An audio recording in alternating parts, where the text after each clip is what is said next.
where they're seeking to, they essentially don't have standing. Sure, I think that makes sense, and to the extent any of the motions that are adopted that go beyond what a particular defendant is charged with, I don't think that would be covered by the adoption. But I think we have to take that motion by motion. Thank you, Judge. On the issue of the prior order, I know that a lot of the things we may be talking about today were addressed with the prior co-defendants. However, I think defense counsel have raised new aspects. There's new case law to go through, and we did have to issue that order under a compressed timeline. So just for purposes of the hearing today, I'm viewing that prior order as more persuasive authority than it would be binding, and we'll just go through it that way. So the last thing, again, I know we said we'll save housekeeping to the end, but before I forget about this, I know in a lot of the notices and the orders, I've been using the doc clarification. I'm not sure that that's still on the public-facing website, that you can even see what I'm referring to when I say doc so-and-so. And I've been told from the clerk's office they're planning to have that updated by March or so. And we can just take a wild guess at what I'm referring to and go from there. But I think that's as close as we can get to PACER right now. And I think based on the volume of motions, I'm going to have to keep doing that. All right, anything else? Let me throw it open to the floor before we dive in. Anything from the state, Mr. Wade? Nothing from the state. No. Okay. Anything from any of the defendants here today, or counsel, defense counsel? No, Your Honor. Okay, so the first thing we had, according to the proposed agenda, was dealing with the ECA and the Supremacy Clause. Mr. Gillen, you're taking that one? Well, Your Honor, what we're going to do on behalf of Mr. Schaefer and others have adopted our motion. There are two components to our motion, the ECA and the Supremacy Clause. So I'm going to be addressing some of the comments about the ECA, and then Ms. Pearson will be handling the Supremacy Clause issues, if that's permissible with the court. And she'll, I believe, also be addressing some of the matters that were raised by some of the others dealing with the Supremacy Clause issues.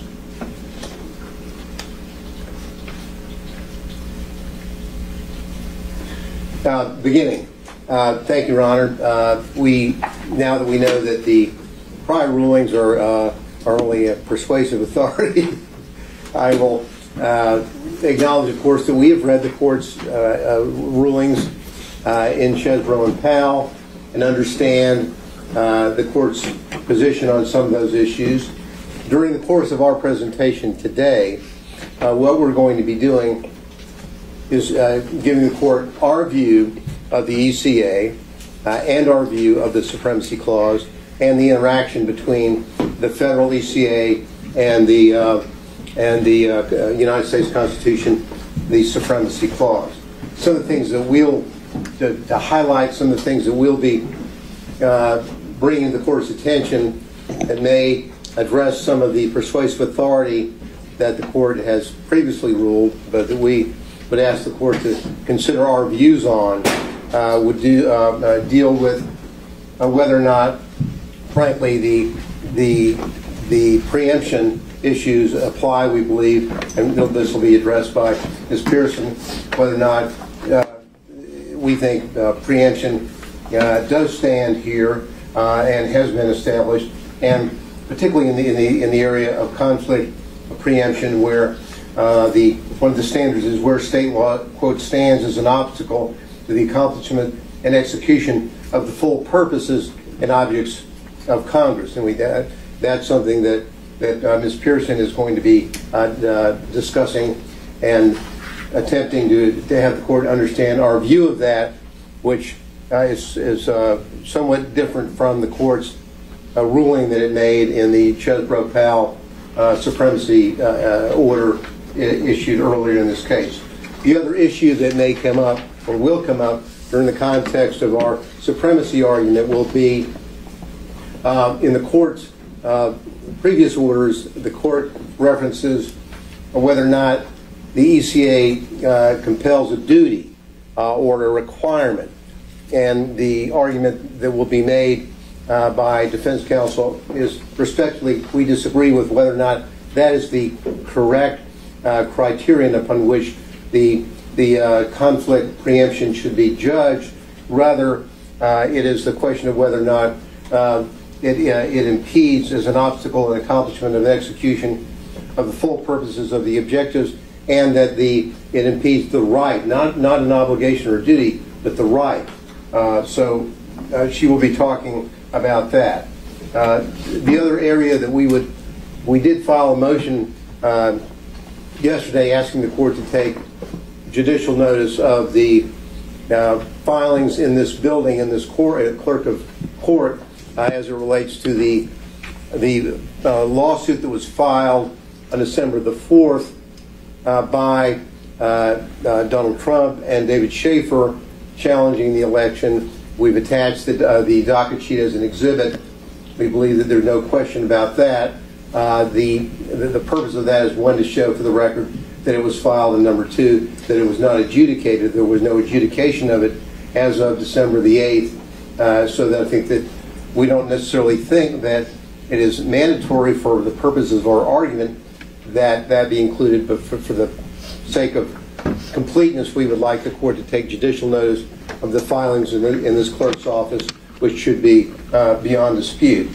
And in that context, we would argue that the Schaefer argument regarding plea and bar and motion to quash the indictment is not necessarily a speaking demur.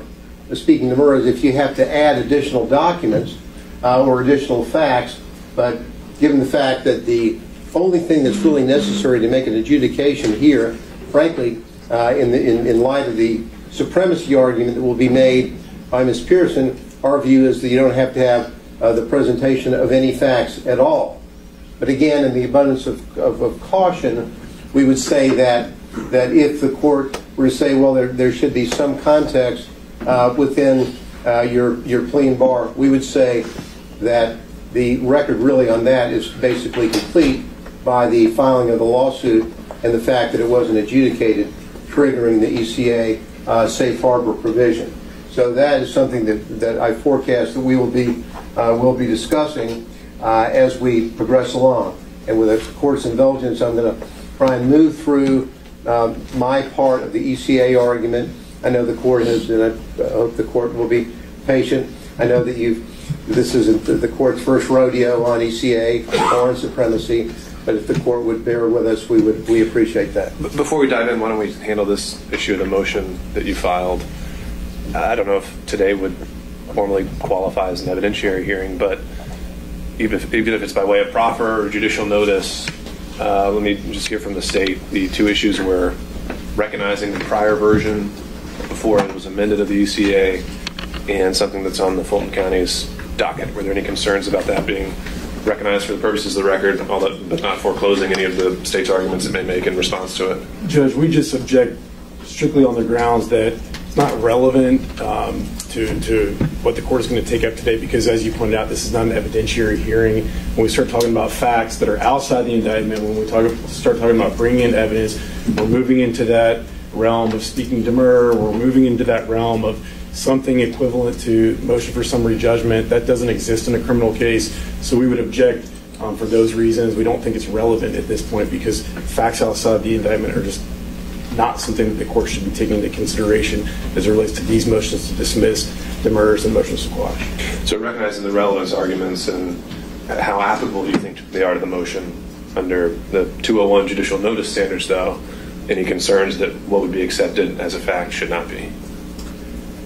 Judge, I think as it relates to that issue, they're in the record, they're part of the court's public record, and so I don't think we're contesting the factual, the fact that these documents are there and that they are what they purport to be. Not agreeing to some of the contents of them, but they are what they purport to be. Sure. Okay. And I don't think that's generally necessary for prior versions of a statute, but just counsel has asked for it, and I don't see any reason why we can't make that clear. So just for purposes of the record, we'll say that the motion filed on November 30th on those two facts is granted without foreclosing any other the state's arguments. Thank you, Your Honor. Now, first the overview. Of course, the presidential electors are created by the Constitution itself.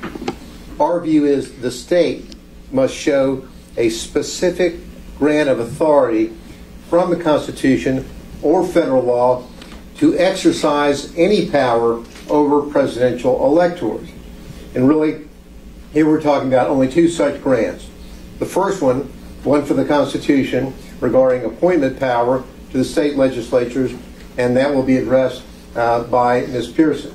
The other by Congress through federal statute, ECA, to decide presidential electoral disputes by the ECA's safe harbor date.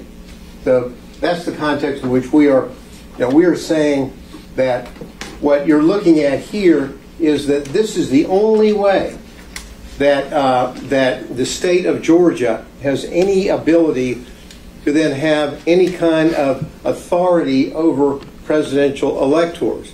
The Constitution or the federal statute, the 2020 version of the ECA federal statute. So with that, I'll be talking a little bit about the ECA. Now again, the presidential electors meet pursuant to the Constitution in the respective states and vote by ballot for president, vice president. Presidential electors must sign, certify a list of persons voted for, and transmit the list. And we all know the tortured history of the Electoral Count Act and sort of the chaos that had occurred in the presidential elections prior to the 1887 Act. So we're focusing here on this. What does the Act say? It says that the electors must meet and vote on the first Monday after the second Tuesday in December at the place directed by the legislator of the state. In our case, of course, that was on December the 14th in 2020. Now, second point, presidential electors shall vote, quote, in the manner directed by the Constitution. That's also a part of ECA Section 8.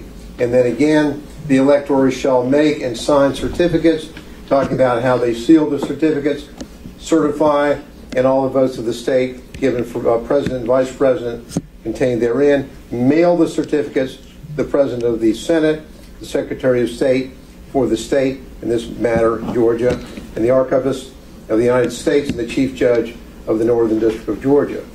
Now, the rubber really meets the road here in Section 5. Section 5 of the ECA, of the 2020 version, is really the meat of the coconut as it relates to what happened here and what didn't happen here in Georgia. I'm going to spend a little bit of time kind of reading this and then talking about it. And this is what Section 5 said in 2020. If any state shall have provided by laws enacted prior to the date fixed for the appointment of the electors for its final determination of any controversy or contest concerning the appointment of all or any of the electors of such state by judicial or other methods or procedures, and such determination shall be made at least 6 days before the time fixed for the meeting of the electors, such determination made pursuant to such law so existing on that date and made 6 days prior to said time of the meeting shall be conclusive, and shall govern in the counting of the electoral votes as provided in the Constitution. So what that means is the state of Georgia and all the other states had an incentive given to it by Congress. The incentive was, look, if you follow Section 5, then you get to be the absolute conclusive decision maker about who is going to be the electors or what outstanding controversies if they don't exist. Only if by, in this case, the safe harbor date was December the 8th. Only if the state of Georgia gets its act together, and whether there was a controversy about the electors, and it had not been, if the state of Georgia had it adjudicated prior to December the 8th, then what the state of Georgia, through the certification of the governor, that is conclusive. So the critical thing here is that every state, this is an incentive given to the states by Congress, hey, get your act together. Congress doesn't tell the state of Georgia, hey, this is how you have to go about setting up the procedural mechanism for your determination about having a final, conclusive result of your judicial challenges. But every state can take its actions or take no actions. The state of Georgia set up whatever procedure it set up. One thing we do know here is that the state of Georgia, there was a pending challenge to the presidential election of 2020, timely filed on December the 4th, and the state of Georgia did not, pursuant to this law, did not reach have a final determination of those controversies, or in this case, this lawsuit. We know that, and because of that, because of what happened, then the state of Georgia then loses its ability to make a conclusive determination about which electors are to be counted in Congress. Once they did that, doesn't matter, candidly, how many times the governor of Georgia certified the results of the election or the recount, whatever. What does matter, and what only matters, is that there was a pending lawsuit in this courthouse, in this county, challenging that election, and that by December the 8th, it was not adjudicated. It was not finalized. And because of that, then what happens is the state of Georgia loses its ability to make a conclusive determination about how the electors' votes are going to be counted in Congress on January the 6th. But the state still plays a role, does it not? I mean, isn't the governor's certification supposed to be the tiebreaker when Congress is making consideration? We're going to get to that, but I'll jump ahead. And the tiebreaker only comes when this happens. If there is, for example, the governor did certify, we all know that, and we all know that the state of Georgia didn't get its act together, didn't have a final adjudication, loses its ability to say that is the certificate of our governor and it is conclusive. It wasn't under federal law.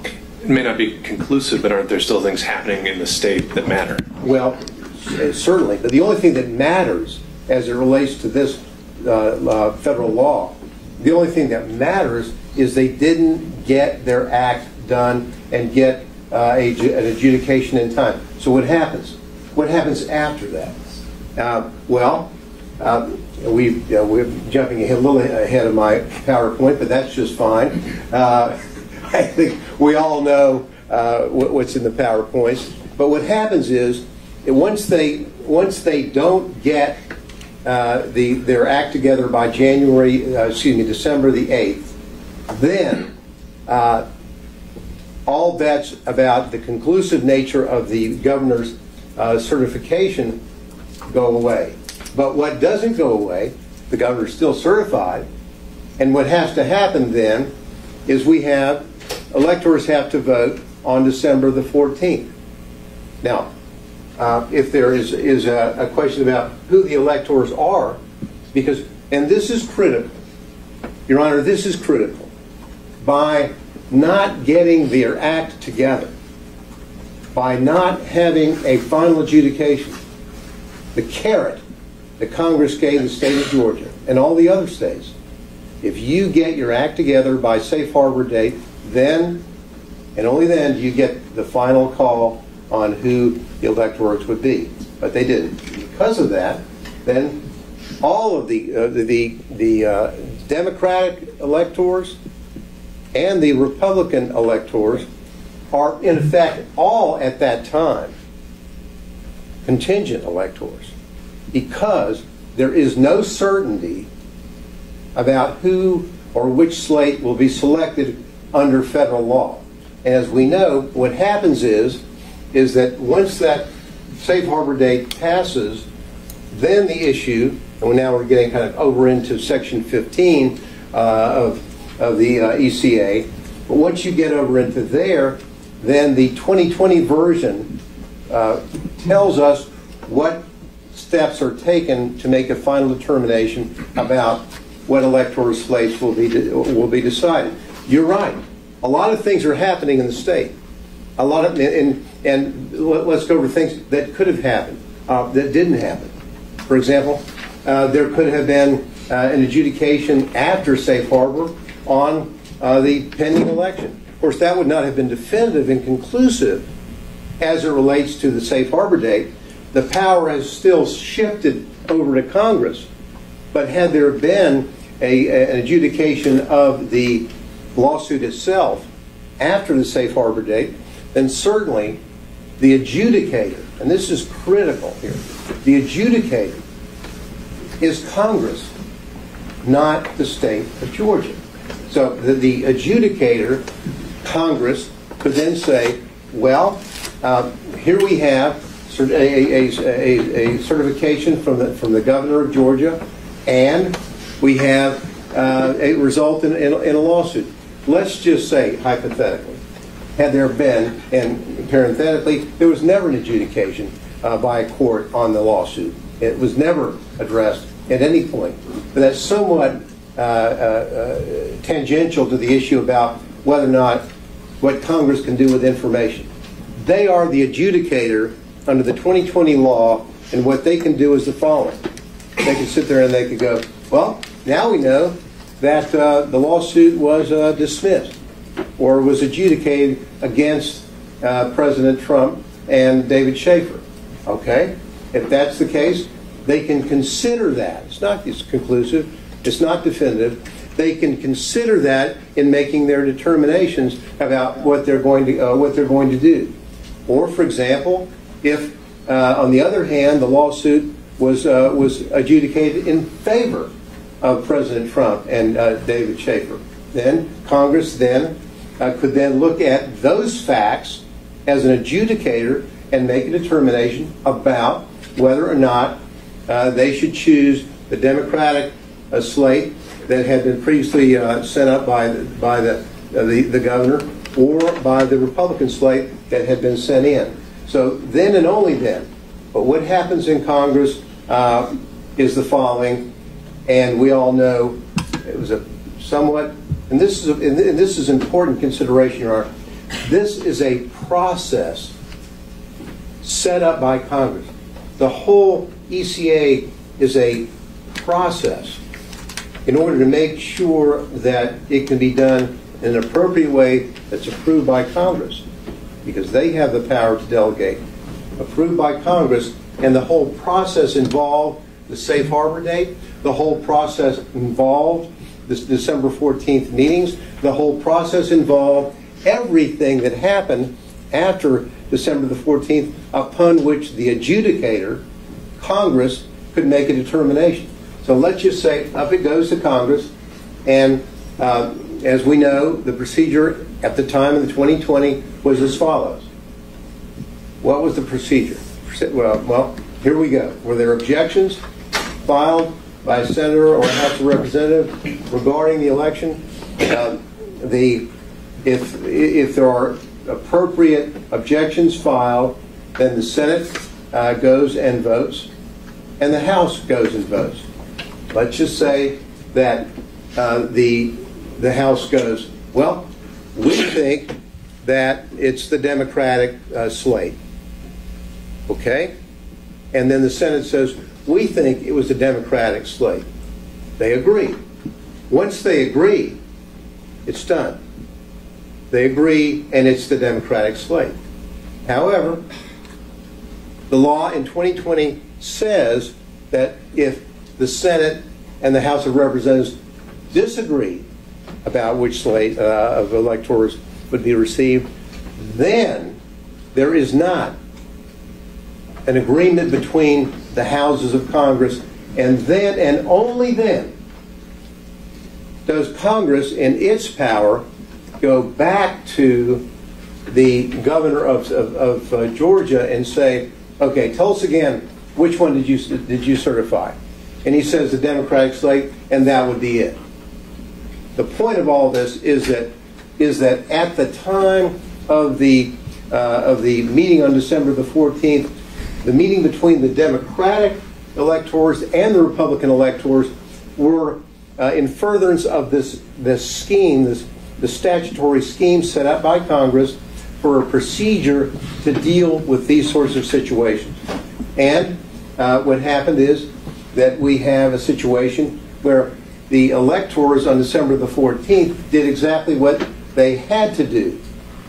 Because if they didn't, if they said, well, I'm afraid that the district attorney of Fulton County might indict me if I meet and show up and follow my and play my role in this congressional process and procedure laid out by the ECA. Because if they don't show up, if they don't vote, then what happens? Then they have failed to comply with the congressional laws stating that the electors meet and vote on a certain date, and rendering moot the whole issue of whether or not there was any kind of valid considerations based on the lawsuit. And by doing that, what you've really done, and the most frightening aspect of this, I hate to throw in frightening, but the concerning aspect of all this is the following. When people who are electors, understanding this process, and we know from precedent that we have the Hawaii precedent. We won't. The court is aware of all that. We don't need to spend a lot of time delving into that. Perhaps Mr. Pearson will, to some degree. But with that in mind, by exercising and playing their role in this process, they did the only thing that they could have done in order to keep the process alive.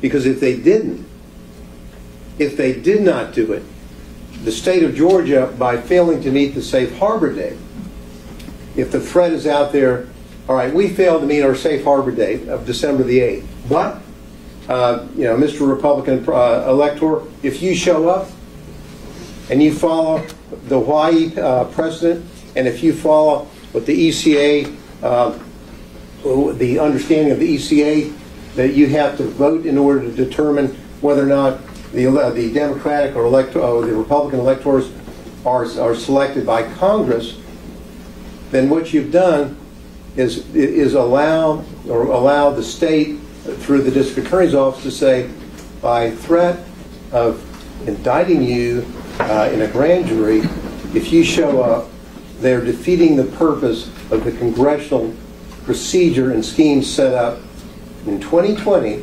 As we know, things have changed now since 2020. And I think the best argument for proving everything we say about the ECA in 2020 is the fact that Congress amended the ECA, as we know, in 2022. But having said that, what we then have is we've got a situation where we know that, and we're not saying that the ECA is saying that there was a requirement or a duty. This is a process they've set up, and the Supremacy Clause issues, which be dealt with soon, will address some of those issues concerning conflict, preemption that I mentioned briefly.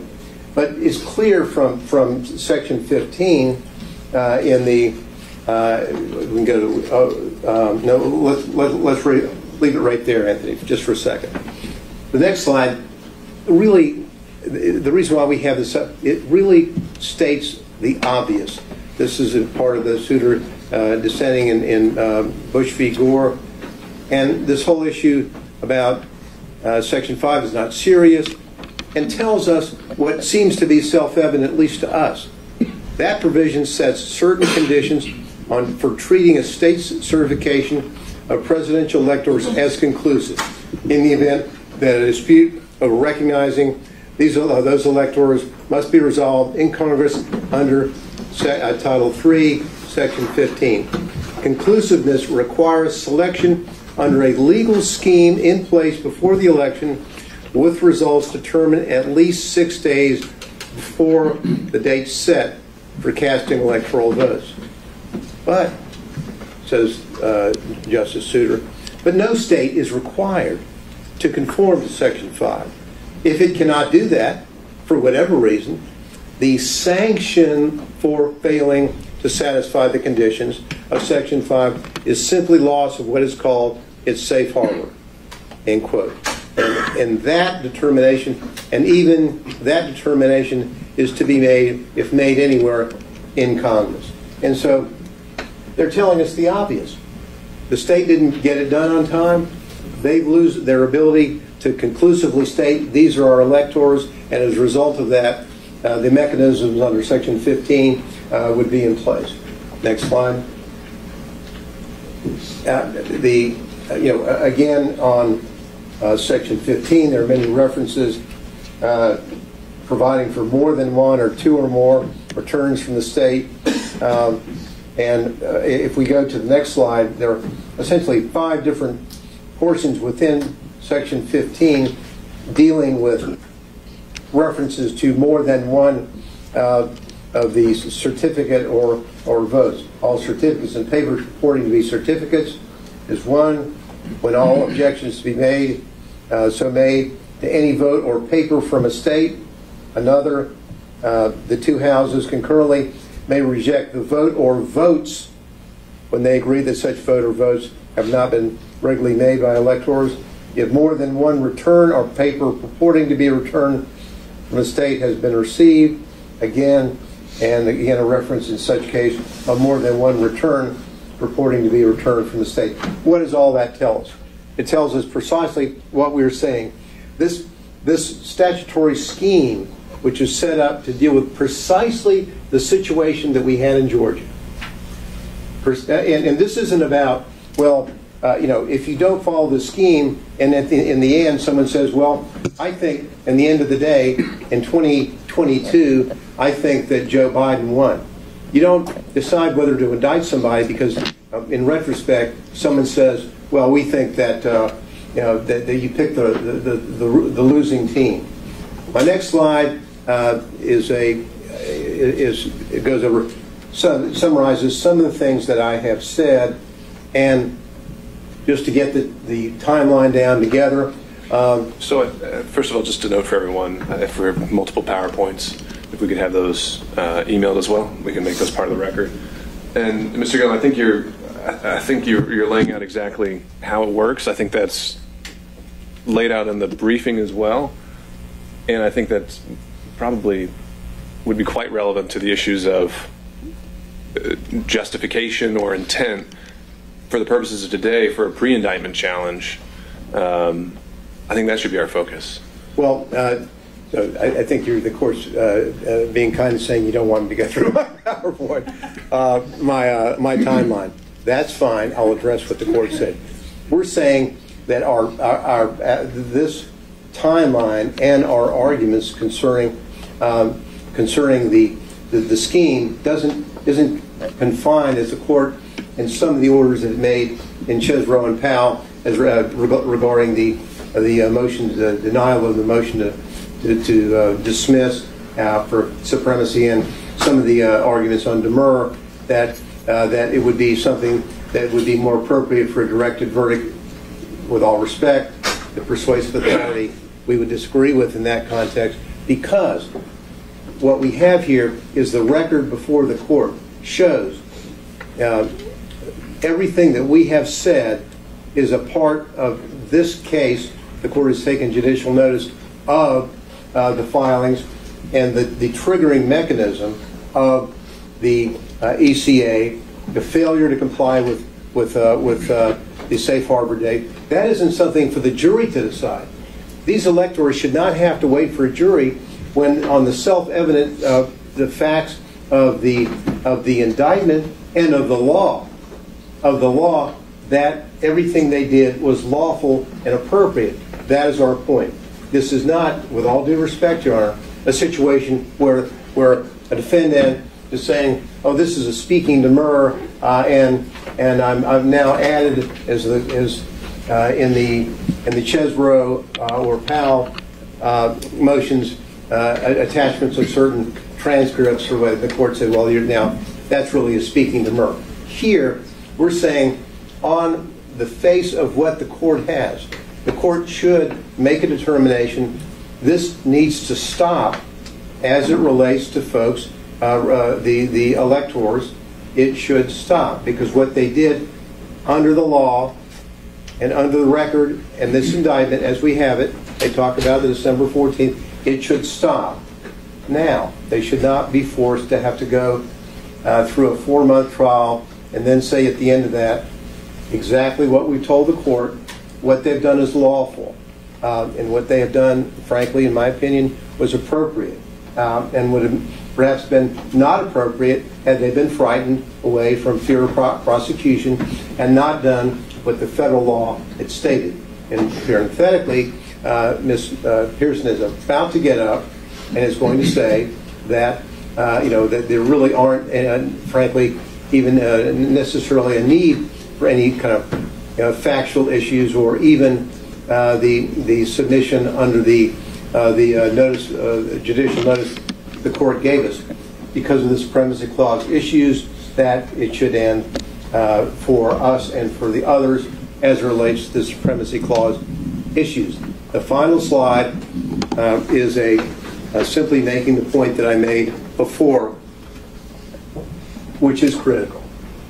As of December the 14th, 2020, because no conclusive result under Section 5 had been reached by Georgia, the Republican and Democratic presidential electors, they were all contingent presidential electors. They acted appropriately, and for that, Your Honor, I will pass the baton to Ms. Pearson for her supremacy arguments. Thank you.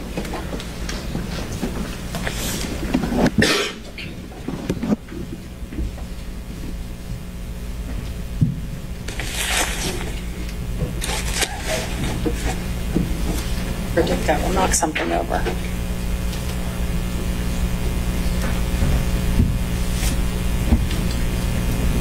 Let me grab my water.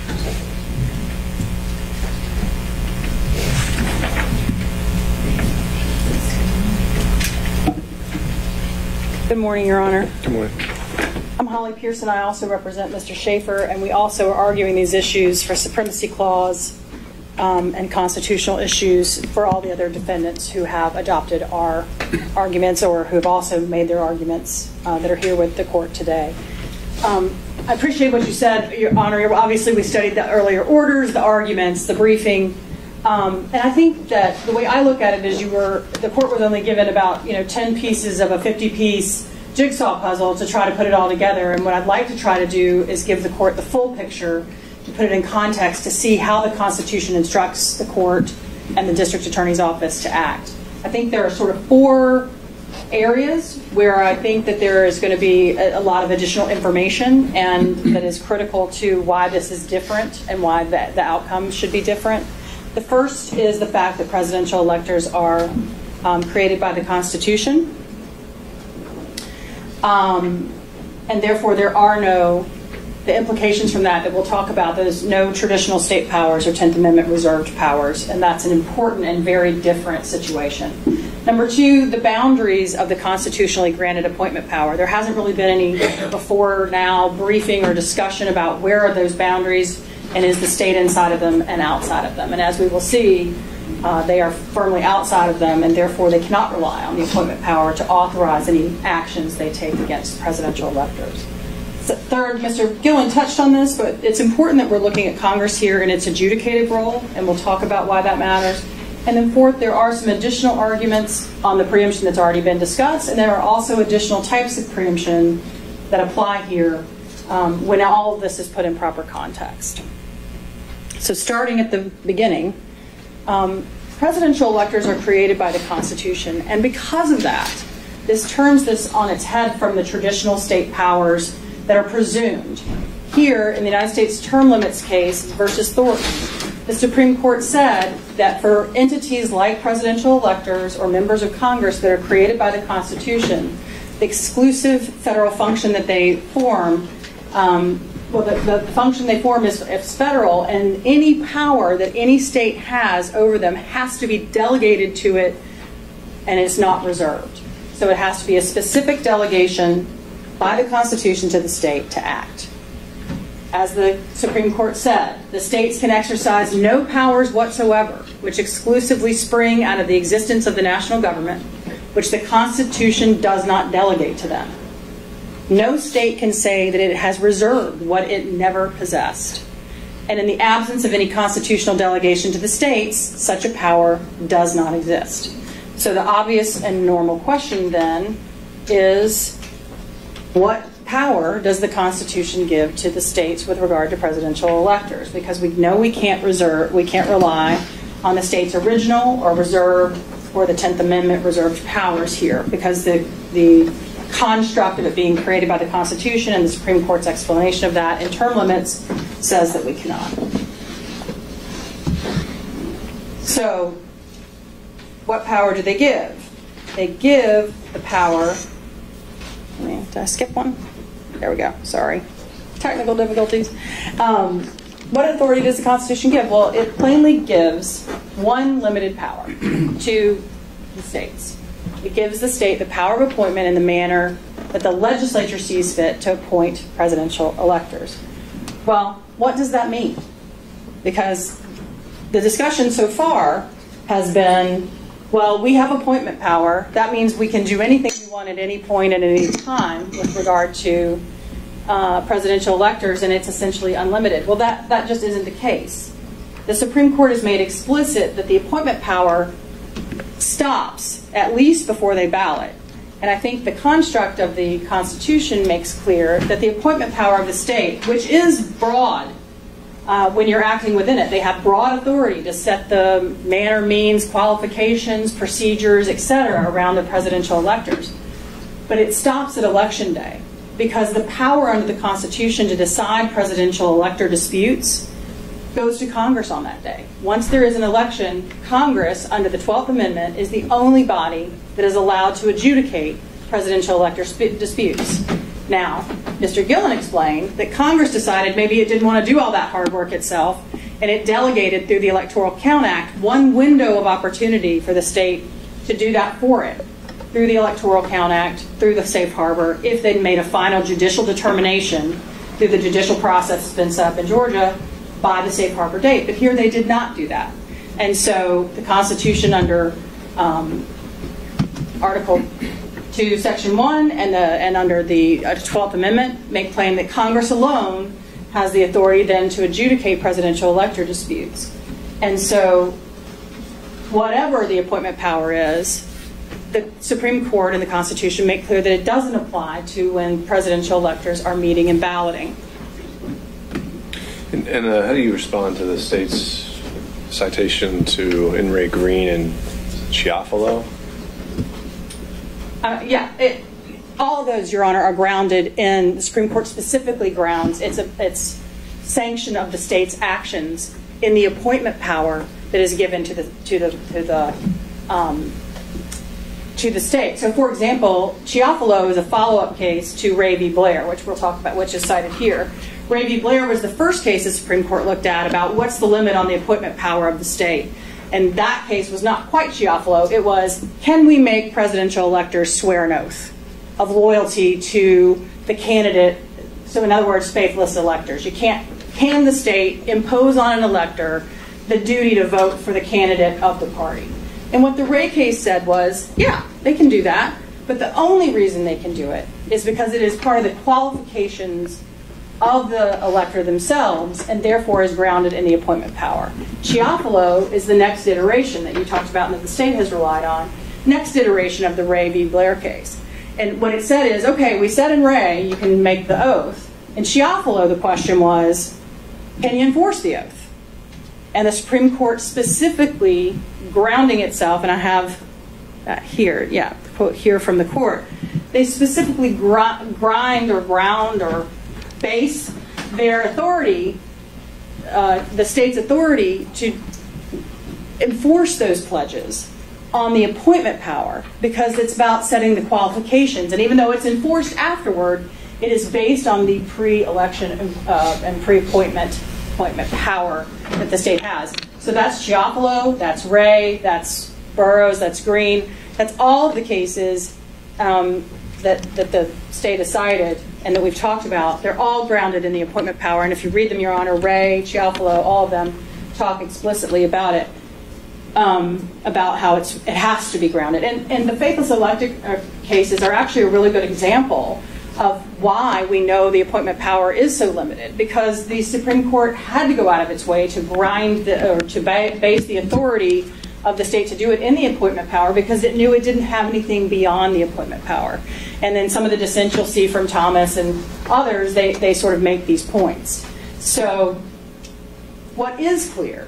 So ultimately, are you saying that anything an elector does, because that is exclusively the purview of federal authority, the state has to stay outside of that? Well, anything they do as an elector. I mean, if they went out and committed a murder, I mean, the state would obviously be able to prosecute them for a murder. But here, in this case, they have been prosecuted for their actions as presidential electors. And it's not just me saying so. This is what the Supreme Court has said here. They've said that presidential electors exercise a federal function in balloting for president and vice president. They say that they exercise federal functions under and discharge duties in virtue of authority conferred by the Constitution of the United States. So yes, once we're back in the federal realm and outside of the appointment power, the state has no authority. Remember, under the term limits case, it's the state's burden. Unlike the normal presumption where they have sort of plenary and common law and traditional police powers, that doesn't exist here. The term limits case makes clear they have to identify some specific authority that they have over these presidential electors. The only authority they have identified is the appointment power, and the appointment power plainly does not apply to the activities for which they have indicted the presidential electors, which are solely within the federal realm here. And we talked about Chiafalo. And that's really the point here, Your Honor. It's not whether the electors can do whatever they want. It's about which sovereign gets to govern them. And under the Constitution and the ECA, only the federal sovereign gets to govern them after the appointment power is passed, is expired, is over, whatever you want to call it. Same point, Your Honor, with the Georgia statutes that the court previously cited.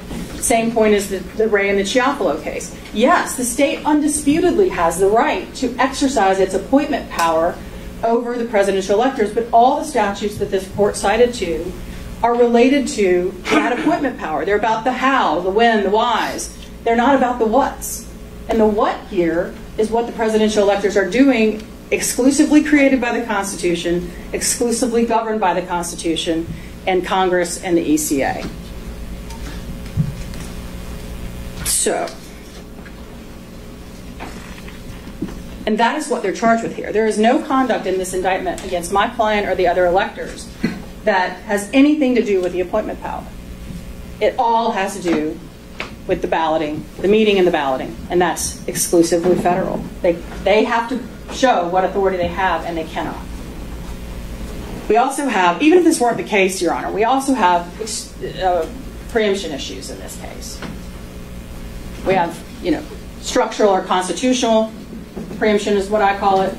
Then we have the more commonly known conflict in field. But there are two types of each of those because, why make it easy and have one type of conflict and call the other one something else? We have two types of conflict, which is where you can't comply with both the state and the federal law at the same time, or when the state law obstructs Congress's purposes and objectives.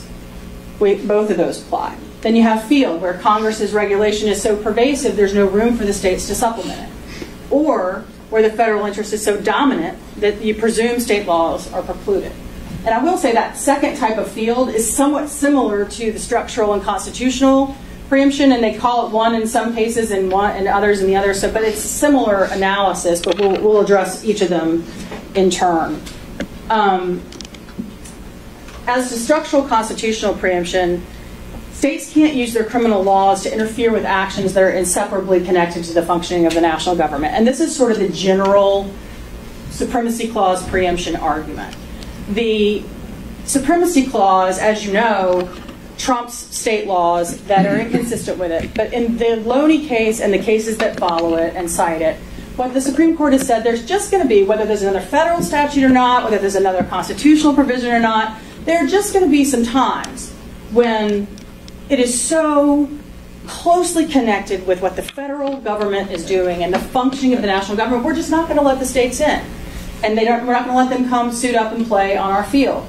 And that is what we have here. You know, the Supreme Court has told us, I mean, I think it's probably self-evident that the election of the president is one of the most closely and most inseparably connected to the functioning of the national government of any activity undertaken.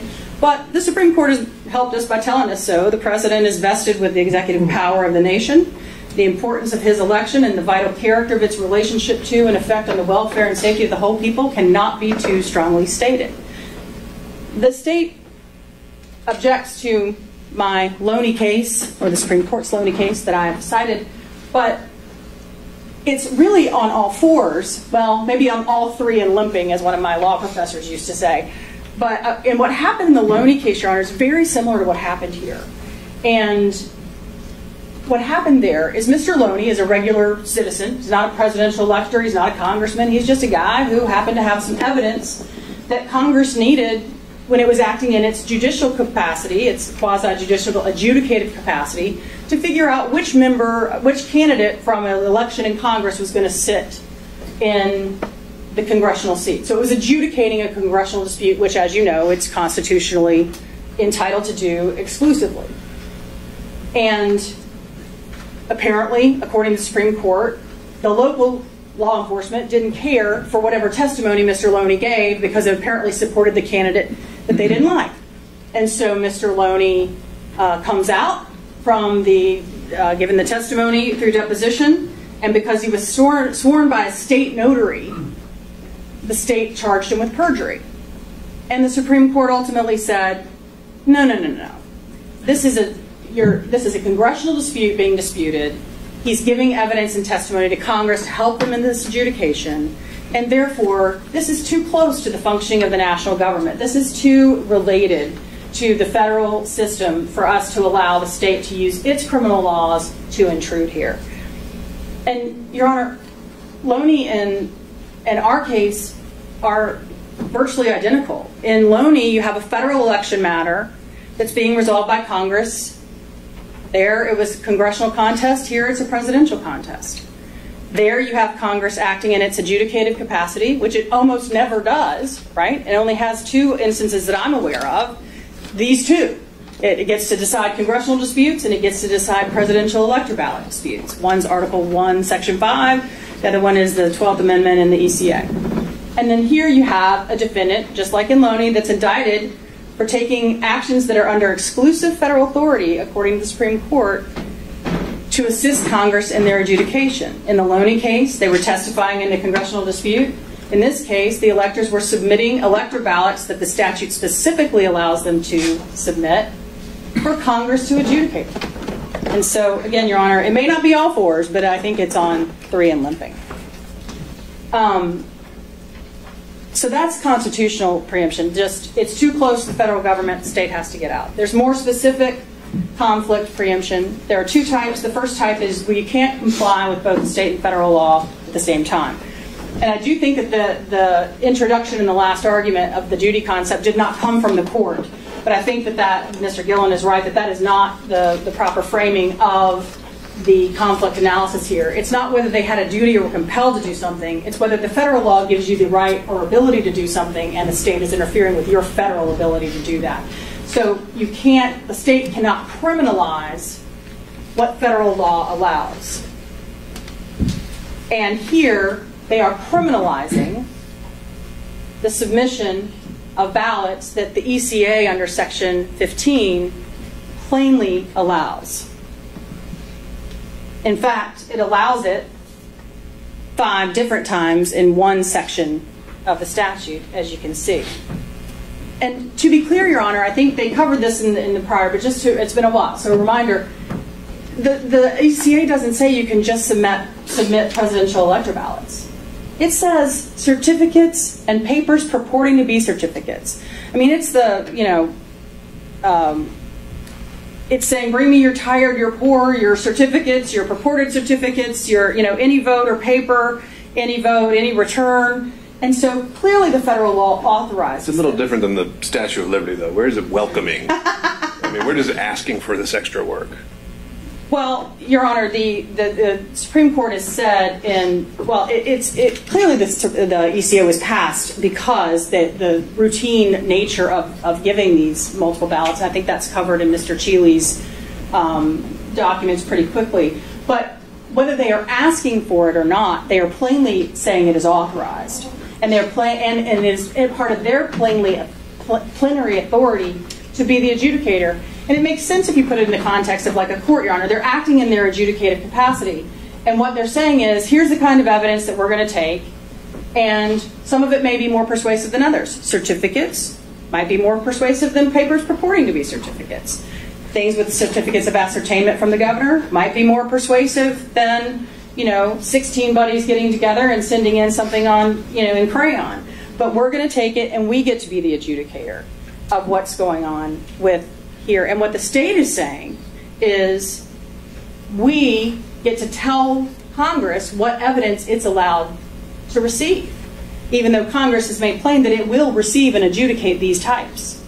And the presidential electors here cannot fill out ballots that Congress has said it will accept and not be accused of crimes. And that is straight up conflict preemption in its most classic sense.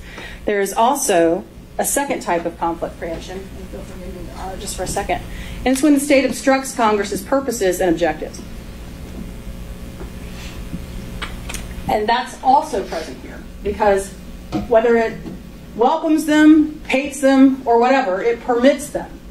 And by criminalizing the submission of them, they're obstructing Congress's authority to receive these presidential or this evidence in its adjudicative capacity. It directly impairs the congressional vote counting because, as the Supreme Court made clear in many cases, including Bush v. Gore, and they relied on the story, history, etc., the ability to count includes and must have the ability to adjudicate. And here, Congress obviously cannot count or adjudicate what it is prohibited by the state from receiving. And so, standing in front of one side to the congressional courthouse, so to speak, in this analogy, and telling them they can't submit their evidence, but Congress somehow has a right to adjudicate it, they can't evaluate or adjudicate what they can't have. And they have said they will take it, they have said it's permissible, and the state has said you can't send it in.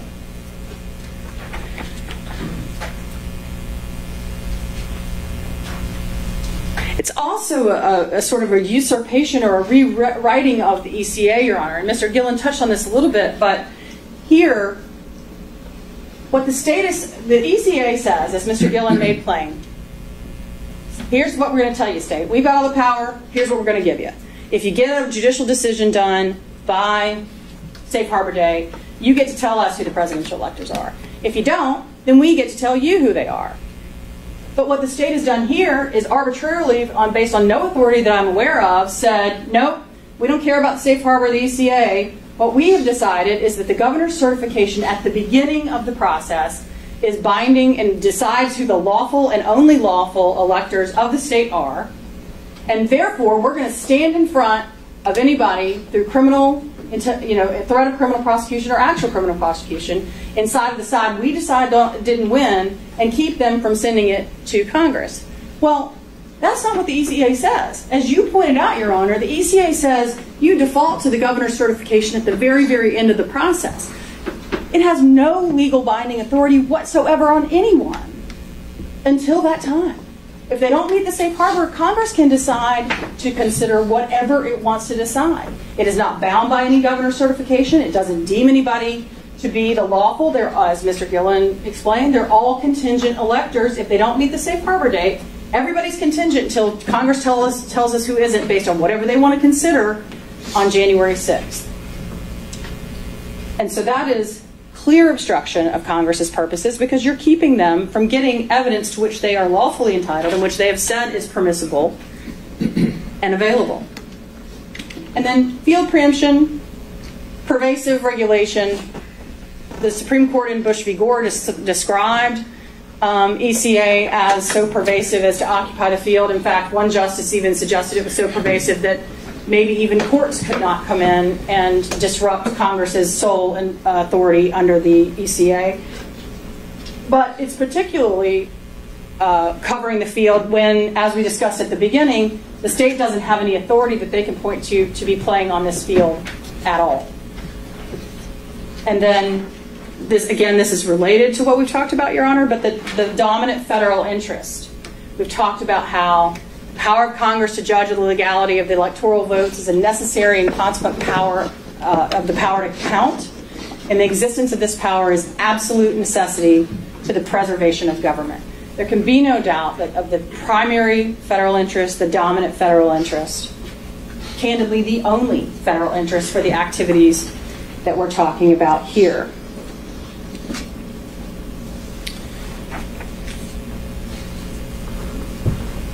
And so we would say the field is not only flooded and fully occupied by the Constitution and the ECA, but it's also got a do not enter sign for the state for the reasons we've discussed. And I think, Your Honor, in conclusion, I know we're always happy to see the conclusion sign. In conclusion, I just want to say, in the big picture, if we think about what we're talking about here, I think it makes intuitive sense if you look at what the Constitution does and how it is structured. I don't think it makes any intuitive sense that the framers intended for one state prosecutor in one state to take on a huge federal investigation involving so many disruptive forces in the federal government and in the functioning of the national government. The Supreme Court and the Constitution, I believe, have tried to make clear that that is not within the boundaries of what the state prosecutors can do. It doesn't mean if there were crimes committed that those people walk or they go scot-free. What it means is which sovereign gets to be the enforcer. And here, it has to be the federal government because the state cannot ground its indictment, and has not grounded its indictment, in any power given to it under the Appointment Clause or in anything else. The only thing else out there is the safe harbor, and there's no dispute that that wasn't met. And I know in a case like this, we're pretty far down the road, and it's pretty difficult to say, hey, oh, wait a minute, guess what? You don't have jurisdiction or authority to do this. But we're all, at the end of the day, bound by the rule of the law. And here we're talking about the supreme law of the land, what the Constitution tells us we have to do. And if we follow that rule of law here, Your Honor, this has to be dismissed. Thank you. All right. Thank you, Ms. Pearson.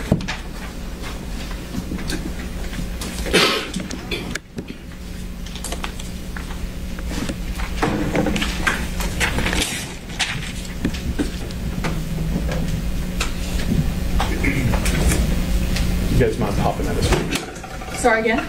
You guys mind popping out of screen sharing? You're speaking tech language. You'll have to speak to Anthony. Thanks.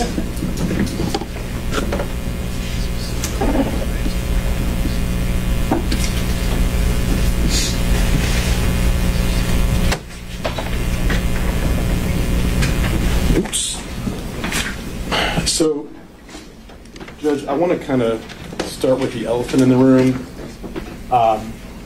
A lot of the other side's argument is premised on this idea that their clients were presidential electors and that the state cannot regulate the conduct of presidential electors because of the Electoral Count Act. The elephant in the room is none of them were presidential electors. None of them are presidential electors. They've never been presidential electors as it relates to the 2020 election. And so those arguments do not apply as a threshold matter. Additionally, if their arguments even were to apply, it would require some type of evidence in the record that the court can make a finding about that would prove that they are electors or that they were electors. And so until that happens, first of all, the argument's premature, but that fact is they were not electors, they are not electors, and so none of the analysis about preemption applies to them. It does not apply to them. And so, of course, as the court acknowledged before we started, or right as we started, Your Honor has already rejected this argument.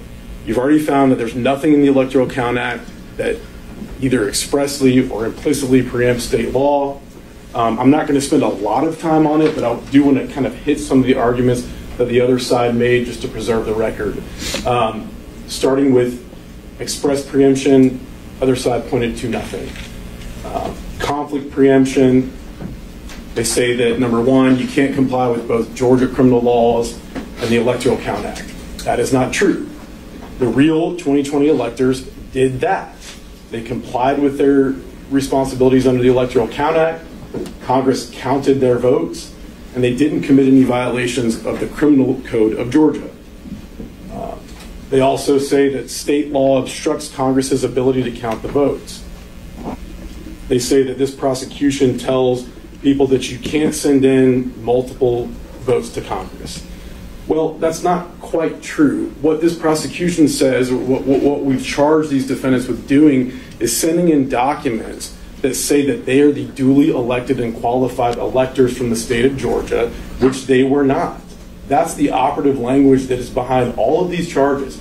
They are representing themselves as the actual electors certified by the governor, duly elected and qualified, and they were never that. They were never that. If you want to send in a sticky note, a piece of paper, whatever it is that says, I want to submit an electoral college vote for XYZ person, you can do that without getting prosecuted, as long as you are not purporting to be someone else or purporting to have authority that you don't have, claiming to be duly elected and qualified, and doing all of that with fraudulent intent. That's what they are charged with doing. So the state's position would be, if there had been a disclaimer at the bottom of the actual certificate submitted, otherwise the actions of meeting, convening, bringing in a court reporter, everything else, that was all authorized by the ECA? I can't say that for certain, Judge, because it depends on a lot of other facts. It depends on a lot of other context. If that were the case, if there had been a disclaimer, that would have been taken into consideration, but there wasn't a disclaimer. So I can't answer that with certainty, because that's just not what the facts are here. There wasn't a disclaimer. Again, turning to field preemption, they say that the field is occupied by the Electoral Count Act. It's not. What about the argument, I think it's raised in also in Defendant Shealy's brief, the idea that if Congress came back and decided to accept or certify a different slate, is the state then able to prosecute the slate that Congress ultimately accepts? Again, Judge, that's not what the facts are here, so I can't answer that question. Because it plays in the preemption arguments, though, right? Well, I can't quite answer that either, because there's first a question of, are we talking about complete preemption or are we talking about as-applied preemption? And so I think it's very clear that there's no complete preemption here. There's no absolute preemption. They didn't talk a whole lot about as-applied preemption. And that's a very fact-specific situation, and so different facts will lead to different outcomes. So I'm hesitant to wade into the waters of facts that just aren't present in this case.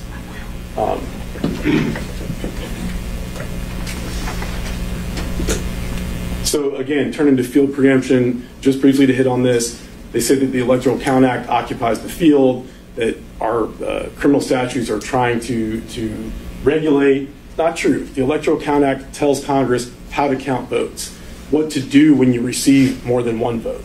It doesn't authorize people to send in whatever they want. It doesn't say these are the lawful votes under state law. It doesn't say, it's legal for you to do X, Y, Z. It doesn't say anything about what someone else is supposed to do. It says what Congress is supposed to do in deciding what vote to count. That's not what the statutes in this indictment had anything to do with whatsoever.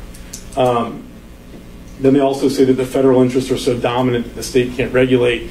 Again, we mentioned this, I believe, in the prior argument on this issue, but preserve it for the record, that our position is the interest is the same. The federal interest is making sure the right vote is counted.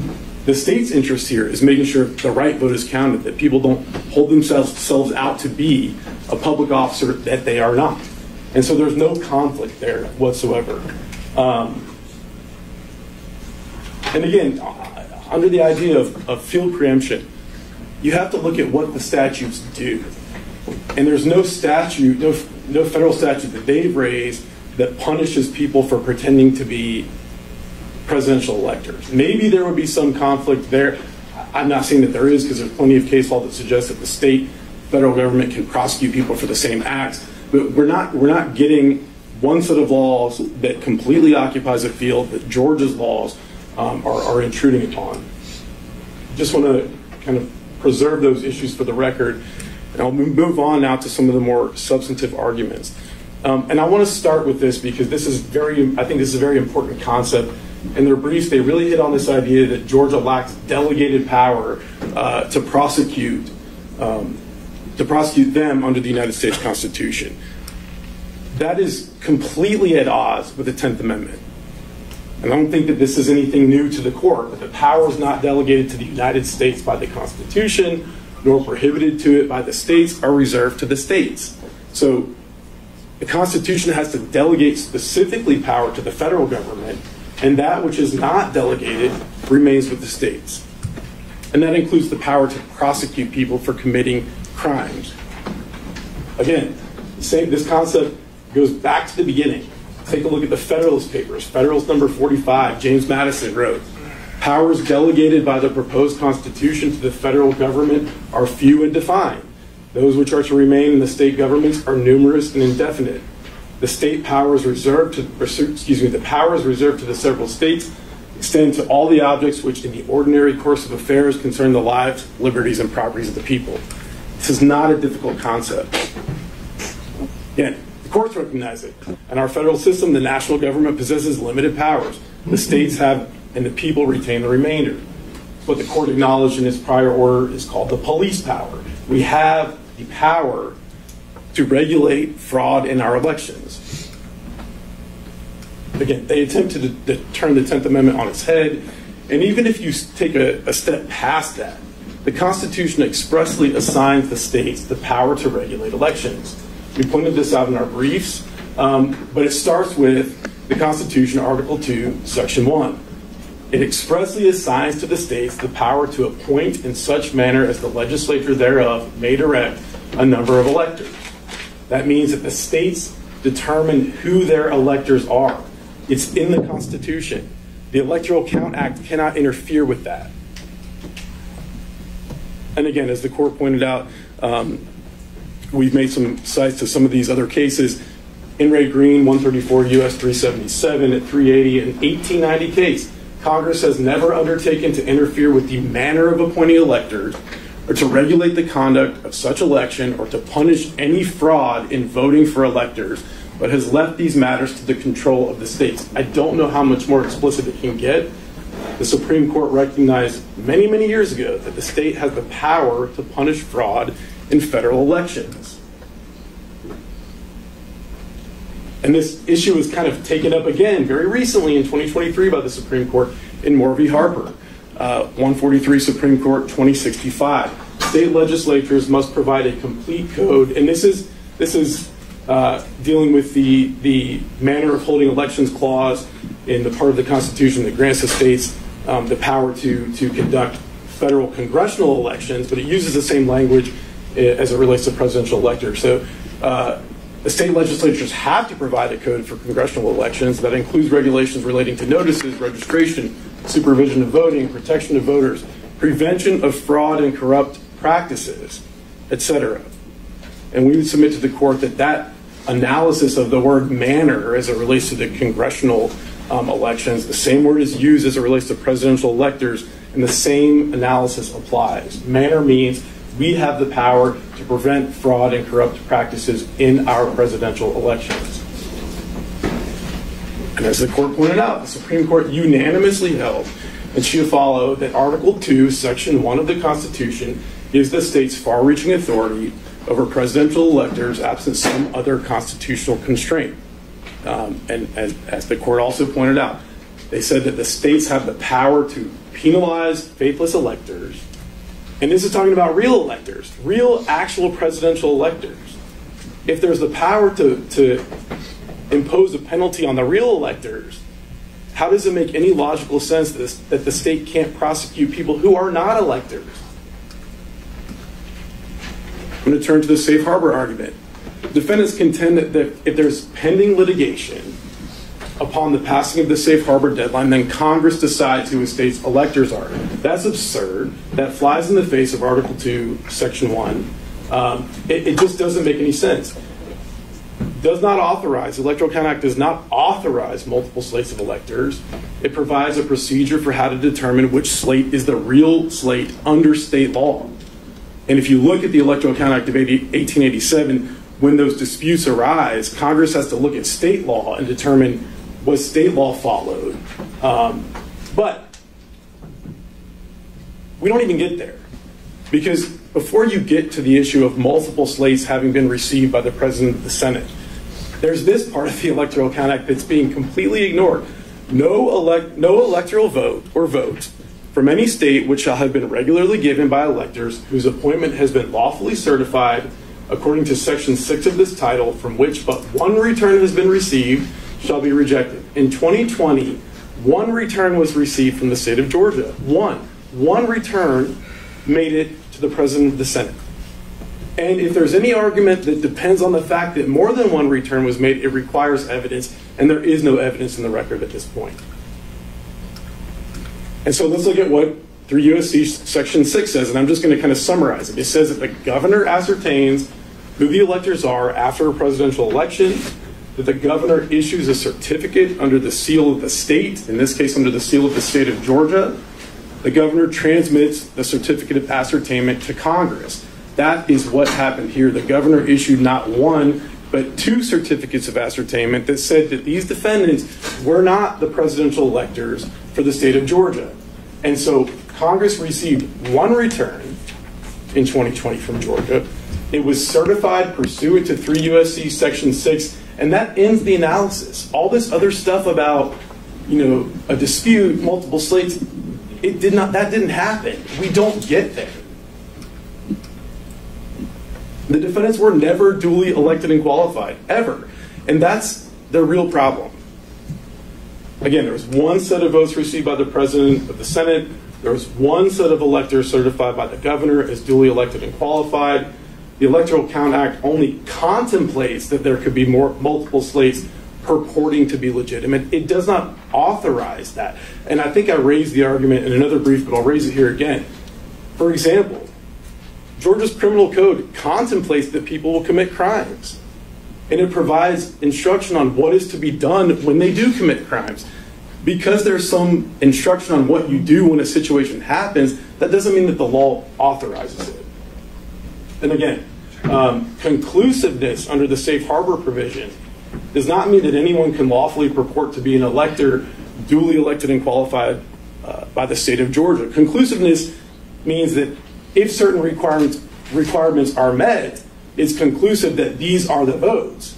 But it doesn't mean that if those requirements aren't met, then they're not the votes, and Congress decides who the real votes are. That's not what the safe harbor provision says. It's just not what it says. Also, contingent electors do not exist under federal law. And this was taken up in the federal court. I referenced it in our brief. I understand that it's persuasive authority here, but there's no reference to contingent electors in any federal law cited by the defendants.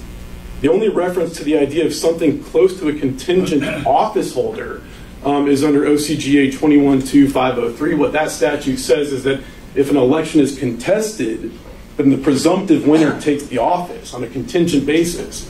And then if the election contest is resolved against that person, then the other person comes in and takes the office. It's not clear even that applies to presidential electors in the first place. So this idea of contingent electors, number one, doesn't exist under federal law. Number two, to the extent that it might exist under state law, does not apply here. And also the defendant's safe harbor theory is incongruent with the Constitution. Again, Article 2, Section 1, each state shall appoint in such manner as the legislature thereof may direct a number of electors. This is granting the power to the states to decide who their electors are. And this is fundamental to the way that we elect presidents in this country. The states get to decide who their electors are. They submit a certification, votes of those electors to Congress, and Congress counts them. Under the defendant's theory, their theory is that if an election contest lawsuit is filed in every state at 11:59 p.m. on the day safe harbor passes, Congress gets to choose who every state's electors are.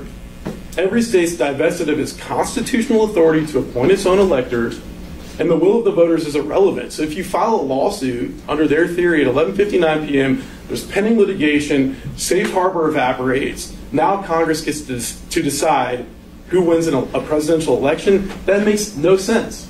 Another example, let's say 10,000 election contest lawsuits are filed in Fulton County after an election. Does that mean that the Superior Court bench has to resolve all of those cases prior to safe harbor in order to preserve Georgia's constitutional authority to appoint its electors? It doesn't make sense. It doesn't make sense. I want to touch on Hawaii. We touched briefly on this, and the other side touched briefly on it, but we don't believe that Hawaii is relevant in any way. The facts and circumstances are completely different. Most significantly, in the 1960 Hawaii election, both of the certificates of vote ultimately had a certificate of ascertainment attached to them. That's not the case here. These defendants never had a certificate of ascertainment saying that they were the actual voter, or the actual presidential electors. Again, and I'm not going to comment on whether it was lawful or not lawful, what those Democratic electors did in 1960 in Hawaii, but the other side's provided no authority that says what they did was lawful.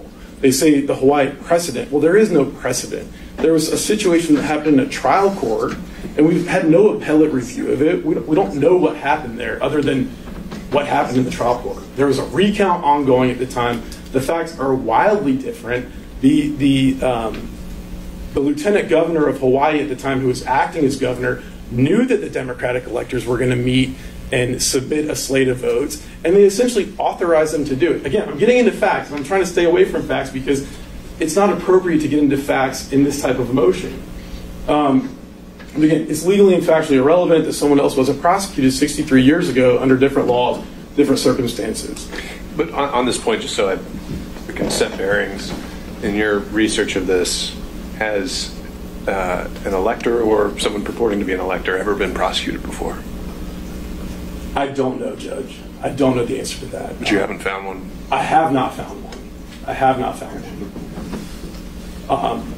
What I can say, I mean, if the court would like, that the archivist changed its procedures. The National Archives changed their procedures as it relates to receiving certificates of vote or things that purport to be certificates of vote after the 2020 election because of what happened. And now they've added an additional procedure to their kind of checklist of what we do when we receive these. And if it looks like something is fraudulent, they refer it out to their Inspector General's office to investigate. So just because it hasn't happened before, in our opinion, doesn't really have much effect on this case because we don't know those circumstances. Our position is that the motion should be denied. There's no provision of federal law that preempts Georgia from prosecuting election fraud. They've pointed to nothing. The sets of law, the bodies of law, do not do the same thing. The general police power is reserved to the states, not the federal government. The Constitution expressly assigns power to regulate presidential elections to the states. And the Electoral Count Act does not in any way, while it may anticipate that multiple slates of votes might come in, it does not authorize them. They've pointed to nothing in the Electoral Count Act that says you can do this. It doesn't exist. It's not there. And so with that, I'll take any questions that the court might have. And anything else, rely on the briefs. All right. Thank you, Mr. Wood.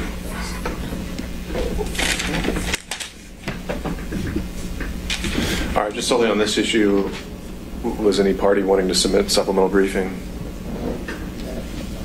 Yeah, Your Honor, I would like to rebut, if I could, just a couple of points. All right. I promise I'll be Let's set a time limit. Okay. Why don't we just say about 10 minutes at the most? I think that I can, although I am typically verbose, I think I can get that done, Your Honor. There are two fundamental flaws that underpin virtually everything that Mr. Wooten just said. First of all, the state just made our point for us, Your Honor. They said they get to decide who the real electors are, and because our folks weren't real electors, that all this consequence flows from that. That they don't get the protections of presidential electors. They don't get the federal protect. That is a fundamental misstatement of plain federal law.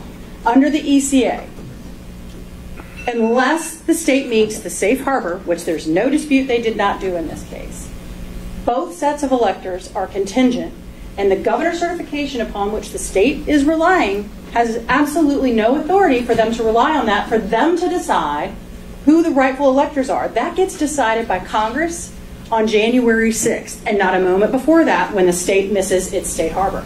That is plainly the law under the ACA. And so the two hypotheticals outlined by Mr. Wooten about 1159 and 10,000 cases, those are just unforeseen hypotheticals in the statute?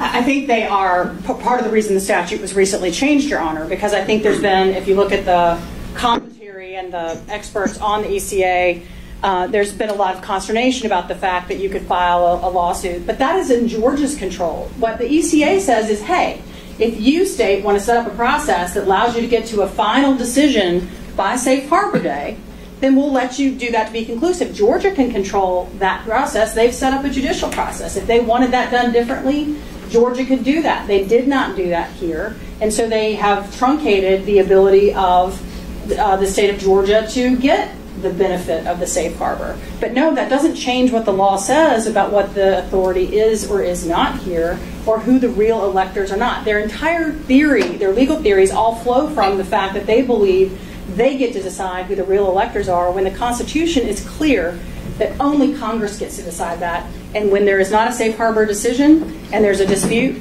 Congress decides on January 6th. That's why the comment about, oh, well, Hawaii is different because they both ultimately got certificates of ascertainment.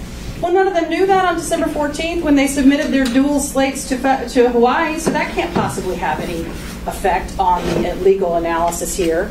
The other critical flaw in the argument, Your Honor, is they fail to acknowledge what the Supreme Court has made very plain in United States Term Limits versus Thornton, and that is they don't get the benefit of traditional or reserved powers. They don't get the benefit because presidential electors are created by the Constitution, and therefore there is no 10th Amendment reserved power. There is no traditional police power that applies to them. They must articulate a specific constitutional delegation that authorizes them to act with presidential electors. They have not, and they cannot. The law does not support their description of what the appointment power is. We've gone through that. I'm not going to go through it again. We will certainly submit anything the court wants and our PowerPoint presentations. But that description of the appointment power as unbounded is entirely inconsistent with the law, with the Constitution, and with Supreme Court precedent. And I didn't hear you address the In re Green case and the language that the state cited in that. Yeah, I think we talked about that earlier, Your Honor. I believe the Green case is in the same bucket as the Chiafalo case, that it is grounded in the appointment power. I have to confess, I've read a lot of cases. I get some of them confused, but I'd be happy to submit something on that, Your Honor. But I believe Green, Chiafalo, Ray, and maybe even Burroughs all are grounded specifically in the appointment power. The idea that Congress would say, we don't permit anybody to send dual slates, but we're going to talk about how we're going to handle it 5 different times in one section, defies any credibility. Their ability to count includes their ability to adjudicate, and they can't adjudicate what they can't count. They clearly are permitting people to submit it, whether they're mandated to or not, have a duty to or not, they're allowing them to. ACA is plain that they're allowed to, and that just really can't be disputed. Also, the idea that the law doesn't talk about contingent electors, well, yeah, we've come up with that term, but it clearly does anticipate that there will be some electors that are certified, for example, by the governor, and some that might be certified by the legislature, and here's how we're going to deal with that. There might be ballots and papers purporting to be ballots. So whatever you want to call that, Congress might call it purported electors under the language they have used. It doesn't matter. It's plainly addressed and allowed under the ECA, and that is the point. To the point we're making about In re Green and Chiafalo, Your Honor, the state cites Moore versus Harper. I think there's just a fundamental misunderstanding there. Nobody disputes that the state gets to act broadly in its appointment power. It's just that's not what it's done here. Same thing with Harper. They get to act broadly in their control over elections that is also specifically given to them under the Constitution. That has nothing to do with what the boundaries of those powers are and how far outside of them they are here. And I mean, I hear that, seen this in the other arguments, but it's very frustrating to have gone through at length multiple cites to precedent, multiple cites to statutes, multiple cites to all of that, and then have the state say, we cited no authority for this and no authority. If by no authority you mean the Constitution itself, Supreme Court precedent, and federal statutory sections ad nauseum, then yes, we've cited nothing. But if that is not what you mean, then we have cited all kinds of authority that countermands the authority they have cited, and they have not addressed the authority that we have cited. Let me check with my team just real quick and see if there's anything else we need to address. Okay. All right. Thank you, Your Honor. Thank you, ma'am. And Judge, if I may just, there were a couple arguments that were raised in the PowerPoint that I don't know that they appeared in the brief, so we would request maybe 10 days to provide me supplement to those arguments. All right. And any from the defense? I think if they submit something, Your Honor, we'd like the opportunity to respond if we think it's necessary, since it is our motion. All right. So if the state, we could have that by COB on the 15th. Yes, Judge. And we can set a reply to the reply, or sort of rebuttal, by, and I think at that point you're running into perhaps your break, but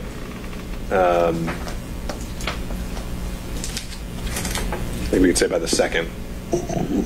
All right. Okay. I think we probably, hoping everyone packed lunch, I think we probably need to take our a bit of a noon break here.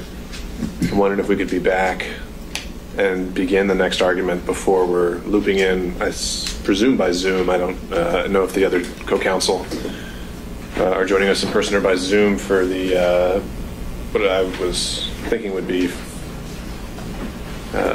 some straightforward arguments on scheduling that they had raised, and then we can pause where we are and then resume. So my thought is come back at 12:45 and get started on the next argument. All right, let's do that then. We'll be in recess. Thank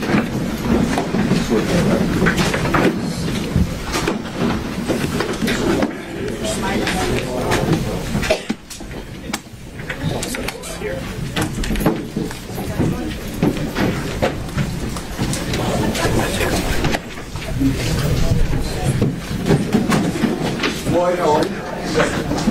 Good to see you, buddy. No complaints.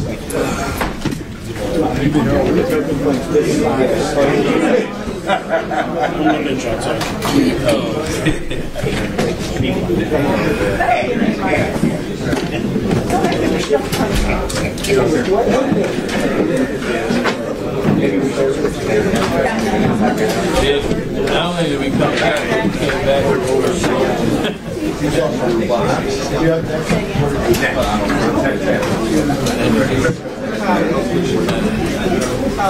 Yes. Yeah. Okay. You give it to Oliver? Yeah. Craig's the team. Try not to lunge on any of those. No, I hear you. So that would be coming to the Chris and Richard.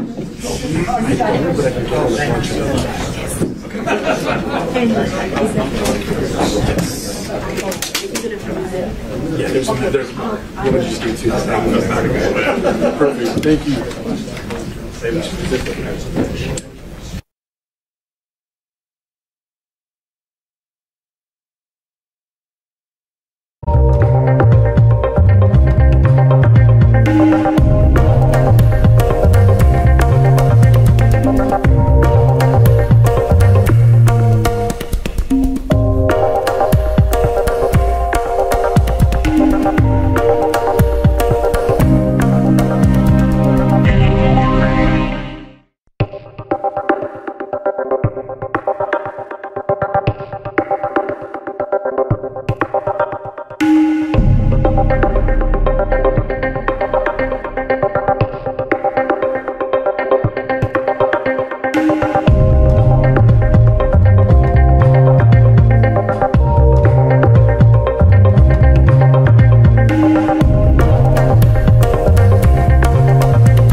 message, idea, subject matter, or content. Now, that's devolved into a bunch of different types, political, commercial, and other speech. But as a floor, the First Amendment says that the government cannot do that. And that any attempt by the state to restrict political speech, when we're going to look at it, has to be reviewed under a strict scrutiny analysis.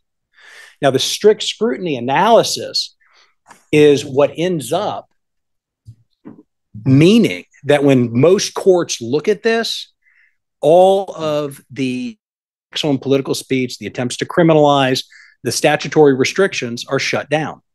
This is a little bit different from intermediate speech, intermediate scrutiny. Intermediate scrutiny is what they looked at in Alvarez. And in Alvarez, which is cited, is the Stolen Valor Act case. And in Alvarez, the defendant in that case said, listen, I'm a Congressional Medal of Honor winner. Lie. Absolute lie. And the Supreme Court looked at it and they said, well, yeah, it's a lie. But the First Amendment, even under intermediate scrutiny, is going to say, we're not going to criminalize that activity. We're going to allow him to say that. So even under intermediate scrutiny, there's tons of protections, but then it gets ratcheted up when you're dealing with political speech, which is what this is. And the Eighth Circuit, again, quoting from United States Supreme Court cases, said that when you go ahead and you apply strict scrutiny, there is going to be almost no amount of fine tailoring that a government can do with its prosecution or a statute that can override the overwhelming free speech protections of speech. And they say that because a criminal prosecution of political speech is particularly dangerous, quoting Judge Breyer, and consequently, it can easily result in censorship of speakers rather than their ideas. So what they're saying here is they are saying, listen, I get it. There is an interest in having some type of restrictions on the manner of speech that we have on elections. We want to have good outcomes here. But we're going to weigh that against the chilling effect of restricting that speech as it relates to the elections. And the Constitution and the Supreme Court have said, we're going to put up with a heck of a lot of speech before we quiet it, because the result of telling somebody or prosecuting somebody for saying something about an election that a DA disagrees with is terribly, terribly dangerous in our society. And we're going to potentially shut down all of that speech with regard to dissonant or dissenting views we don't agree with. I'll get the word out. If there's a dissenting opinion. Dissenting, thank you. The case is the kind of the window setting and yes. or scene setting rather, and these broad principles you're referring to in these cases. Most of these, aren't they facial challenges where they're striking down a statute in its entirety that is solely and very obviously targeting speech? Well, I think that that's right, but I think that you can attack the indictment here and the statutes under which it's charged upon just within the four corners of the complaint. Again, we're going to accept everything in there that they say is true, but even when we're accepting everything that they say in there is true, it doesn't reach up to these, and they are broad principles. But just so I'm clear, yes. What lane we're in, though. Yes. The argument isn't like many of these cases that we read about and that establishes principles that the fraud statute right has to go away. It's as applied here. It's unconstitutional. As applied here is unconstitutional. Yes. But we have to get over that first hurdle of whether we can make an as applied challenge. 161020 should be attacked facially. Okay. Haley makes that hard, but I think that it should be attacked facially. That probably is, the rest of them would be as applied. And then the next thing, Your Honor, again, kind of going, I'm sorry. No, go ahead. Oh. And once we decide that this is, I'm sorry. Once we decide that it is political speech, both the state and the legislature have a duty to do two things. They have to show that there is a compelling state interest with regard to what they're doing. And they also have to show that the restrictions on the speech are as narrowly tailored as possible. So that's what I'm getting held up on again, Yes. because that whole line of analysis, the legislature has nothing to do with this, right? Because the statute is what it is. Right. So in terms of whether it's been narrowly tailored or whatnot, if we're as applied, that's not really coming in, right? No, you're right with regard to the attack on the statute, but what I'm getting at is the prosecution here, and the point being with regard to all the statutes that are at issue and everything that they're prosecuting is that as applied, none of them can stand because, and I'm about to get to this, because there is counter speech available. And the counter speech that's available, and that's discussed a lot in Arneson, what the courts say is, listen, if you have debate and you have false speech, the Supreme Court has said, listen, the remedy for speech that is false is speech that is true. This is the ordinary course in a free society, and the response to the unreasoned is the rational, the uninformed, the enlightened, the straight-out lie, the simple truth. And what happened in Arneson is that the court said, listen, if you say something false with regard to this ballot referendum, somebody else is going to pick up the ball and say something true. And you're going to have an invigorated debate about those issues, and that'll wash out in the election. What do we know about this case? Every single thing, every act, every count that's talked about in this case was published in real time. Every single thing was very, very hotly contested. There was more than enough, a ton of counter speech. And what happened? What happened is the court challenges were resolved. Joe Biden was put into presidency in January of 2021. And we were done. But I don't know if that legally makes a distinction, because if, as the state's theory as alleged had succeeded, you wouldn't then say here, I would presume that a prosecution is now greenlit under these same principles. Under these same, I'm sorry. If it's violating free speech regardless, right. It doesn't matter whether it was successful or not. No, it doesn't matter whether it's successful. No, that's exactly right. All I'm saying is that part of the American experience is saying, listen, we're going to allow, it doesn't matter whether it's successful or not, absolutely right. But what I'm saying is that the counter speech here that was available led to a result that apparently the state wants. And the counter speech led to robust debate, court cases, and you got a result. And that is what the framers were trying to protect.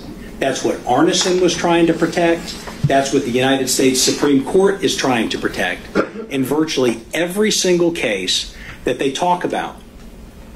And I've noted here that when you look at the various cases, and I've cited a ton, these are a hand, I mean, you can cite Supreme Court cases and First Amendment cases all day long. But in all of these cases that the Supreme Court raises when it relates to political speech, it is almost invariably going to fall out on the side of let the speech occur. Even if it's false, even if it's fraudulent, when it's in the course of an election, and especially a presidential election, and especially when you're going to have people on the other side going at it hammer and tong to figure out what is the truth. When you say even as with fraudulent, do you mean even if false? Even if false, yes, okay. Excuse me. Even if false. And the Supreme Court has come again and again and again and said that this type of speech, we're going to protect it even though it's false. And the state here in its indictment, the entire premise is, well, what you're saying is false. What you're saying is wrong. As of December the 3rd, When you have a result in the election, you ought to have known that Joe Biden was the winner, and because you said Joe Biden's not the winner, and because you filed a lawsuit and you had electors go and vote, and because you got on TV or did a tweet or came up with a legal theory, we want to put you in jail. That is anathema to our history, and it's anathema to the First Amendment. And I also cite cases here with regard to Georgia that are in accord. And, Your Honor, before I kind of jump ahead, we talked a little bit about whether resolution is ripe.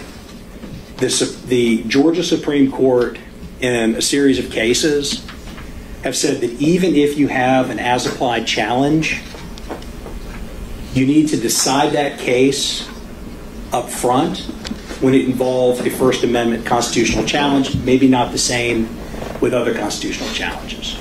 It also says that the court can consider a demur based solely on the state's averments, and that's all we're asking here. We're not asking for anything else other than what's in the four corners of the complaint. And so, taking all that, and I've truncated it quite a bit, but if you look at the cases, if you look at what's in the indictment, this isn't close. The defendant's statements and actions here are challenging the processes of the 2020 presidential election. It is political free speech.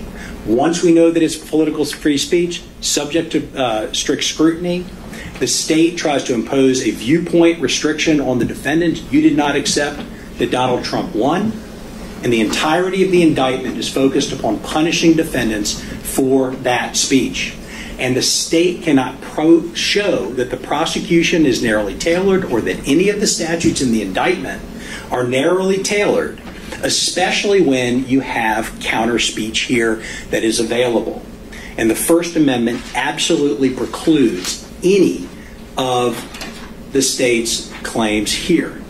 And I think one thing that I wanted to... Hold on one second. All right, got it. Is we are in the throes of this, right? I mean, it's hot. It's emotional. It is something that is topical. And we think this is the first time America has ever gone through this process. It's not. It just is not. I was down in Florida in 2000 for the recount of the Bush versus Gore election. That resulted in the Secretary of State, remember the criticism she got, the Attorney General of Florida running around, decisions of the Florida Supreme Court, hotly contested. Is this ballot fraudulent? Is that counting fraudulent? It goes up to the United States Supreme Court. It lasts until almost January of 2001, about as long as this challenge lasts. And the Supreme Court, in a decision that a lot of people roundly criticize, say, this is the result. It's over. President Bush did not indict President Gore and his supporters for making those challenges. That was their political speech, and it resolved through the courts and through the political process as it should have. And when I'm thinking about, when else did this happen again? What happened in Georgia? It's kind of a history buff type thing. But we probably have all heard that in 1946 or 47, you had the elected governor of Georgia die before he got into office. It's called the Three Governors Controversy. And at that point in time, the Georgia General Assembly said his son, Herman Talmadge, we're going to make him governor. The duly elected lieutenant governor said, no, I get to be governor since I was duly elected as lieutenant governor. The sitting governor, Ellis Arnold, said, I'm going to hang around and I'm going to be governor. The Georgia Supreme Court weighed in, allegations of fraud, allegations of false statements, allegations that this just ain't right. And the Supreme Court said, well, it's going to be the lieutenant governor. But the members of the General Assembly that said it was Herman Talmadge, they didn't go to jail.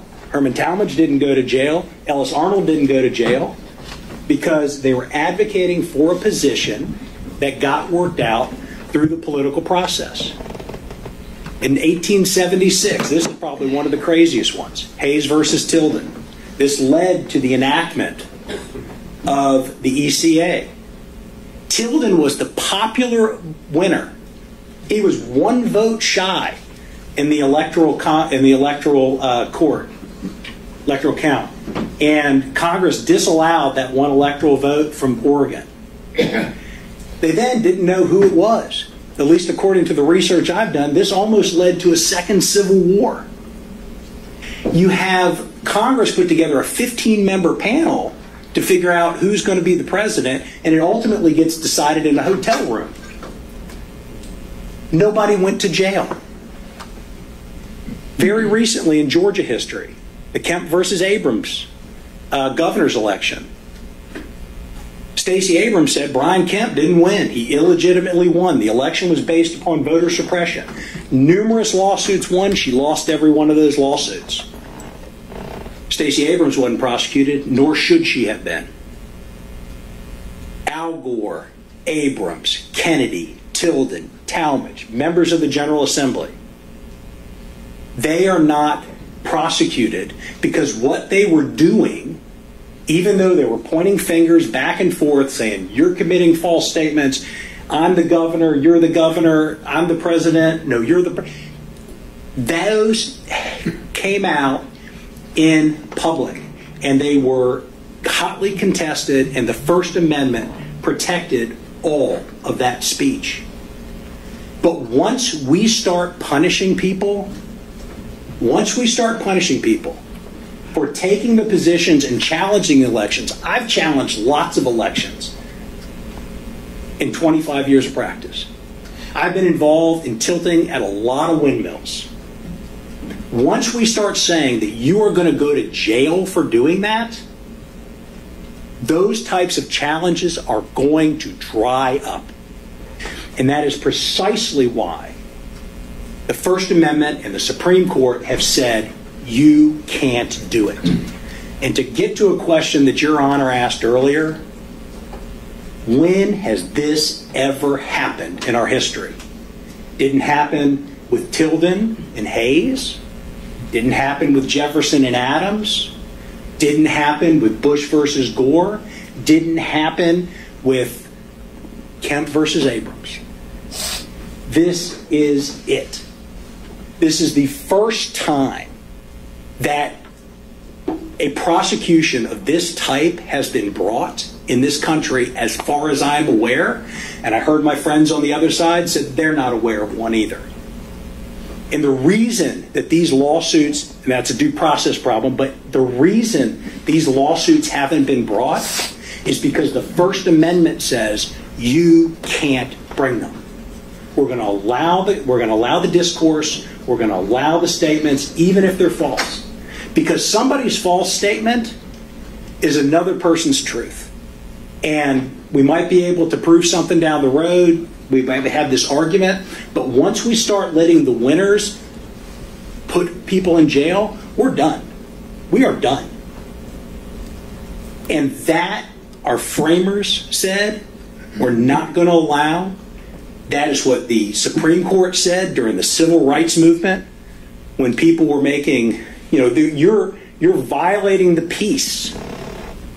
You're saying something that we disagree with. You are making statements about these types of civil rights issues. You got to go to jail because you're standing on a public piece of property and you can't be there. The Supreme Court repeatedly says no. Whether it's your action, your petition to government, your speech, we're not going to allow the state to come in and say, you go to jail because we disagree. It is about as strong a presumption, it is about as strong a piece of law that we have in this country. And again, the reason we've never seen it before is because this is unprecedented. We can have all kind of disagreements about candidates, all kind of disagreements about policy, whether or not we think that what they did was morally right, good, bad, or indifferent. But we don't jail people over this in this country. Your Honor, and then the very last thing I'll say is I think we especially don't jail people when they go and they give their statements to their elected officials and say, hey, I see a problem. Will you guys look into this problem? I see a concern. Will you look into the concern? That's the people you're supposed to go to. Go to jail, says the state. No, I say, and no, says the First Amendment. Thank you, Your Honor. Thank you, Mr. Nolowitz. Your Honor, may I address one specific point that I raised in the motion?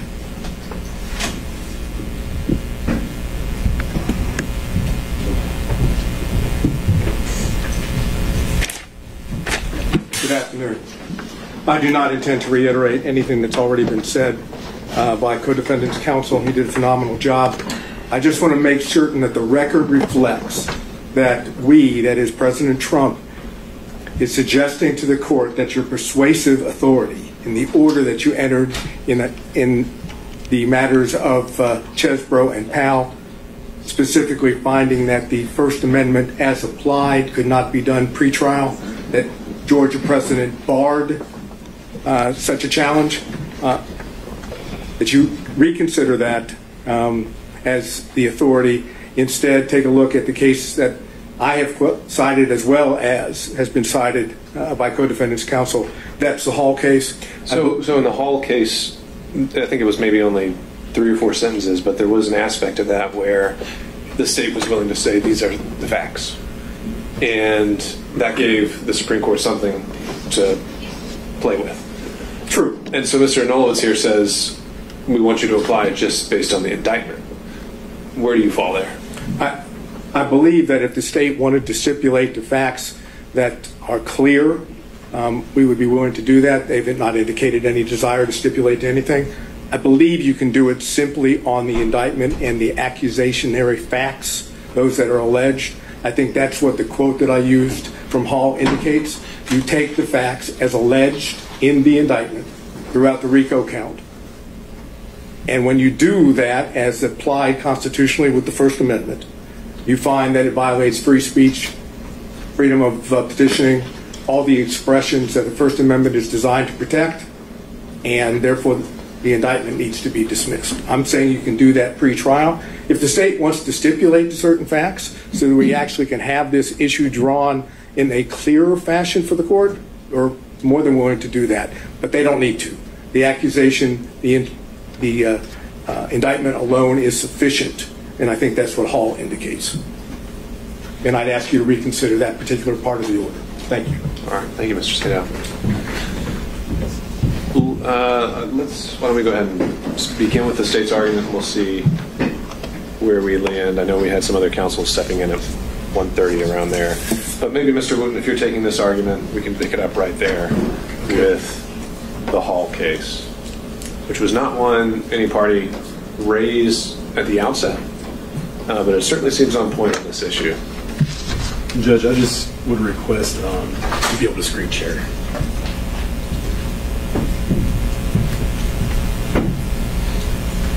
I don't think I've got the yeah. All right, so we need Mr. Wooten and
Thank you, Judge. And I will just jump right into Hall, Judge. As you pointed out, state's position is that Hall does not apply here.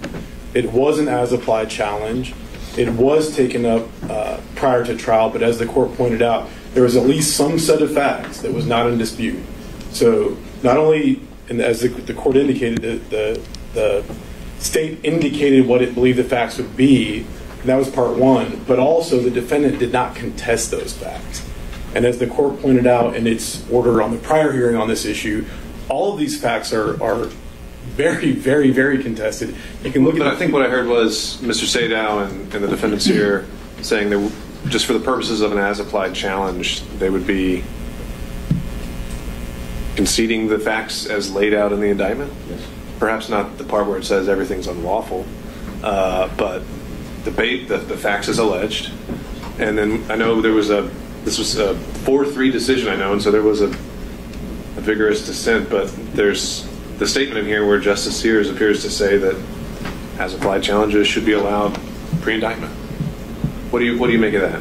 Well, Judge, I think you hit on something important, which is that if they're not willing to stipulate to all of the allegations, the intent requirement, the unlawfulness, all of it, you can't stipulate to some of the facts that don't establish the offense and say, let's make a decision. I think that's not congruent with Hall. I think in Hall there were facts that were stipulated to that, but for the constitutional challenge, established the essential elements of the offense. And then the examination was able to be made on that limited set of facts. And so here, I mean, as an example, let's take a false statement. I think that they would have to stipulate, and not, again, our position is that they can't stipulate just for the purpose of this argument. If the fact is stipulated to, it's stipulated to in the entire matter, is our position. They'd have to stipulate that for a false statement, that the statement was false, that it was within the jurisdiction of a department or agency of state government. They knew it was false. Going beyond just the allegations in the indictment, going to things that they've indicated in their pleadings are required to for a conviction. They'd have to agree that they knew that those statements would come to the attention of a department or agency, etc. So I don't know that they're willing. To me, that sounds like a guilty plea. Well, let's pause there for the purposes of an as-applied First Amendment challenge. Mr. Nolowitz, any thoughts on what facts? If we're just looking at the four corners plural of this indictment, right. What facts are to be stipulated to or agreed to? Well, I mean, I think he's right. I'm not going to stipulate the veracity of the facts for all purposes going forward. I think that's just for the purposes of an as-applied First Amendment challenge. Purposes of the as-applied First Amendment challenge. That everything in here is alleged. Everything in here. I mean, again, we're not stipulating to it for trial or for evidence therefore. But if you were to look at everything in that indictment, it's saying just like on a civil motion to dismiss. We're going to take as true everything in there. It doesn't stand under a First Amendment. Which you just your general demur framework, right? Yes. Mr. Sadow, is there anything you wanted to add there? I would echo that position and have done so in my motion itself, indicating that for purposes of the First Amendment as applied challenge, it's undisputed as to the allegations and vermin in the indictment. Okay. Mr. Wooten, back to you. Judge, Hall does not say that the defendant in that case stipulated for the purpose of an as-applied challenge. It says that they did not contest the facts, period. So our position is that you don't get to, stipulate to the facts here, but then contest them here. We do not. I heard from the other side you doing a demur, but this is not a demur. This is essentially a plea and bar based on a constitutional challenge. It's not the same thing. And to be clear, in a demur, the other side is not stipulating that the facts are true. The court is taking them as true and making its determination as to whether or not the indictment is sufficiently pled. So our position is that there's no such thing as stipulate for the purpose of just this. That doesn't do it. That they would have to stipulate, again, not just to what's alleged in the indictment, but the proof that would be shown at trial, because an as-applied challenge looks at more than just the indictment. It looks, that's what Your Honor exactly pointed out in your initial order on this, is that you can't go just by the indictment, and in Hall they don't go just by the indictment. There are some additional facts that are stipulated to.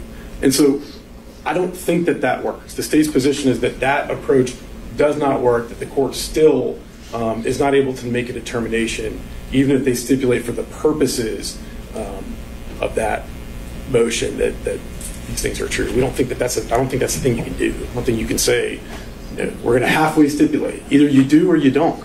Either the fact is stipulated, it is a fact established in the record as true by stipulation, or it's not. It's not a thought exercise. And in Hall, they agree that the facts are true, unequivocally. That's it. And so the state's position is Hall does not apply here because that is not what's happened here. When we move to the other case cited by Mr. Sadow, that's State v. Davis. He cites that as precedent. That's a facial attack. And as the court well knows, a facial attack is presumptively ripe. The argument in the facial attack is that it could never be applied constitutionally, so there's no need for a development of a factual record. So we agree with the court in its first order on this issue that these issues are just not right. There is not a fact. There's no facts in the record as it relates to. There's some facts as it relates to some collateral issues, bond revocation, et cetera. But there has been no testimony under oath, no evidence, no exhibits admitted. There's no facts in the record, and so the court cannot make the determination at this point. I do want to hit on a few things, just bigger picture. We heard from the other side these grand statements about this is a prosecution of political speech, this is a prosecution of expression, this is a prosecution of association, petition, etc. That is not true, and the indictment tells you so. This is a prosecution for violating the Georgia RICO Act, individuals conspiring to participate in a pattern of racketeering activity while associated with a criminal enterprise. It's a prosecution for solicitation and violation of oath of office, false statements and writings, impersonating public officers, and the list goes on and on. Some of these are crimes involving expression. Some of them are not. Conspiracy is not a crime involving expression. It's a crime involving a corrupt agreement. And the crimes that do involve expression are specifically, we have specific authorization from the Georgia Supreme Court and the United States Supreme Court to prosecute that type of speech. And again, looking at Alvarez, the First Amendment does not protect a few historic categories of speech, including speech integral to criminal conduct, fraud, speech presenting some grave and imminent threat the government has the power to protect or to prevent. And Haley, as the other side pointed out, again, holding that 1610-20 is constitutional on its face. And so I bring this up to say that, I'm going to go back 2 slides, even if any of these issues are right, as a general matter, the defendants aren't telling the court what they want it to do, because you don't get to come in and just say the prosecution is unconstitutional. That's not how a constitutional challenge works. What statutes are unconstitutional? It's how an as-applied challenge works, though. Well, they're not saying, Judge, which statutes are being applied in an unconstitutional way. I guess we've heard all of them, but we haven't seen any analysis in the briefing or in the argument of how each specific count is applied unconstitutionally, has that criminal statute applied to it unconstitutionally. And so the state's position is that if the court's willing to entertain that argument, we'd ask that you make the other side reduce those arguments to writing, give us the opportunity to respond. They weren't in the briefs. And so I don't really know how we can respond to a blanket constitutional challenge that doesn't have any specifics, doesn't talk about statutes, doesn't analyze specific facts. There are no facts in the record, of course. But we don't get that analysis of exactly how each of these counts are being prosecuted in an unconstitutional as-applied way. It's just not there. We heard from the other side that this is the first time a prosecution of this type has been brought, that it's unprecedented, and that may be true. But this is the first time a criminal enterprise has gotten together and tried to overturn the results of an election. So I don't think that's a particularly persuasive argument, that this is the first time a case like this has been brought. There's going to be a first time a case under any statute or any situation is going to be brought, and that doesn't make it unconstitutional. And again, Judge, I promise I keep it brief. Our position is that these issues aren't right, that the speech or the other expressive conduct that forms the basis for the charge is not protected by the First Amendment. The U.S. Supreme Court has told us that over and over again. The Georgia Supreme Court told us that specifically as it relates to 1610-20. And they're just not sufficiently particularized. As the court pointed out, it's like, is this a facial attack? Is this an as-applied attack? We bounce back and forth, and the state just can't meaningfully respond until they've identified specifically what is being attacked. I'll take any questions. Other than that, nothing further. Thank you, Mr. Wood. Thanks.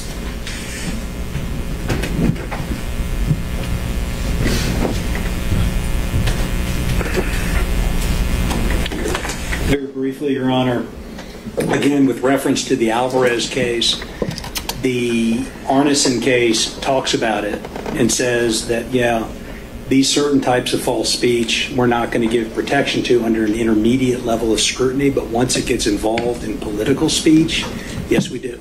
The First Amendment covers them. The other thing, just two quotes. A prosecution motivated by a desire to discourage expression protected by the First Amendment is barred by the U.S. Constitution, and it must be enjoined or dismissed, irrespective of whether the challenged action could possibly be found to be unlawful. That's in our brief.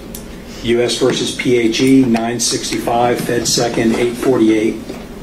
Freedom of speech is protected not only against heavy-handed frontal attack, but also from being stifled by more subtle government interference, such as via post hoc prosecutions for political expression and activities under the guise of enforcing general criminal prosecutions. That's in our brief. And they have not been addressed here. It is staggering to me, that the state would stand up and say, we accept every allegation for the purposes of this indictment. We'll accept them all as true. And they can't defend it under the First Amendment. But where in there is there non-political speech? How are you defending this? If everything you say is true, it's right for decision, that's what Hall says, and they're not defending it.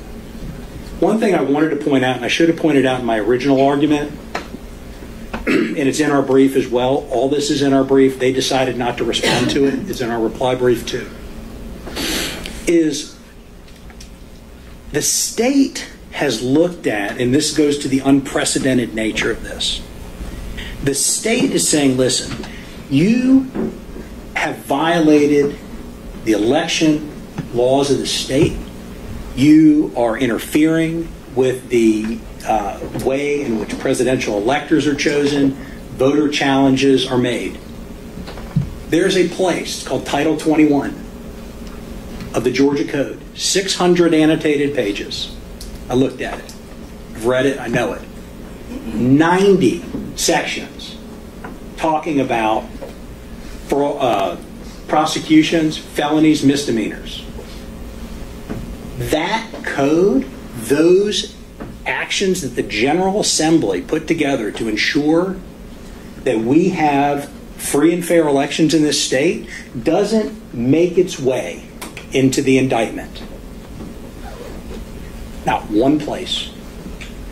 Rather than looking at the state election code, they turn to Title 16, RICO, lying to officers. And they sit there and they try to mold these other statutes into a crime related to the elections of this state. And it's a bad fit. And it's a bad fit for all the reasons that we have said. And had the General Assembly wanted to prosecute the types of things that the DA is saying, it probably would have done so. It would have done so in the election code. And had it done so, I'd be sitting there saying, that's unconstitutional. Thank you, Your Honor. Your Honor, may I address?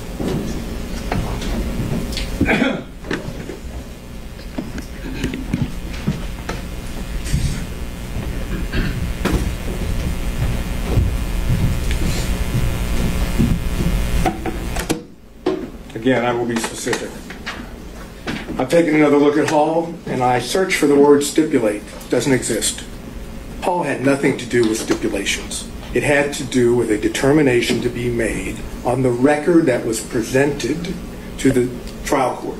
In fact, the opinion points out, because this matter is being reviewed following the trial court's denial of Appellant Hall's motion to quash the accusations against her, the underlying facts have not been fully developed. the state represents to the court, and then it talks about what the state's representations are. It does not speak in terms of what the defendant, Hall, stipulated to. As I said, it's not even in there. But I think the footnote itself, which I mentioned in my motion, and you go to footnote number 2, is most telling. It indicates the dissent urges that in considering Hall's vagueness challenge, which we understand to be the First Amendment challenge there, which would echo or mirror our First Amendment challenge here on freedom of speech, we are limited to the allegations of fact appearing in the indictment.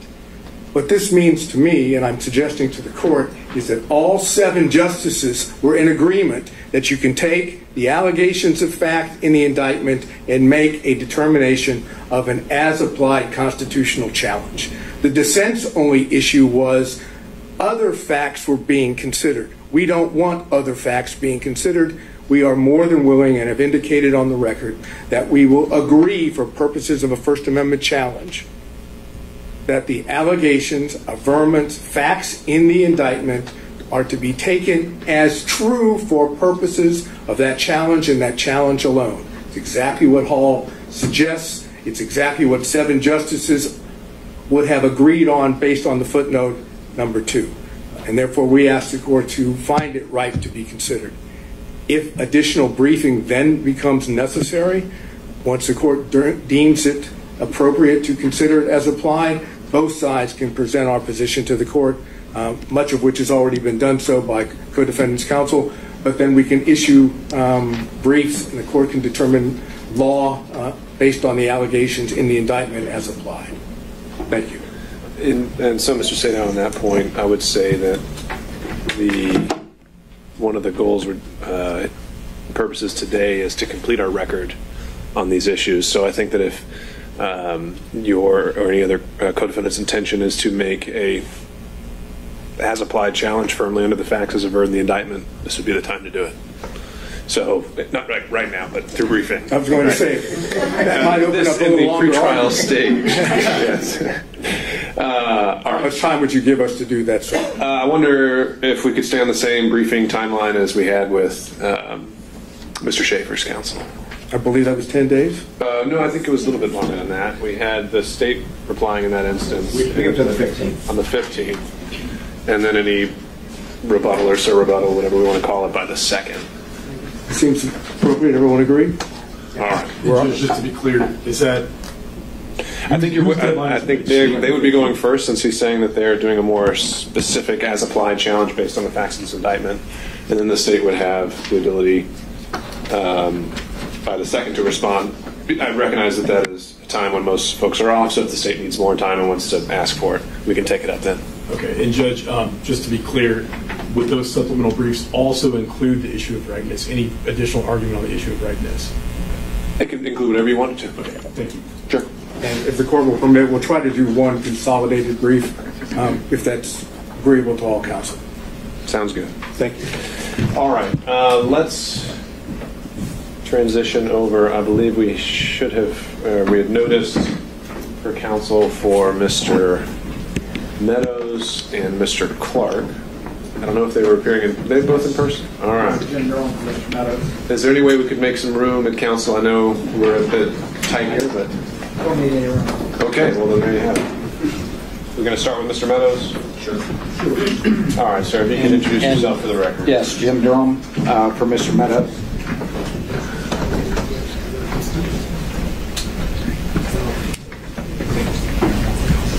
And Judge, for the record, I think I need 90 seconds. Okay, and your client has waived his presence here today? Yes, sir. All right. Simply, Your Honor, we're just asking for an extension of our deadlines. The 11th Circuit has taken, Mr. Meadows believes this case, as it relates to him, should be in federal court. I know we have deadlines of December the 4th as it relates to discovery. We have deadlines as it relates to pretrial motions on January the 8th, and we've asked simply for an extension as it relates to discovery February 1st, 2024.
Just take a second, and then we can come back, okay? All right.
All right, let's go back on the record, Mr. McDougall. Thank you, Your Honor.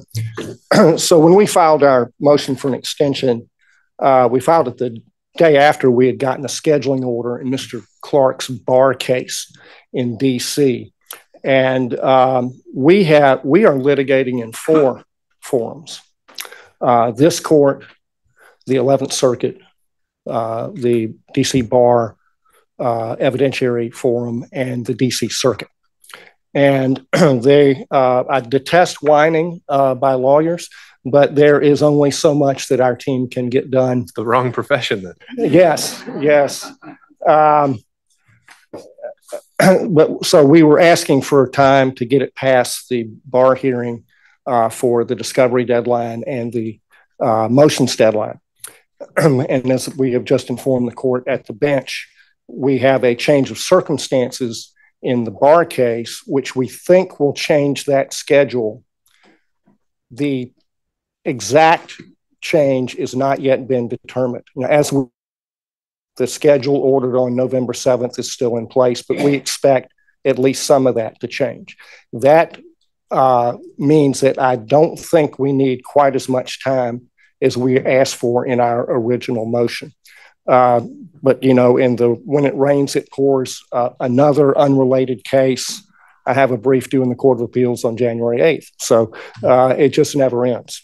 So what on the discovery deadline, I believe the court indicated at an earlier hearing that it was less inclined to grant extension on the discovery than the motions deadline. And so what I would propose is that we be given 1 week on the discovery deadline. I think we can live with that. And then on the motions deadline, we would like to get that into February if we can. Is there a particular date in February you're proposing? I don't have my calendar in front of me, but I think the middle of February would work, I think.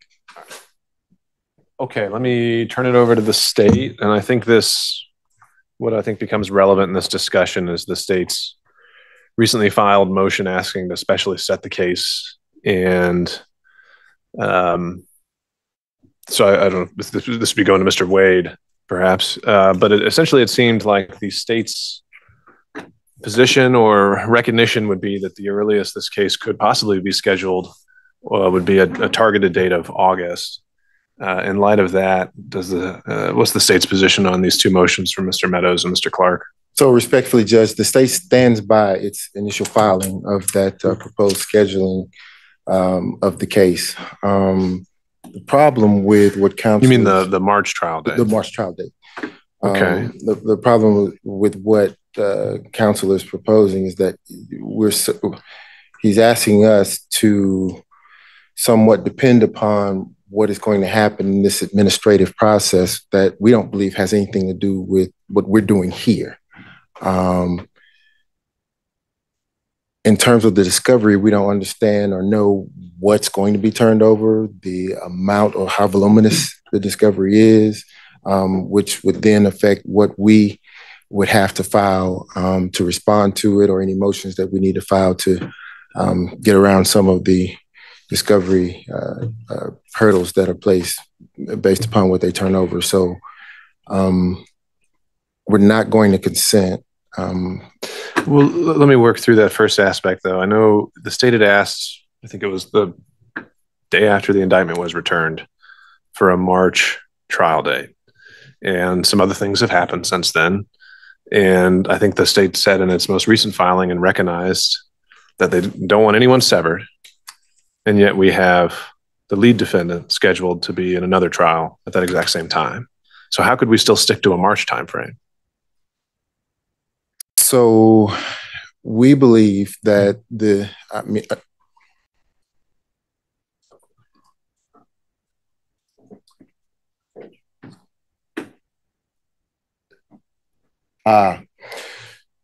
counsel just reminded me, Judge, that the most recent filing or the most recent ask was for the August date. Right. Not the May date. Well, no, I think when you said we stand by our original filing, I thought you were referencing your March date. No, you're saying the August date. The August date. Okay.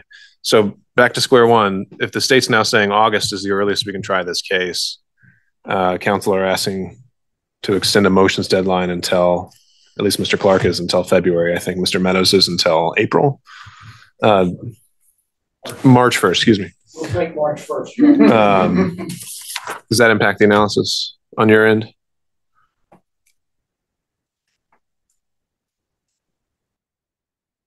Somewhat, only because of the potential volume of what might be turned over to us. What volume of discovery, volume of motions? I don't think they're asking to reset the volume of the discovery. Well, I know they are, but one of them's asking for 1 week on discovery. It's more just when are these motions going to come in? So maybe that's something. If we need to take a minute to discuss, we can. But at the outset, as I noted, and I think Mr. McDougall recognized, I saw kind of a distinction between turning over the initial batch of reciprocal discovery. I didn't see that as just, first of all, that's less of a hard cutoff date as our motions generally. You know, reciprocal discovery can be something that's a recurring and rolling basis as soon as something becomes relevant and recognized in that way. But as I mentioned before, and I think this would still apply with equal force here, that we can keep that on this side of the new year. It's more the motion state, I think, that they're asking for more time on. I think Mr. Clark's case has given us more substantive issues. Mr. Meadows, as argued by Mr. Durham, seems more just personal preference. So I'm not as wild about that ask, but I'm wondering if it's even worth having this discussion if we're not even going to be getting into a certified ready posture until the summer. I understand. So if you want to confer, feel free, but we'll just hold in place for a minute.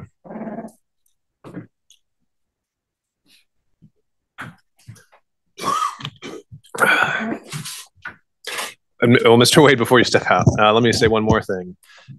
I'm also going to be mindful that this doesn't open the floodgates to every other co-defendant. I think if anyone's going to ask for a motions extension, it's going to have to be particular. It's going to have to be particularized and not just, well, you gave one to the other folks, because we're going to have a lot of motions to get through. And I would plan to be using the time come January to start wading into those just like we're doing today. All right.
any other defense counsel need to step out. I don't know when the state will be back.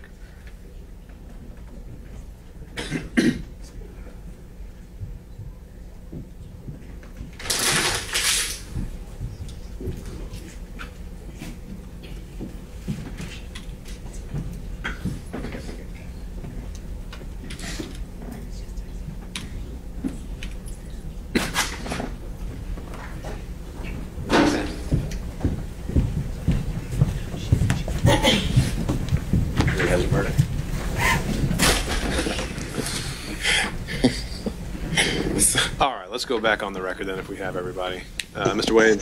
So Judge, our obvious goal is and has been to stick to our August trial date. And in efforts to stick to that August trial date, Judge, we don't see an avenue where the court could push past maybe a February 1st motions deadline. If that happens, then depending upon how the court rules, then I think we're still safe. But also the issue of Mr. Meadows and Mr. Clark's actions that are pending in the 11th Circuit will start to develop a pattern depending upon what happens in those cases as well. And we just want to be able to move our business here. All right, and on, I think it's worth taking up since it plays into this as well, the state's motion for the specially set. Just at the outset, I'll say I'm not planning on making any final decisions on that today because I think all parties should have the right to weigh in and be heard on it. I think, correct me if there aren't any more recent filings, but the state filed a motion. We have a response in opposition from Mr. Sadow, and then just another response from counsel for Mr. Eastman. I'm not aware of any other filed responses yet. I'll say, just again, touching on it, just since we're all here together, Mr. Wade, one aspect of that was talking about a final plea date. I don't know if we necessarily need that in a case like this. The state's more than welcome, and it has its own prerogative to set its own deadline for negotiated pleas, but making everyone come in just to announce ready, I don't know if I see the utility in that. But when it comes to the August trial date, I don't know if that wouldn't be unrealistic in a normal multi-defendant case, even with a lot of pretrial litigation. That wouldn't be unrealistic. But obviously there are a lot of unique variables at play here. And so I don't know if that's going to be something that we can determine 6 months in advance. But I guess my question for you on that subject would be, how long does it take, how would your estimate be for the state to ramp up, to have its subpoenas out? How much of a runway would you need? And this, I'm not holding you to it. This is more of a ballpark figure. I know you kind of got a trial run in October, but maybe that wasn't the ideal race for you. Yeah, yes, sir. I would say a reasonable time frame would be 30 days. Okay. And again, not holding you to that, but generally speaking, you're saying that if at any point, no earlier than a month in advance, the state would be showing up ready to go for voir dire. Yes, sir. Okay. All right. And then just because we're on the subject, but without making any determinations today, and because Mr. Sadow's here, I wonder, Mr. Sadow, would you like to weigh in and talk about some of the thought process behind the opposition? Well, the opposition at this point is fairly simple. My client has a trial date in D.C. in March. He has a trial date in Florida, Southern District of Florida, in May. The New York case, which kind of was the first one brought, if I remember correctly, is awaiting a new date. But it's, I think, going to follow the case in Florida. And depending on the length of cases, I don't see how any way this court could be set for trial in August. And of course, well, the state doesn't give it any consideration whatsoever. It's very possible at that time that my client will be running for election for President of the United States for the Republican Party. And that's somewhat prescient, I might think. And I know that the preference would be that he would not be on trial during the time he was campaigning. I think we'd better leave that and see what happens in the other two cases. and we'll go more into detail on that as we get closer in time. And of course, we have matters that could potentially be considered by Your Honor that might go up on certificate of immediate review. Again, the court's discretion, which could postpone things. So, right, and obviously recognizing as a caveat that this is assuming the indictment goes forward and based on the arguments of counsel. But I want to make sure I'm quite clear on the position. So the first level would be we don't think a August or later time frame is going to work because just a conflict. There's going to be another trial going on at that same time. correct. All right. And as a backup, if your client is the nominee, put the case that if he is not, is that no longer at issue? If he was not on trial and he was not the nominee, would there be any hesitation? If anything changes, if by some strange occurrence he is not the nominee, although of course everyone recognizes he's far ahead in the polls to be the Republican nominee for president. But assuming, I think that's a very low assumption, that he is not, then I think it changes perspective across the board. And so your request at this point would be that is something that we should at least defer before wading into for a few months. I believe that that's an accurate assessment of our position. I would point out, I realize the state believes it has an interest here, and obviously we believe that First Amendment rights and other rights. We haven't even brought the presidential immunity motion, which is going to be brought before January the 8th, which I'm suggesting, at the very least, depending on the court's ruling, would go up from one side or the other. Should the certificate of immediate review be issued by Your Honor and the Court of Appeals of the Supreme Court of Georgia take it up. But can you imagine the notion of the Republican nominee for president not being able to campaign for the presidency because he is in some form or fashion in a courtroom defending himself? I mean, with all due respect to everybody, and I know what the court is attempting to do is to give justice and due process, and I've said that and I'll continue to say that. That would be the most effective election interference of the history of the United States. And I don't think anybody wants to be in that position. I would hope the state would understand that if the Republicans believe he should be the nominee, that he should be given the same fair chance to campaign in national politics as the Democratic nominee, which at this point appears to be President Biden.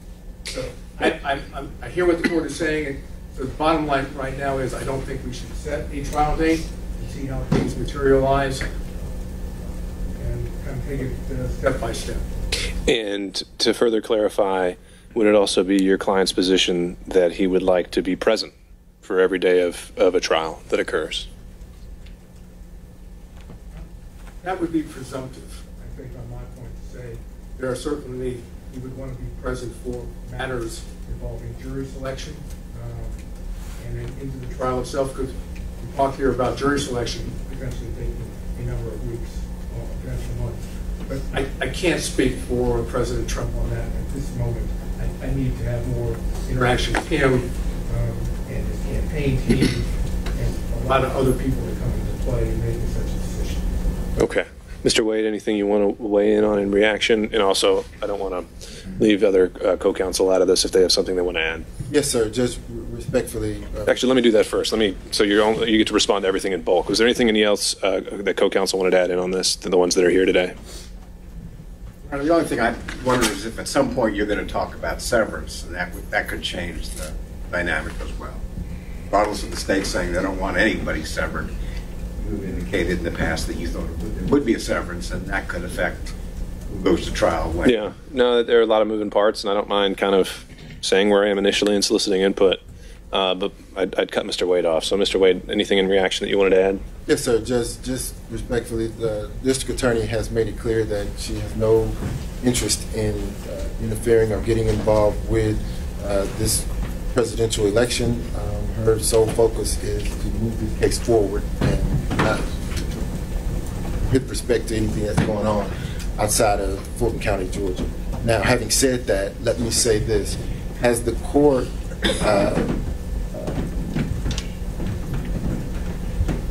closed the door on possibly entertaining an order that would contemplate both circumstances in case the case does not move. The other case that the court is believing is going to go forward that would impede our ability to move forward with an August trial date. What if that doesn't happen? So could the court fashion an order saying that if it doesn't happen, then August it is? Well, I'm wondering how we can square that. So you're saying that the state's position is that this case should not be interfering with an election. Mr. Sadow's position is that by going forward, starting in August, it would last, an estimate initially was 5 months. That was just with 2 co-defendants. That takes you through 2025. I think it was right? 4 months. Right. Well, I'm adding in our buffer and the defense case. I would presume they might want to present some evidence, right? What would be the state's response that having this trial on election day is election interference? This trial does not constitute election interference. Let's be clear. This is not election interference. This is moving forward with the business of Fulton County. I don't think that it in any way impedes Defendant Trump's ability to campaign or do whatever he needs to do in order to seek office. Okay, so. Your Honor. Yes, sir. Buddy Parker on behalf of John Eastman. Okay, there we go. Sir. This gets back to what John Samuel's point was. Dr. Eastman does not, if the cases were to be continued into 2025 without, that would be an entire year that Dr. Eastman wouldn't have his case addressed. And that was the opposition, that was at the heart of our opposition that we filed to the proposed August trial date. There are a number of defendants, as noted, who were not running for presidency of the United States. So this gets to the issue of severance, and I realize that there are no real ripe severance motions yet, but that's the point about the opposition to the August trial date, which was apparently triggered by the, we said, arbitrary, capricious, final negotiated plea date elected by the state. Well, so as I take it, it wasn't so much your opposition to the date as it's you would be fine with an August date as long as you would be severed. Yeah, as long as we're knowing we're on trial. Right. We would like possibly it being earlier if we could be accommodated, but I realize there are other co-defendants who have other issues that have been raised to the court. Okay. It is what it is. Well, I'll touch on severance here in just a second, but I'll put one more question out to the floor. This isn't one that has to be answered now, but I think it's one that might be worth considering. And so I'd pose the question to Mr. Sadow. If your client does win election in 2024, could he even be tried in 2025?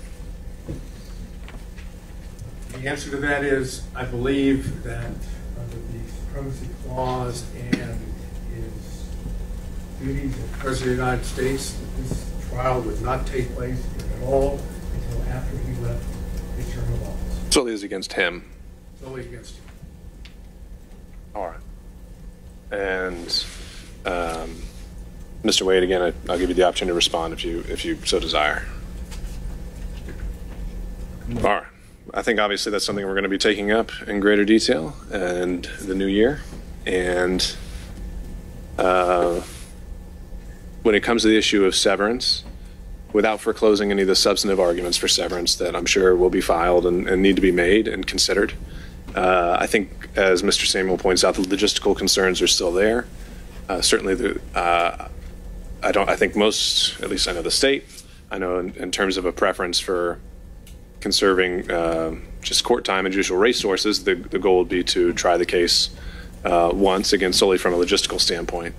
But I think a lot of the arguments and things that I put in that order would still hold true even with 15 defendants. And so, again, just putting out initial reactions is that even if there is as we get closer to the time of trial, a severance due to logistical issues, it's my understanding under the Joinder statute that the state would have the ability, and it says shall be able to choose the order. And so if we set a limit, that we just feel, court feels 8's the most we can do at once. My initial thought was that state would be able to choose an A league and a B league.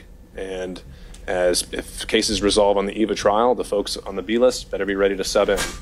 But that I don't think I can, I'm willing to say definitively that all 15, if that's who are left come the trial date, that no ifs, ands, or buts, they're all joined together. That's where I am now. But like I said, this is more just to solicit input and reactions. So, Mr. Wade? So we do know, Judge, by just historically, 12 defendants have been successfully tried. So would the court be inclined to consider it? I don't want to set a number today. I think, again, we're still a little too far out to do that. But I think we can recognize 12 as not 15, and 12 is very much pushing those boundaries. But as I mentioned, I think the state would have the statutory right to choose who would fill those chairs. And in the interests of efficiency, if one of those chairs is emptied the morning of voir dire, someone else would be filling in. So 8 is not a hard and fast? No, absolutely not. No, not at all. I'm not committing to any number at this point. But that's just how I was, at this point, viewing logistical severance. I don't know, Mr. Samuel, just because you raised the point, was there anything you wanted to add? Oh, I think the lawyers have all been discussing severance, and I think you described it once as which bucket are we all going to be in, and we've had a lot of conversations about it. I don't think we've formulated a specific response, but if you gave us a deadline to make a proposal, I bet we could meet your deadline. Sure. All right. Thank you all. Maybe two different deadlines, one for one bucket and one for the other. Okay. In the near term, though, we have Mr. Clark and Mr. Meadows who have been waiting here. We've covered a lot of ground since then. I think the state's position was that it was consenting to a February date? Not past February 1st. Okay. So if the state's consenting, then again, I was more on the fence with Mr. Meadows, but to that extent, we can say that the motions deadline would extend to February 1st. And we can do that. I think the same with Mr. Clark. Again, we're in another situation where there's a lot going on and a lot changes week by week. So with the state's consent, we'll extend the motions deadline solely for Mr. Clark and Mr. Meadows to February 1st. Your Honor, on that, assuming that either one of those defendants were to come up with a unique motion which had not been raised by any other defendant, would we at least be in a position to adopt for purposes of the record? I'll consider a motion requesting to adopt. Let's go that way. I don't think all motions are created equal, and we'll. I do want to have that January date be a hard and fast, because so far, I think we've had a lot of hands at the table, and the issues are starting to appear similar in most respects, and I'd like to see what we come up with in January. I'll take that as a maybe. We'll go with a maybe.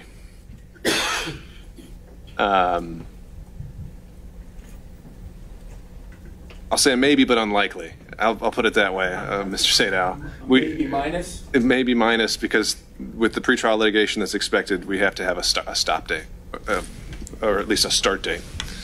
Okay, so I think, Mr. McNeil, that handles your business today? Yes, it does, Your Honor. All right. I plan to stick around. Feel free. Elevated arguments to come. Okay, if we're still standing here. All right, anything else then from Mr. Durham? You're also, okay. All right, so if there's nothing else from the state, then we're moving on. The remaining issues, and that may have taken care of, no, I don't think it did, actually, the housekeeping and discovery issues. But I wonder if we can combine, or if council were planning to combine issues 3 through 7 as articulated by the proposed agenda. No, not so much. Well, there are a lot of similar issues. I'm doing item number 3, which is the solicitation counts. Okay, well, let's just start there then. How much time do you need? at most I would guess 20 minutes. All right. And I do want to begin, if I can, by making sure the court is aware of how we structure the agenda.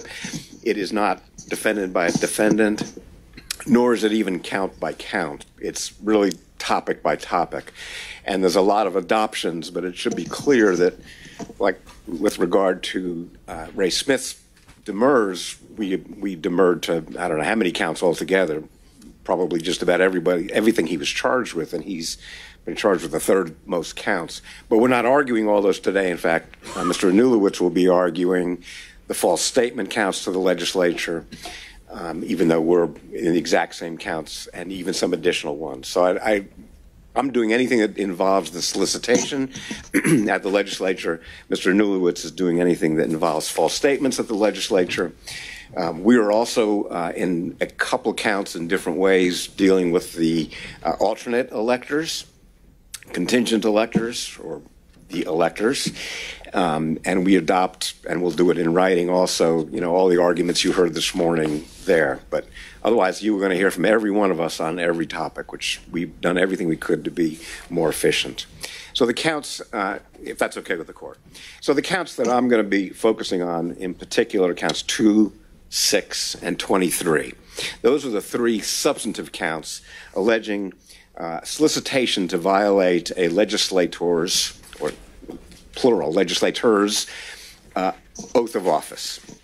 And they are, in all relevant respects, identical. They differ in dates, and they differ which legislative body Mr. Smith appeared before. And in each of them, there are a number of defendants, and I think we're all adopting each other, but I am handling these three counts, 2, 6, and 23. Count 2 alleges an appearance before the legislature on December 3rd. All these dates are 2020, of course. Count 6 alleges an appearance before the legislature on December 10th. And count 23 involves an appearance before the legislature on December 30th. These are not the fourth time that he appears at the Capitol is with the electors on December 14th. That was argued by Mr. Gilliam, Ms. Pearson, and we adopt their arguments with regard to that, the allegations involving what happened on December 14th and the related time frame. So I'm focusing on the solicitation counts. And the solicitation counts are virtually all identical, again, other than the dates. Let me just summarize really briefly count 2 as an example. And this applies to a large extent on the overt acts and the RICO, but we're not asking you to grant a demur with regard to them because they're not, most of these are not alleged to be crimes at all, even in the as predicate acts. So that's really the substantive counts, 2, 6, and 23. To the extent that any of them are mirrored in a RICO count, actually my partner will be arguing the RICO objection hopefully before nightfall, and she will, the reason we put that at the end, just so you know, is because otherwise she'd be dealing with every single substantive count also. So count 2. Count 2 alleges, as I said, that on the December 3rd, 2020, Mr. Smith, along with Mr. Giuliani, Mr. Eastman, Ms. Ellis, appeared before the legislature and unlawfully solicited members of the Senate Judiciary Committee, who were identified, many of whom were identified in the indictment itself, to engage in conduct constituting the felony offense of violating the oath of office. So you have a solicitation allegation asking someone to engage in conduct which would amount to a crime, and the crime is violating your oath, the oath you took before you became either a Senate or a member of the House, depending on which count we're looking at, all virtually the same. And then it identifies what you asked the legislators to do, which they claim would violate their oath. All the same, all three counts. They were asked to unlawfully appoint presidential electors from the state of Georgia. Okay? I'm just going to address those allegations because, as I've now said 3 times, they apply to all 3 counts of the indictment. We are challenging these indictments both under under the special demur and a general demur. and I'm, for those of us who spend a lot of time in federal court, and as you did for many years, they are not unlike, in terms of what you're seeking, a bill of particulars, a special demurrage, not unlike a bill of particulars that you would use in federal court. And in old civil practice, before the Civil Practice Act, it's not unlike, a motion for a more definite statement or something else that challenges, I'm talking about special demurrage now, it challenges the amount of information that was given to you in the charging document, whether it even applies in civil cases. And as you know from both parties' submissions, I'm just getting my computer warmed up. You don't need to read a whole lot of case law to understand special demurrage. You really only need to read two cases, and I think they're the cases that the prosecution cites and the defense. And one is the case of State v. Sanders, which the state cites, oddly enough, because it's so favorable to the defense.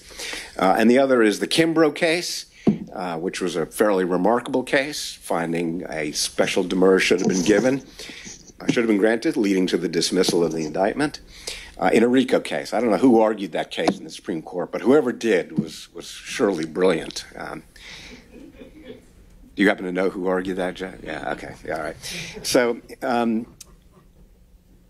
here's the problem with the indictment, and I, with all due respect to my colleagues, I'm not sure I understand really what their response is, other than we've alleged the three elements of the crime. That's all we have to do. We allege that you solicited. We told you who you solicited and when and what you asked them to do. Period. End of discussion. We don't have to do anything more. And in fact, they didn't do anything more, because at a minimum, what we seek in our special demurrage is, would you mind telling us what oath it is that you claim that we took? What was the oath we took? I've done many oath of office cases. We've represented county commissioners. When they do something inappropriate, they engage in some kind of, shenanigans, and they've taken some money they shouldn't have taken. You always find out what the oath was that they took. More often, we represent police officers who are alleged to have committed a violation of their oath of office because they did something wrong. Usually, an excessive force case, or maybe some sexual impropriety with an arrestee, or a financial crime. But you're always told what the oath was, because that, in essence, defines what you did that was illegal. You violated the oath, which required that you XYZ. And so we filed a special demurrage in this case to find out what oath it is that you say we took. You think it would be simple. Why don't you just go look it up yourself? Well, the answer is many public officials take different oaths. Policemen, for example, they take an oath under the county, they take an oath by the state. There's 4 or 5 different oaths they have to take. The city, the county, the state, and the oath, the post certification oath.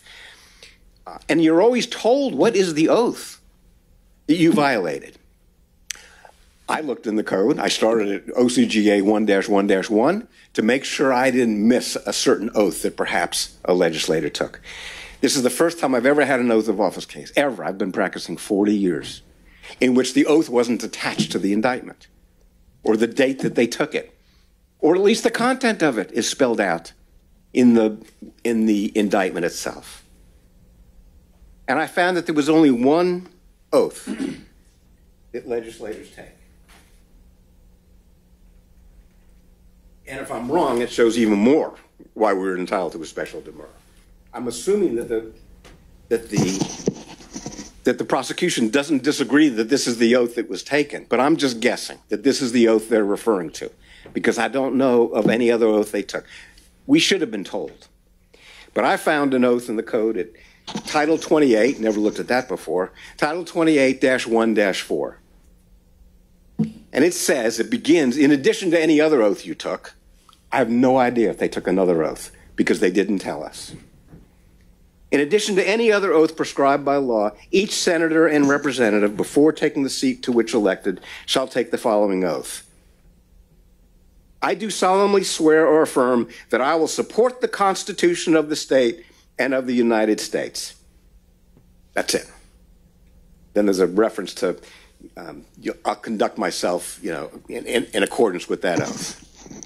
So I attached, for your benefit, a copy of a decision from a judge down in the Brunswick Judicial Circuit, which was the last oath of office case I took. And there, they alleged you violated your oath. They gave us the oath, in that case at least. And in that case, the oath said, like this, I swear I will defend the Constitution. And the judge said, that's too broad. You haven't given Mr. Samuel, Ms. Clark Palmer was in that case too, you haven't given them enough information. What clause in the Constitution, what part of the oath did you supposedly violate? And I pose the same question here. Assuming this is the only oath, and if it's not, you ought to automatically give a special demur since they didn't even tell us what oath it was. What portion of the United States Constitution or the Georgia Constitution, because that's in the oath also, Georgia and United Constitution, what clause in the Constitution are you claiming we asked the legislators to violate? Was it the Equal Protection Clause? Because voters in different counties, if Fulton County was rife with fraud, did they get more than one man, one vote, or one person, one vote in Fulton County? Because I've seen election challenges in this election dealing with equal protection. Was it due process? Was it what I learned about this morning, Article 2, Section 1? Is that the violation of the Constitution that was allegedly solicited of the legislators? We have no idea. We don't know what we are going to be defending against. We don't know what it is, what portion of the oath we supposedly violated by asking legislators to, I call them, coronate the electors, which is all they're alleged to have done. Appeared before the legislature and said, please, select these alternate electors. Once we are told what the oath was, which we haven't been, once we are told, assuming it's the Constitution that we were soliciting people to violate, what is it about the Constitution says you can't ask a legislator to appoint an elector?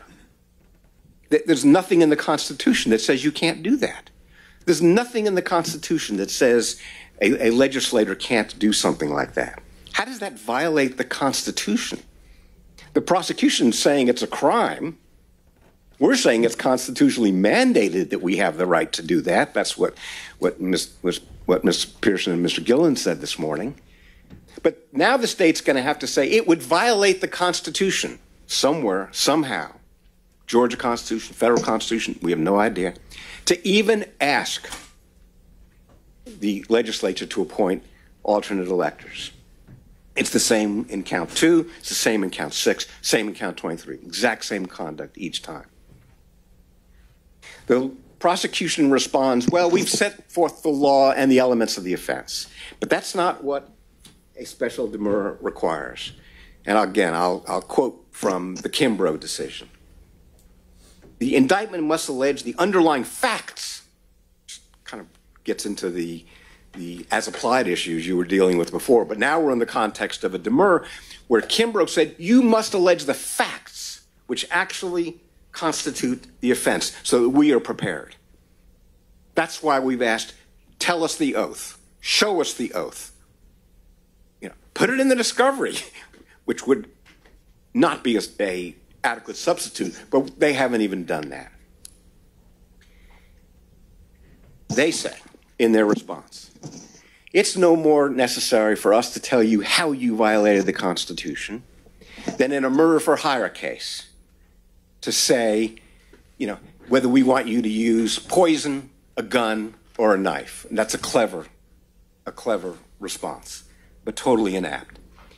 It would be as if, we said, go kill somebody.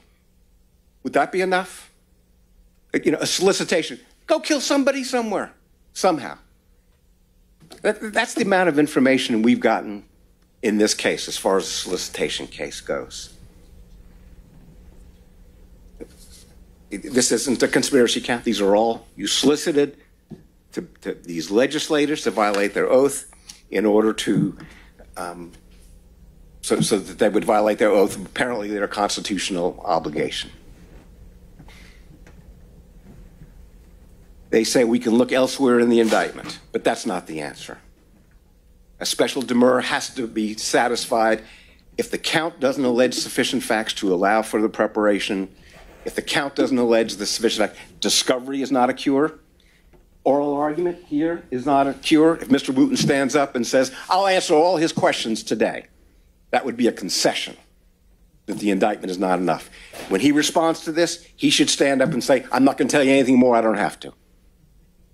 Because once he starts answering questions and saying, okay, I'll tell you where the oath is, I'll tell you what part of the oath was violated, I'll tell you the constitutional provision that you solicited the legislators to violate, he's acknowledging, he's conceding that the indictment was not sufficient, and he had to fill in the gaps by standing in court and telling, is he going to promise, is he going to promise those are going to be the allegations in the indictment? Well, I know you made this reference earlier. I know the bill of particulars isn't recognized, I think, explicitly in Georgia law. Right. But that's essentially what you want. Well, you want indictment perfect in form and substance. That's my next line. Thank you. No, you haven't. You've jumped the gun on that. But the difference between a bill of particulars and a special demur is the relief that has to be granted. Bill of particulars in federal courts are very, can I say, gentlemanly thing to do. And the judge says, just answer his question. You're bound by it. And you're bound by it. Yeah. That's not the way it works here. You have to dismiss the count here. It's the only way to resolve a special demur. If you agree that the indictment is defective in terms of not providing sufficient information, you must dismiss that count. That count gets dismissed, and they can reindict, they can do whatever they want to do. But discovery is not the answer. An informal response in court is not, or even a formal response, even if he takes an oath and tells us what the answer to my questions are. None of that is sufficient. It's a dismissal. Agreement between the parties, and that's not an answer either. Well, or one that's not at. We're not going to agree that we don't get a special demur. Special demur says you must have an indictment that is perfect in form and substance. I love Mr. Anulewicz and his colleagues' description of an indictment. According to Kimbrough, according to cases that go back 30 years, they have to get an A. It has to be perfect in form and substance. It can't be an okay or an adequate or even a B+ indictment. It has to be an A. If we were grading on a curve here, this indictment, perhaps, this indictment deserves a B, but only because so much of the remaining parts are so pitiful. So, our special demur is we want to know what was the oath, what part of the Constitution, if the oath is the Constitution, to obey the Constitution, what clause in the Constitution were they solicited to violate? And why would that be a crime? Let me turn to the general demur, which, well, I have one more example here. This indictment would be as if you were charged with violating your oath of office, or I asked you to violate your oath of office because you came into court, without a robe this morning, or some judge came into court without a robe. Isn't it clearly the law that the judge would be entitled to say, what oath did I ever took that required me to wear an oath? I want to know the oath that you claim I violated. And they're saying we don't even have to tell you that. You'll find out at trial. That's when you're going to find out the oath you violated and the portion of the oath that was violated. Let me turn to the general demur aspects of this claim. Again, the allegation is that Mr. Smith and others, Mr. Giuliani, Mr. Eastman, I guess, and Ms. Ellis, went to the legislature. They're invited to go to the legislature to answer questions of the legislators. And when they go there, they urge the legislators, this is what's in the indictment, this is, forget the facts, outside the four corners. And while there, they make statements that are asking the legislators to appoint a slate of alternate electors. And apparently the allegation is that that violates the Constitution. They're asking the legislators to do something that is unconstitutional, assuming those facts are all true, as a general demurrer must do. That is no different than a lobbyist who goes to the legislature, the examples from my brief, and says, you should pass a law that says any book that has the word sex in it should not be allowed in the public library. If someone went to the legislature, a lobbyist went to the legislature and said that, I want you to pass a law that says you can't bring a book that has the word sex in it to a library. Clearly a First Amendment violation, right? Nobody would doubt that. But under their theory, you're violating your oath. You're soliciting a violation of the legislator's oath because the lobbyist asked the legislator to do that, to do something that would violate his oath, because he passed a law that violated the Constitution. Think of the pre-Dobbs decision, the abortion cases, where So this, just to be clear, this line of your argument is premised solely on if the oath that they're referring to is Constitution. Listen, if I'm wrong about that, I'll sit down. If they stand up and say you found the wrong oath, you just grant the special demurrer and we'll start over again. I mean, really, that's we laugh, but that's the whole point of the special demurrers is make sure I got the right oath, okay? If there's some other oath that the legislators took, I mean, usually they're in writing and they're attached to the indictment. Do they have the written oath, the signed document? The problem with this, from a general demurrer standpoint, is even if they did that, even if I'm right that the oath of office they violated was the oath to obey the Constitution, it's not a crime. We can admit every fact, other than obviously the allegation that it's unlawful. You don't have to ever concede that fact for a general demurrer. And it would violate the First Amendment to say you can't go to the legislature and ask them to pass a law saying all abortions should be illegal, pre-Dobbs. Right? Because that was unconstitutional at the time. Roe v. Wade said that all abortions can't be illegal. You're not allowed to go to the legislature and ask them to do something like that, because you're soliciting them to violate their oath, which is to be constitutional. And the solicitation statute, the Davis case that Mr. Sadow raised before, and I think is not Hall, but Davis, the other case, what you're asking the legislators to do, it has to pose a clear and present danger. That's the Davis decision. A clear and present danger that they're going to be committing a crime if they did it, if they followed through on the solicitation. That's Davis, 246 Georgia, 761. Not only is there not a clear and present danger, it's not even a crime. It's not even a crime.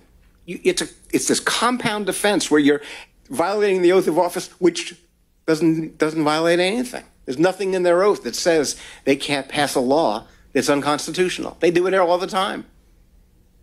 Don't tell them I said that, but they do it all the time. That's why we have challenges to statutes all the time, challenging the constitutionality of statutes. Your brethren on the bench in this courthouse have found statutes unconstitutional. Did they throw the legislators in jail? Did they say the legislators violated their oath of office when they passed the law? Of course not. Other aspects of the First Amendment that apply to the general demurrer here is the lawyer's duty. We talked about that a little bit in our brief, to advocate on behalf of a client, to urge legislators. I'm trespassing a little bit on Mr. Anulowicz's First Amendment argument. So asking legislators to appoint presidential electors doesn't violate the Constitution. Doesn't violate the legislator's constitution, even if they were to do it. You couldn't put the legislators in jail for doing it, not for violating their oath of office, not for violating the United States Constitution. We'd ask you to start with the special demurrer and then move on to the general demurrer. If their answer is yes, the only violation we're alleging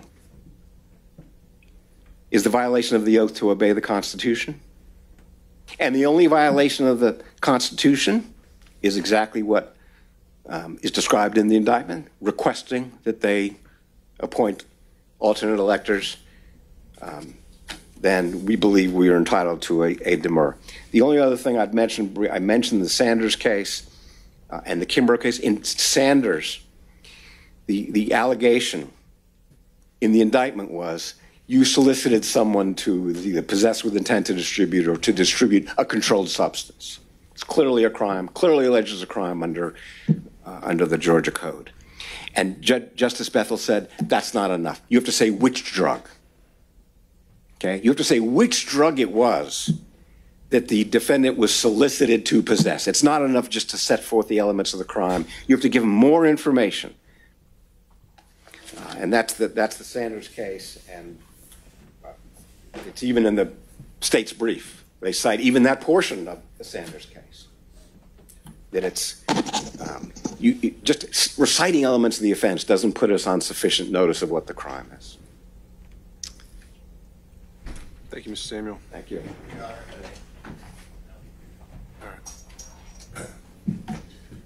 Yeah, following on Mr. Samuel's argument. 1 second, sir. We got to get our court reporter back up. Following on Mr. Samuel's argument, I want to talk specifically about additional issue that applies specifically to count 23. In that count, they're charged, Mr. Cheely, Mr. Giuliani, and Mr. Smith are charged with solicitation of the violation of oath on December 30th, in that they allegedly solicited the Georgia State Senators to violate their oath by appointing the alternate slate of electors. Your Honor, this is subject to general demurrer because it's a temporal impossibility. Looking at the indictment, as detailed in Overt Acts 78 through 85, the contingent alternate slate of electors was done, was completed, and the associated paperwork had been transmitted on December 14th, 2020. And incidentally, none of those overt acts involve or name Mr. Cheely. As the actions have been completed well before December 30th, as is described in the indictment, there is no possibility, even admitting every fact in count 23, that any of those defendants could have solicited them to violate their oath, because what they were supposedly being solicited to do had already been done and had already been complete. Thank you. And Your Honor, I have one point to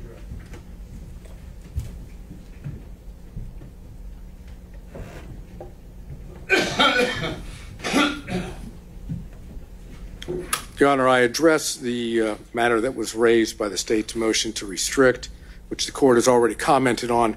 I just wanted to point out that in the motion to adopt, the first one that I did, which was filed on September 11th of 2023 as to Mr. Smith, and also I did an amended motion to just be as clear as I could be on October 24th, 2023. I indicated in a footnote on page 1 that Mr. Smith, that is the defendant that Mr. Samuel represents, that his demurrers to count 6 applies to counts 5, 28, and 38, which charge President Trump with the same offense.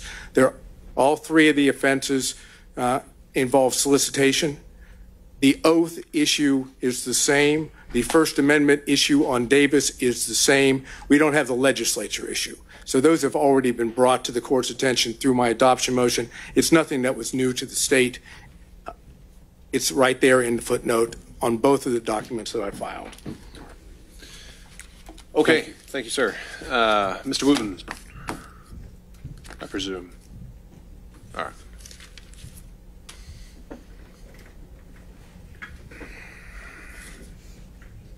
So I'm going to go a little bit out of order, starting with the argument related to temporal impossibility. That is a pure speaking demurrer. That's going to facts outside what's alleged in the indictment.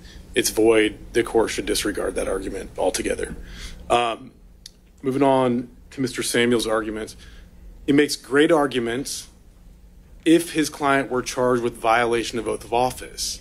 And his client is not charged with violation of oath of office. He's charged with solicitation of violation of oath of office, which is an entirely different crime with entirely different elements. Our inchoate offenses, solicitation, attempt, conspiracy, do not have the same elements as the target offenses. Any target offense. You can use any other offense as a target offense for one of those inchoates. They don't have the same elements. They have different elements, and so the pleading requirements are different.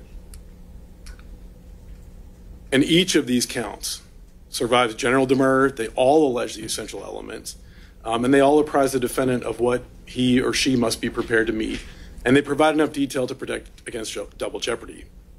Again, Indictment is not required in this case because of solicitation to allege the oath of office or the portion of the oath violated.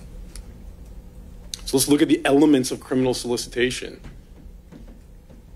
With intent that another person engage in conduct constituting a felony, a person solicits, requests, commands, importunes, or otherwise attempts to cause the other person to engage in such conduct. Those are the elements. That's it. Sure, but maybe let me try this argument out on maybe a count that is litigated a little bit more frequently. And solicitation, you'd have to, is an umbrella that encompasses some other felony, because something has to be solicited. So I'm just thinking off the cuff here, felony murder is an umbrella count that has to have a predicate felony. And when we look at an indictment, usually, with a felony murder count, it's going to say aggravated assault. And we can go down the indictment and we'll look at the aggravated assault, and there'll be a little bit more detail about that aggravated assault. But we don't have that in this indictment, do we? Where there's a little more detail about that count. I disagree there, Judge. Okay. I disagree. Let me see if let me skip ahead to that portion. Well, let me just talk about it. I don't have the case side in front of me. The case law is very clear on this. And the other side, I believe Mr. Nolowitz talked about this in his reply to our response. Cited a case saying that every count has to allege everything. Well, I'll take your point that you can do the entire indictment, right? Right. Okay. Right. So we can look at the whole indictment. Right. Where else in the indictment do we break down what part of the oath was violated? He needs to know whether it's the Constitution or whether it's, I don't even know what else is in the oath, but. And Judge, that's where not to be a communist. I think that's usually in there, right? Right. But what part of the oath, where else is that in the indictment? That's where we disagree. That the portion of the oath does not appear in the indictment, but the state's position is that it does not have to appear in the indictment because the portion of the oath is something that has to be pled for a violation of oath of office, not for criminal solicitation. They're completely different pleading requirements. And I give an illustration to that. It wasn't solicitation of murder. Mr. Samuel said we use an argument. It's not murder because there's essentially one way to commit malice murder. I use aggravated assault for a reason because there's at least 4 distinct ways to violate the aggravated assault statute. And does a person who's soliciting someone to commit aggravated assault have to specify? Well, do we have a case on that? We don't. Admittedly, we don't. I think there's one case that deals with a special demur to a criminal solicitation count, and that is Sanders, and it's dealing with the controlled substance issue. So then the answer to this could be yes. Our position, and we argue to the court that it's not. And the reason why is because the person who's doing the solicitation in this situation doesn't have to know how the person that they're soliciting is going to commit the crime. And so if they don't have to know how the person is going to commit the crime, then how could the state ever allege how they solicited someone, like what specific provision of the aggravated assault statute they solicited someone to commit if they're not required to do that in the first place? And so the example that we use is that, if person A goes to person B, says, here's $10,000. I want you to take care of person C, rough them up real good, make sure they're never a problem for me again. That's enough. It doesn't matter if, person B shoots person C, commits a drive-by shooting against person C, strangles person C, clubs person C, maces them. None of that matters. Those are all separate and distinct ways of violating the aggravated assault statute. But if person A is not even required to know how the statute would be violated, then how would the state be required to allege the manner in which A solicited B to violate the statute? It's impossible. So it can't be a requirement that in criminal solicitation you have to allege that a solicitation was done in a particular way because the solicitation itself doesn't have to be done in a particular way. And again, the state can't allege what specific provision person A solicited B to violate because person A never specified one. And that's the same way here. None of these defendants said, I want you to violate this portion of your oath. They're not even, I don't know that they're required to even know that the legislators have taken an oath. That's not raised, and that's an issue for another day. But none of them say, I want you to do it in this way, or I want you to do it in that way, or I want you to violate the Georgia Constitution, or I want you to violate the United States Constitution, or I want you to violate this provision. They're not required to solicit in that way. And so the state cannot be required, in order to be guilty of the crime, so the state can't be required to plead something that doesn't have to be proven. And again, the cases that are relied on by the defendants are inapplicable. Is there a distinction there, though, between what the state has to prove in terms of knowledge and what the state has to prove as of the effect of their actions? If that makes sense. So, yes, the state doesn't have to prove what aspect of the oath that they were soliciting the violation of. But if the state does have to show the ultimate effect of it, or that's. And Judge, I think to answer your question, the state may have to prove knowledge. I don't know, but we're not talking about proof because these are motions to dismiss an indictment. We're talking about allegations. And so we point that out in some later arguments, and we point that out in our briefs, that often in these arguments we see the defendants conflating, sufficiency of the evidence with a pleading requirement, and they are not the same thing at all. And so, while we may have to prove at trial X, Y, or Z, we don't have to allege all of those things. And so there's no grounds upon which, in our opinion, and again, it's to my point, cases concerning sufficiency of the evidence, they're irrelevant to a demurrer because that's not dealing with what has to be pled in an indictment.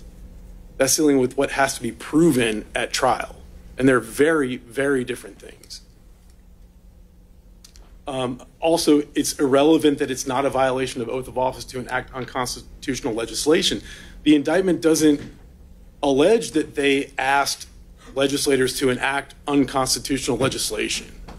It doesn't specify exactly, how they were to unlawfully appoint presidential electors, but that includes getting rid of the actual will of the voters in this state, throwing those out, and figuring out some way to say, nope, these are the electors. The defendants themselves weren't quite sure how they were going to do that, so there wasn't a fully developed plan. And I hesitate to speak to facts outside of the indictment, but I don't find this to be a compelling argument. Again, because it alleges criminal solicitation, and is for the jury to determine whether or not the proof rises to the level of proof beyond a reasonable doubt of criminal solicitation. Again, I don't know that this argument was raised in the oral arguments, but in the briefs there was an argument that it's not a violation of oath of office to do X, Y, Z, or maybe they're immune because of legislative immunity. None of that matters because the solicitation statute itself says it's not a defense to prosecution for criminal solicitation, that the person solicited could not be guilty of the crime solicited. Again, there was raised in the pleadings that we haven't alleged a nexus between appointing presidential electors and official duties. Well, that nexus appears in the Constitution, but once again, this is an issue of proof at trial and not a pleading requirement.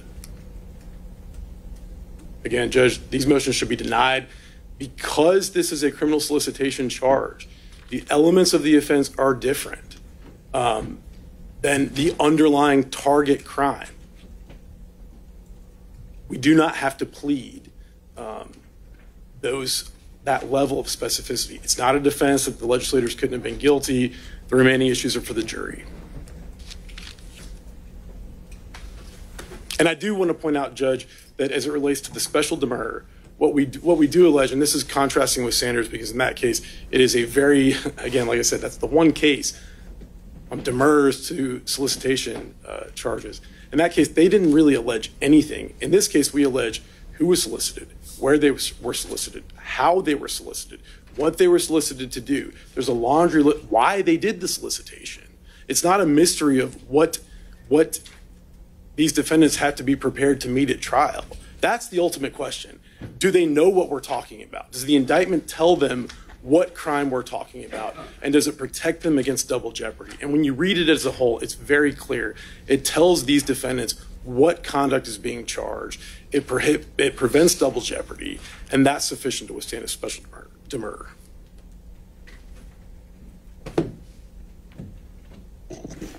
Knowing in the indictment what the oath was, I don't know how Mr. Wooten can seriously say we know what we asked them to do was a crime. If we don't even know what the oath was, or whether they even took an oath. The problem here is there's a number of ways that I think Mr. Wooten mischaracterizes our motion. If I asked someone to, go cross the street or something, and he would say, well, you asked them to cross the street, and we're claiming that that's a violation of the law. You'd have to say, what law did you violate? What law did you ask him to violate?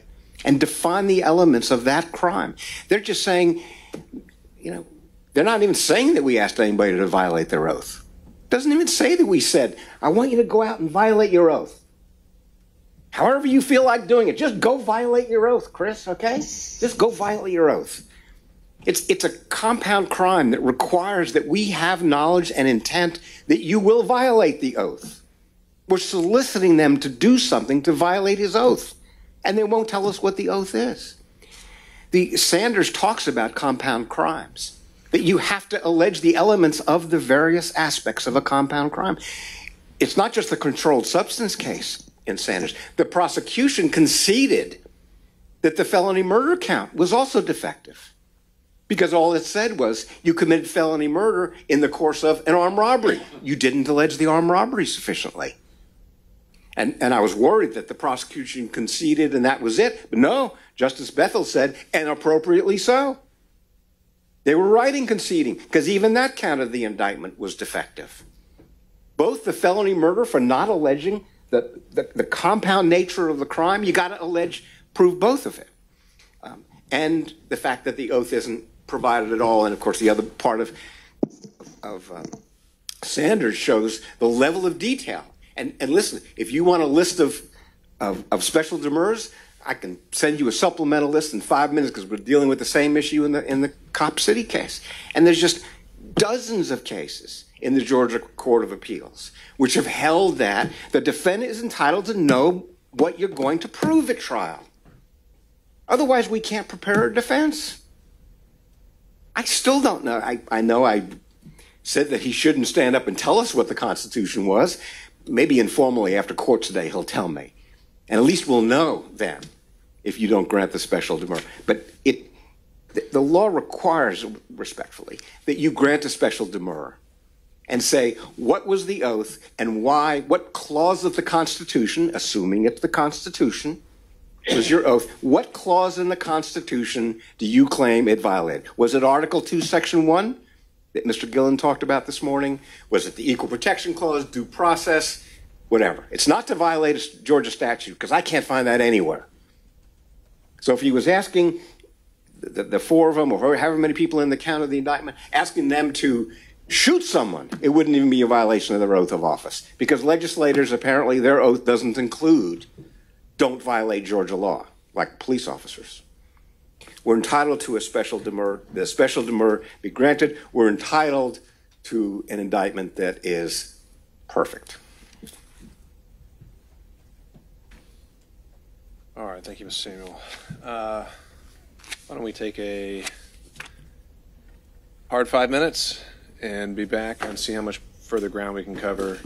Starting to think we may need to reconvene, and we'll see what we can do, though. All right, be back in 5.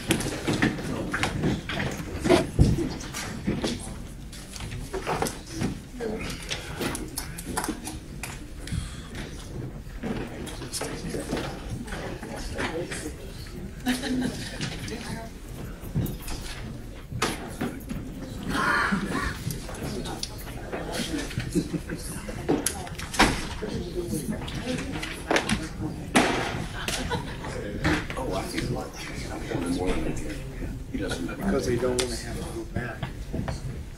They do. Yeah, they know how long that's going to process.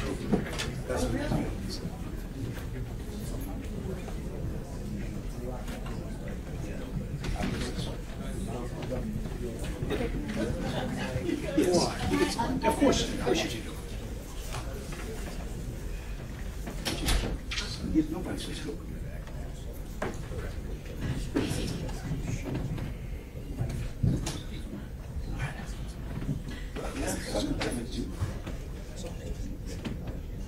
I'm still.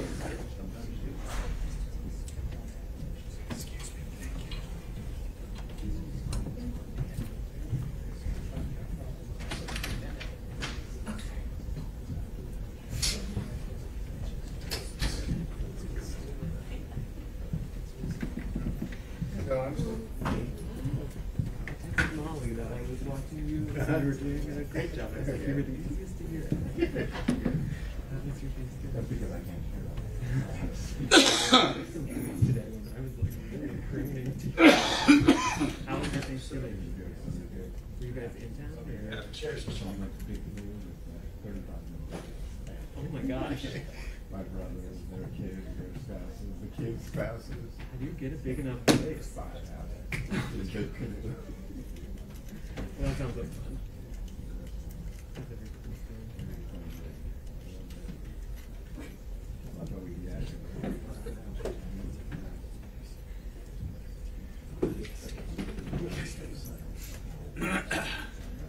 Oh my gosh, a lot on the plate.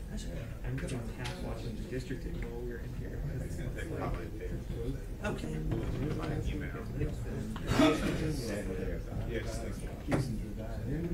The last broke the 20th century is what I was telling Raul. Well, I'm going to go file, but it was nice to see you, and I'm sure I'll see you at the next thing. Take care.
Sorry.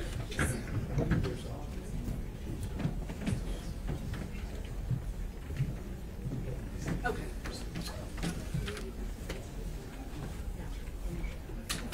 I'm gonna watch it.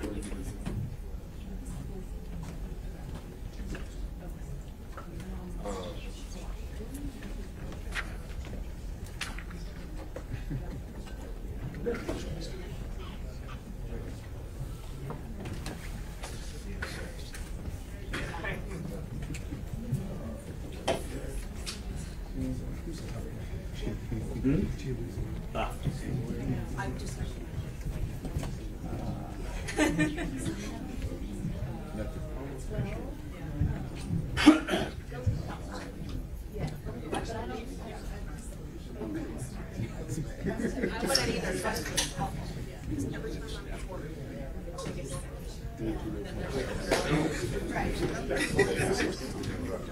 Can you get up? Somebody seat. Chris? Oh, yes. Nobody go back there. don't want to give it to you until we finish. You did forget him. No, I think, Aisha, you have some exhibits to measure. I can't say but I guess. Thank you. Thank you. This is you're welcome.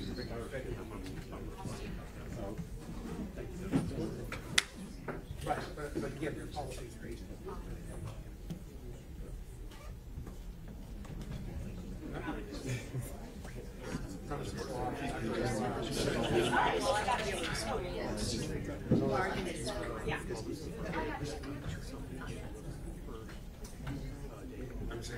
Yes, yes.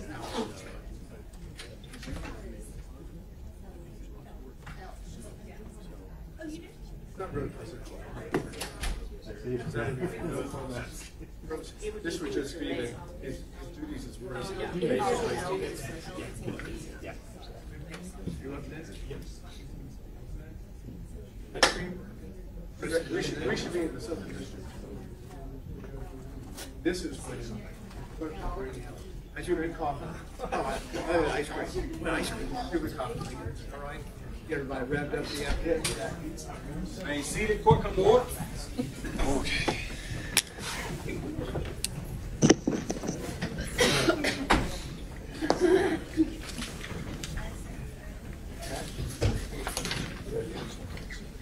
All right, back on the record. Item 4, false statements and false writings. Your Honor, I have more PowerPoints. Access.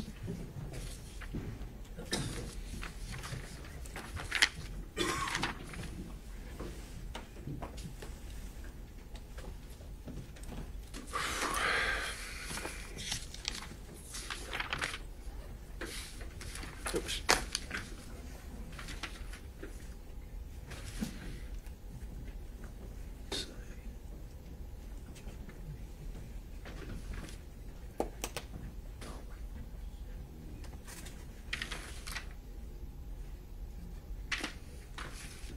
Okay, here we go.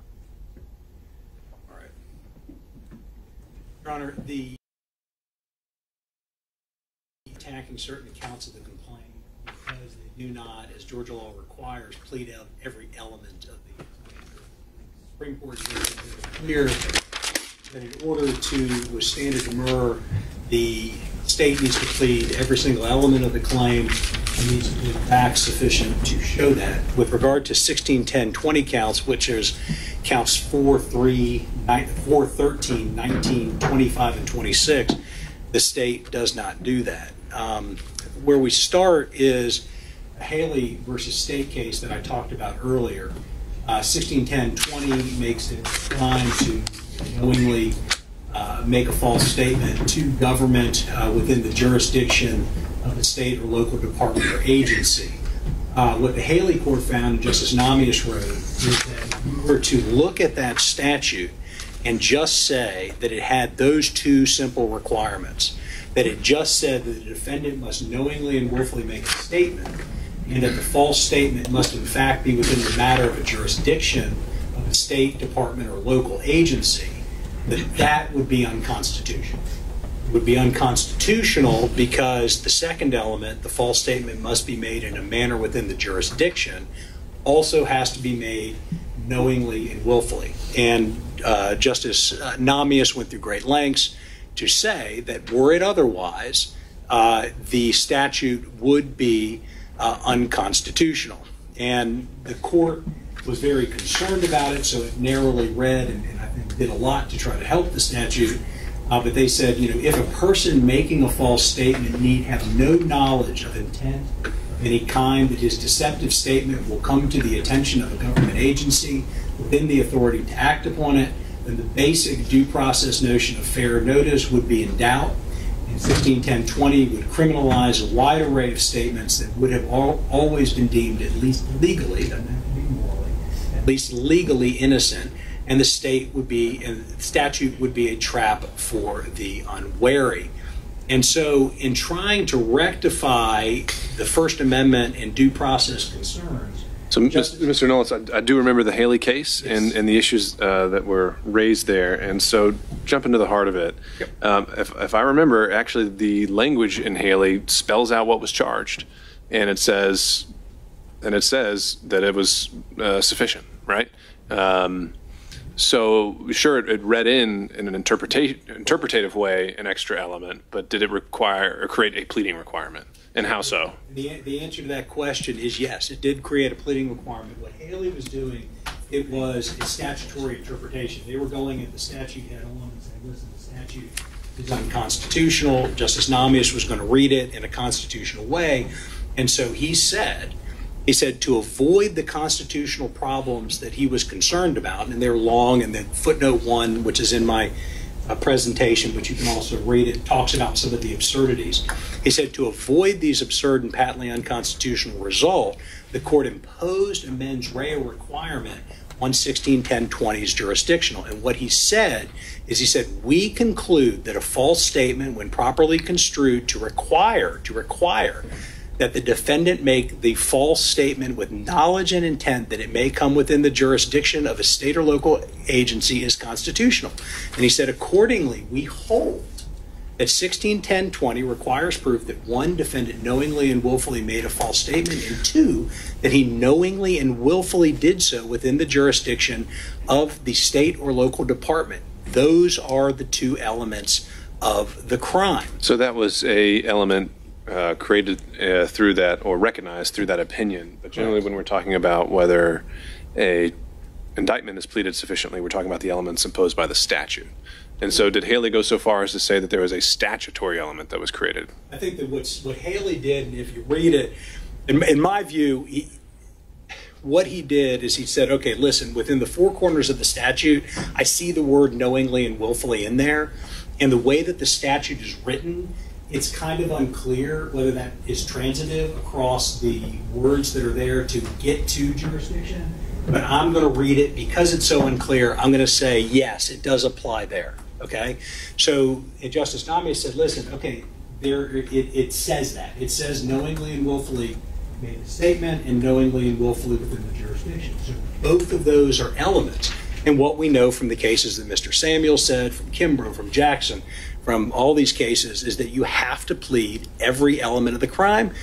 The court has explicitly told us what those elements are, and they are not in count 26. And it's split them up, but the language of the statute remained the same.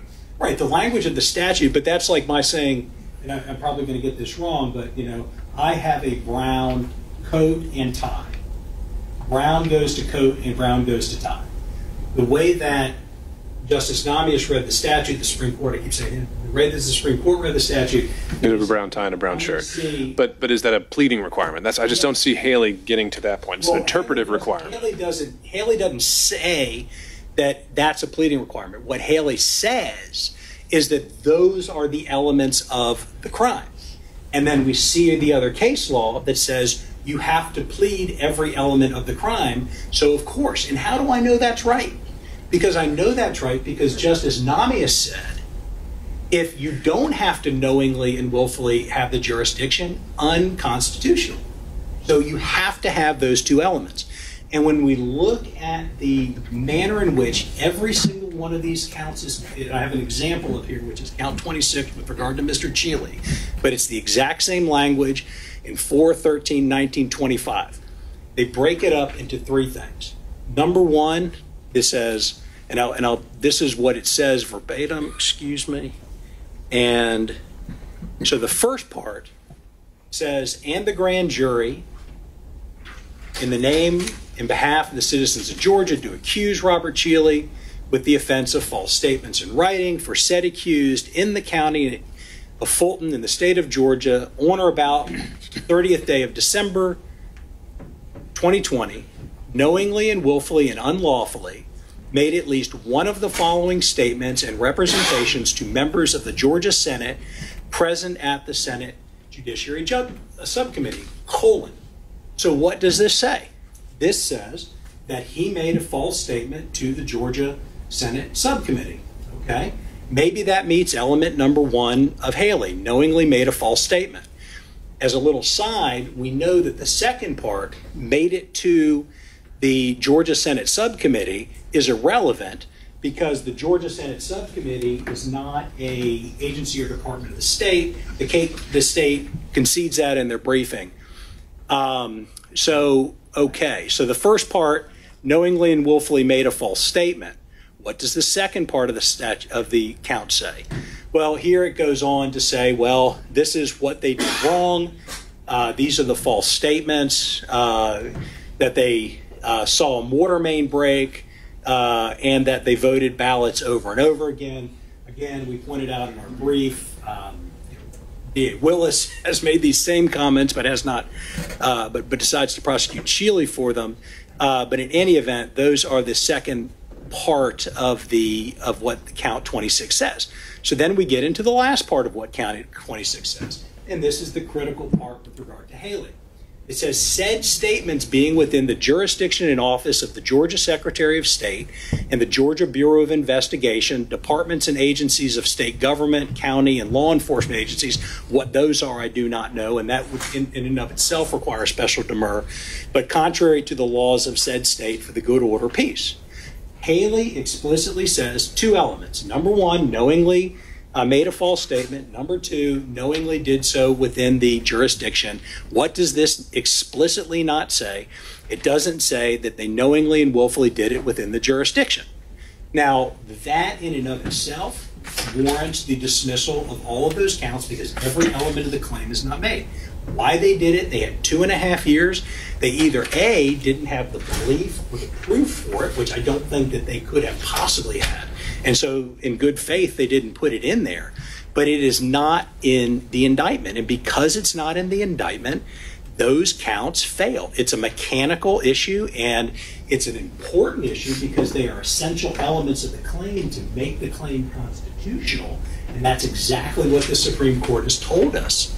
The only place we see knowingly and willfully at all in the statute is with regard to the first portion where it says you knowingly and willfully made it to the General Assembly, but you cannot give a fair reading of count 26 or any of these other counts to say that that phrase somehow carried forward into the rest of the paragraph. And you have a number of breaks. I put some grammar rules here saying that a qualifying phrase should ordinarily be given as modifying only the noun that immediately precedes to it. But what do I know about this? It's an adverb, right? And when I look at the said statements being within the jurisdiction, what verb would that modify? None. So it is not in there, and it's just not there, so the count fails. A couple of other statements about these claims. Counts 4, 25, and 26. These are, again, statements made with regard to the Senate subcommittee. These statements are to a General Assembly. They're protected. Okay? The General Assembly, and we put this in our brief, has made the conscious decision that they are going to encourage, going back to my First Amendment argument, are going to encourage as much free speech as they possibly can to allow people to come and speak in front of them. They do not have an oath requirement. They do not have subpoena power. The statute that allows, I think it's the Ethics Committee of the House or Senate to go. They'd have to come to this court to get a subpoena. But the House and Senate have no other oath abilities, no other subpoena abilities. As we point out in our brief, in the 2021-2022 session of the General Assembly, they sought to introduce that requirement, saying that everybody that comes and speaks before any committee could be under oath. They made the conscious decision not to do that, and they do it to encourage people to go testify. I've testified down there. I've seen some nutty stuff said, and I think that they just want people to come and talk. Well, if that's their goal, and that is within the General Assembly, they are encouraging through their committee meetings and asking people to come and speak. When the executives of this state and the DAs of this state are coming in and prosecuting people for going in front of the General Assembly to give them statements that the General Assembly or the subcommittees are asking for, that impedes upon the power of the General Assembly, and it is without the jurisdiction of these various entities that are put in 161020. Moreover, if you look at counts 13 and 19, and this relates to the statements regarding the electors, and Mr. Samuels points this out in one of his briefs, these cases relate to statements regarding the electors. They don't plead mens rea anywhere. When Mr. Samuels made that point, the state in its brief says, aha, we don't say who the statements were made to at all. We don't say who received the document, who relied upon it.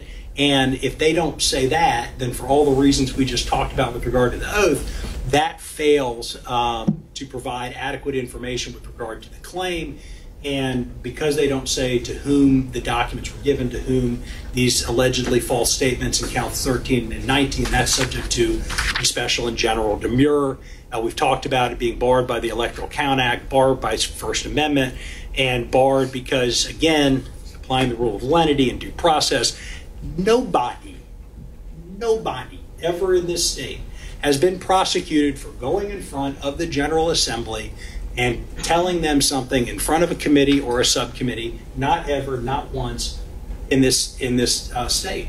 And I don't think that the state can show you anything to the contrary. And because of that, I think that we see, and the reason you don't see that, again, the First Amendment, again, because it's within the province of the General Assembly, it simply is inapplicable, and the state's attempt to assert these 161020 claims fails for all these reasons, primarily because they don't plead the knowledge requirement, and then secondly for the other reasons that I've raised. Thank you, Your Honor.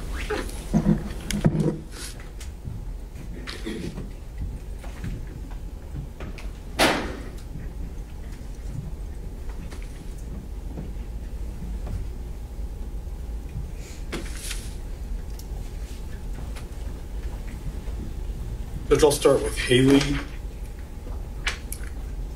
The indictment is not required to allege that a defendant knew that false statements would come to the attention of a covered entity. That's an evidentiary concern, not a pleading requirement. How do we know that? Because in Haley, if I flip the slide, Haley told us exactly what the indictment in that case alleged. It did not allege that. And if the indictment in Haley had to allege that in order to allege a crime, then the court in Haley would have dismissed the case because the indictment itself never alleged a crime in the first place, and a general demurrer issue can be raised at any time. So it clearly does not impose an additional pleading requirement. You have to separately plead knowing and willful as it relates to knowledge that will come to the attention of someone. That is purely an evidentiary requirement. The trial does not impose any additional pleading requirements. It's irrelevant that the legislature is not a department or agency of state government. Haley tells us that as well. Simply the false statement must concern a matter within the jurisdiction of a municipal, county, or state department or agency.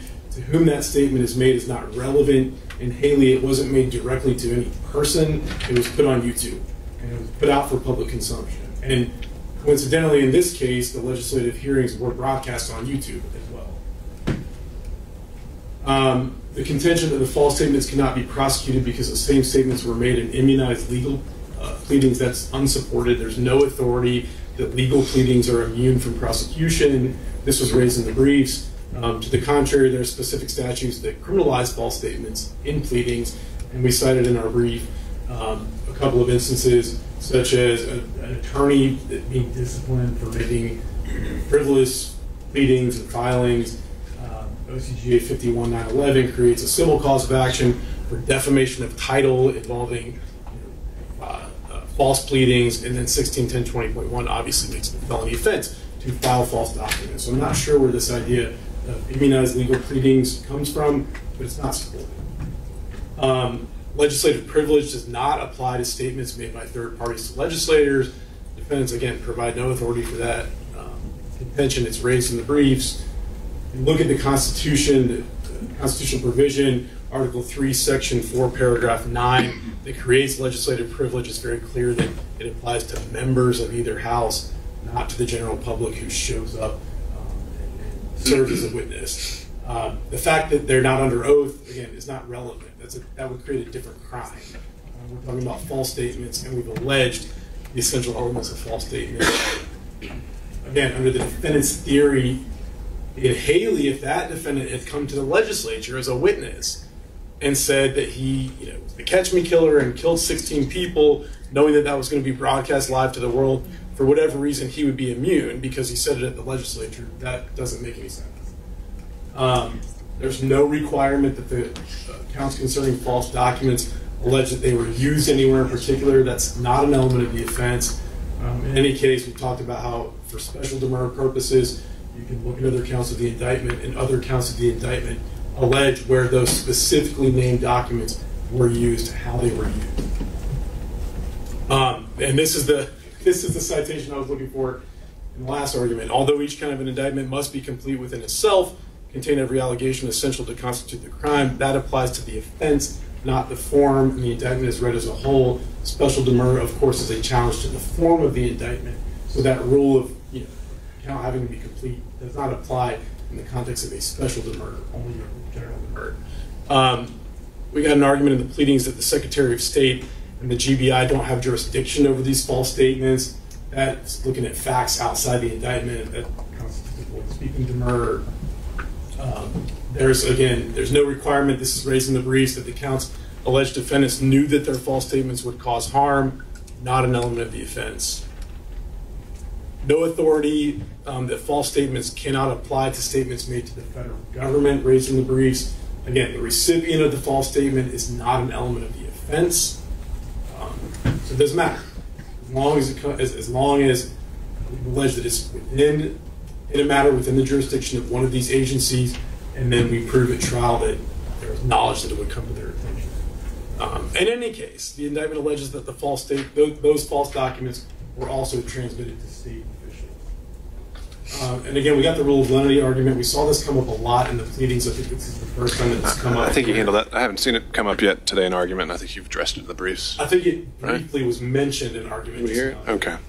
And so just to highlight here, I understand that there's kind of there's a lot of federal case law that was cited in the briefs on this issue, but the Georgia version of rule of lenity, where we see it applied over and over again, is that it's a rule of sentencing. So if you get convicted of 2 offenses, one provides a lesser sentence, but they're the same act or same elements, you're entitled to the lesser sentence.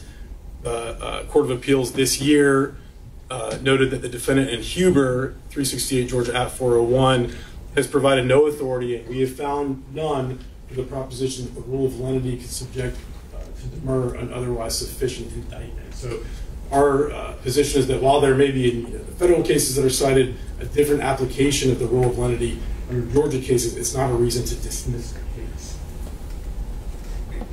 Motion should be denied as to these counts. It's irrelevant where or to whom the false statements were made. There's no support for this idea of immune legal pleadings. Legislative privilege only applies to legislators. In a few situations, they're staffers. And other arguments seek to add elements that are not set forth by statute, or they're simply avoid speaking. All right. Thank you, Mr. Wooten.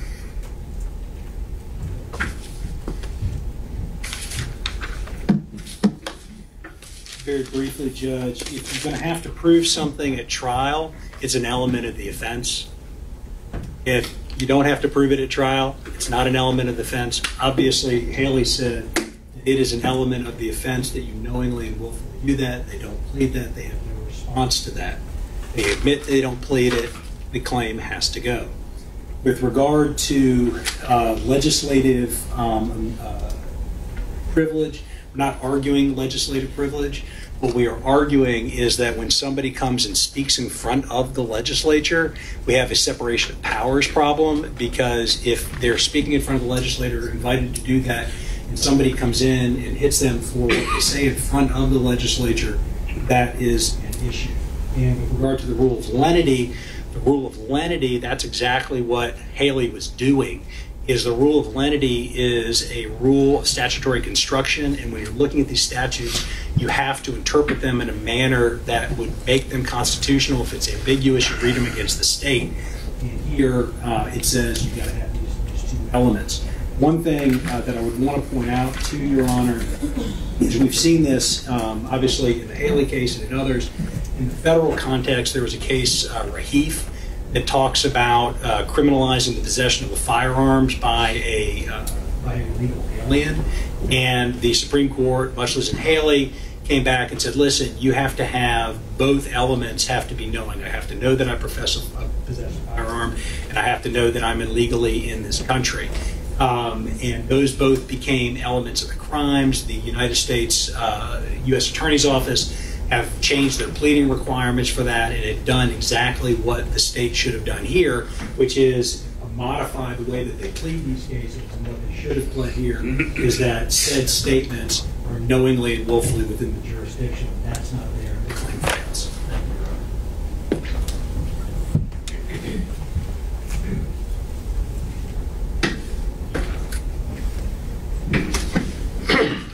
All right. Who do we have for impersonating an officer? Richard Bryson. To begin with, counts 8 and 9 charge.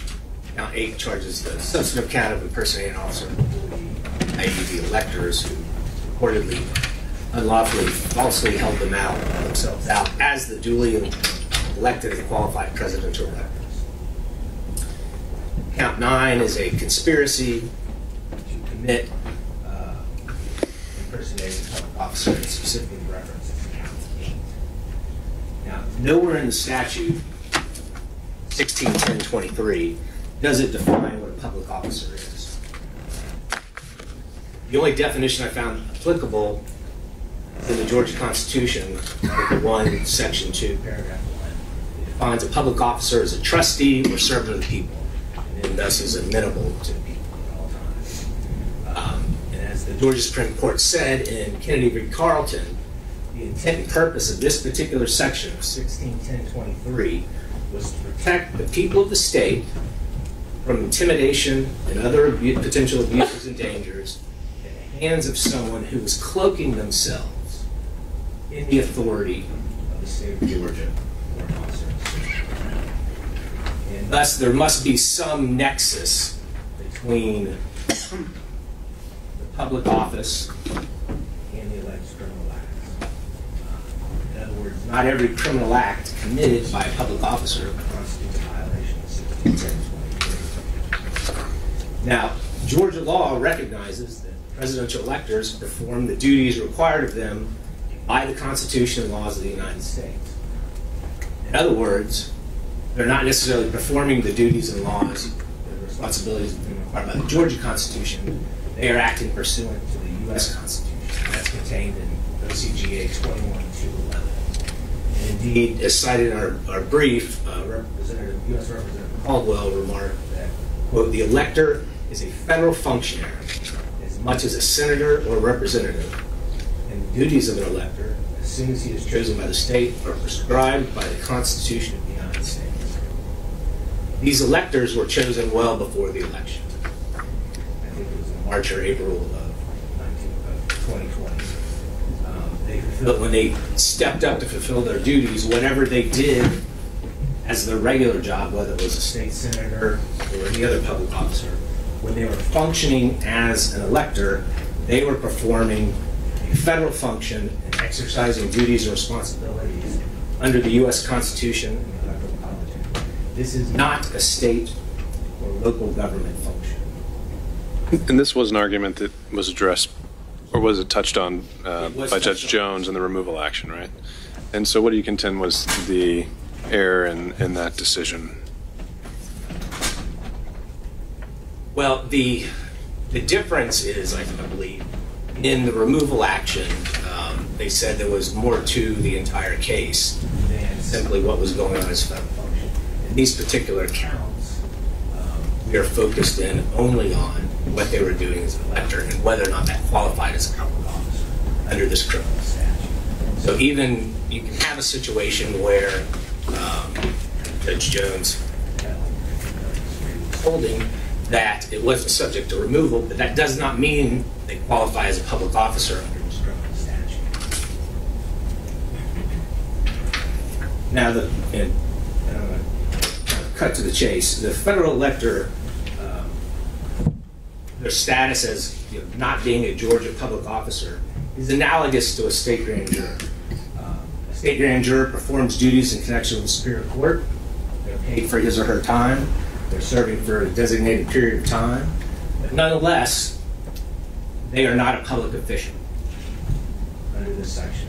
We cited a case of Duffy versus Murchison, 178 Georgia 230.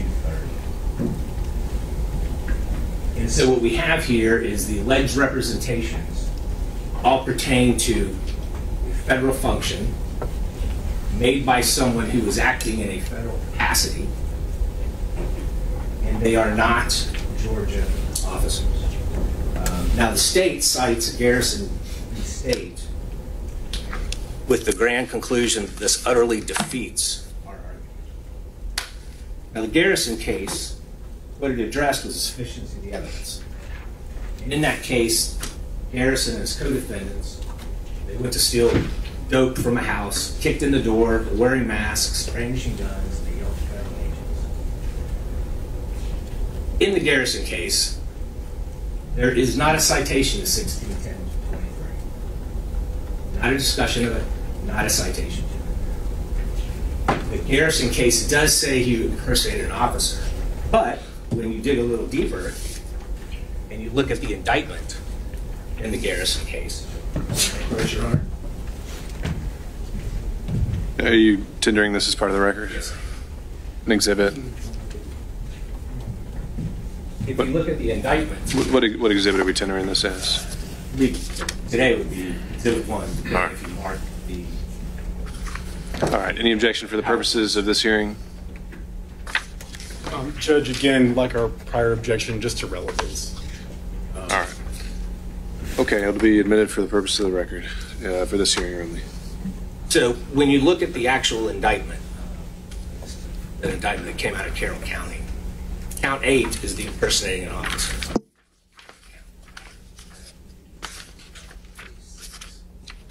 Oddly enough, even that count does not cite a statute.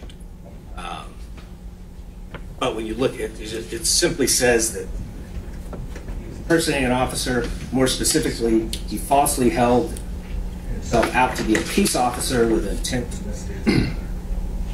Now, when you look at the disposition, which is further back in that exhibit, frankly, it doesn't clear up what statute he was actually charged with. But I will note he received a 1-year sentence, which would be consistent with a misdemeanor. And there is a misdemeanor code section that covers this, OCGA 40, Tax 6, Tax 395, which criminalizes impersonating a sheriff, a deputy sheriff, a state trooper, agent of the GBI, or an agent of the Federal Bureau of Investigation, police officer, or any other authorized law enforcement.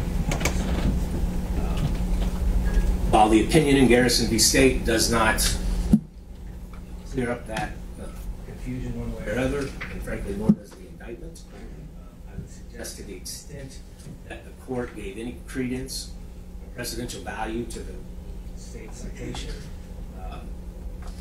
when you look at what was actually done in that case, the most likely statute of conviction was not 1610-23.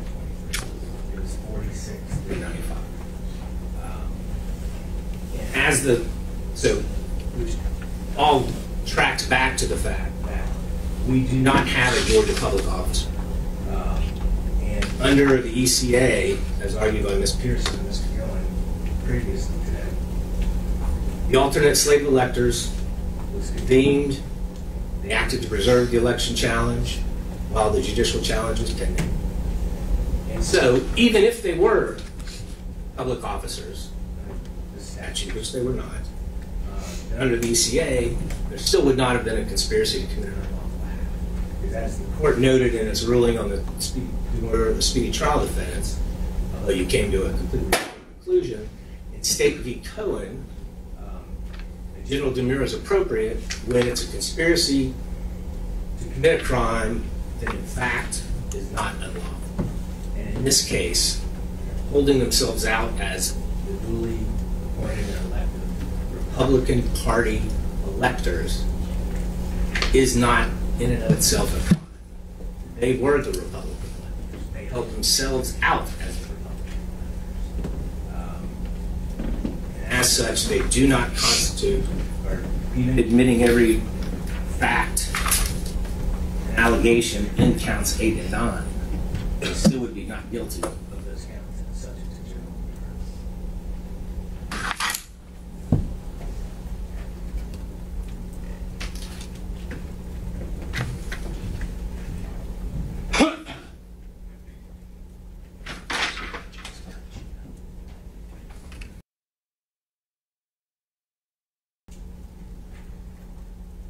Defendants aren't charged with holding themselves out as Republican electors. They're charged with holding themselves out as the duly elected and qualified electors from the state of Georgia, which is a very different thing.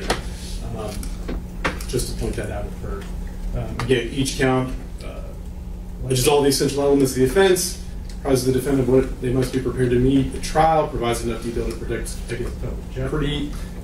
Georgia case law does not, as we pointed out in our briefs, and as the other side tried to rebut, Georgia case law does not limit 1610-23 to state officers. We know that from Libri versus the state, 346 Georgia at 420. In that case, there was a conviction upheld where they just impersonated a fictitious agency. So it wasn't even an actual public officer. It was a Metro Atlanta Human Trafficking Task Force that did not exist, and the Court of Appeals said that's fine.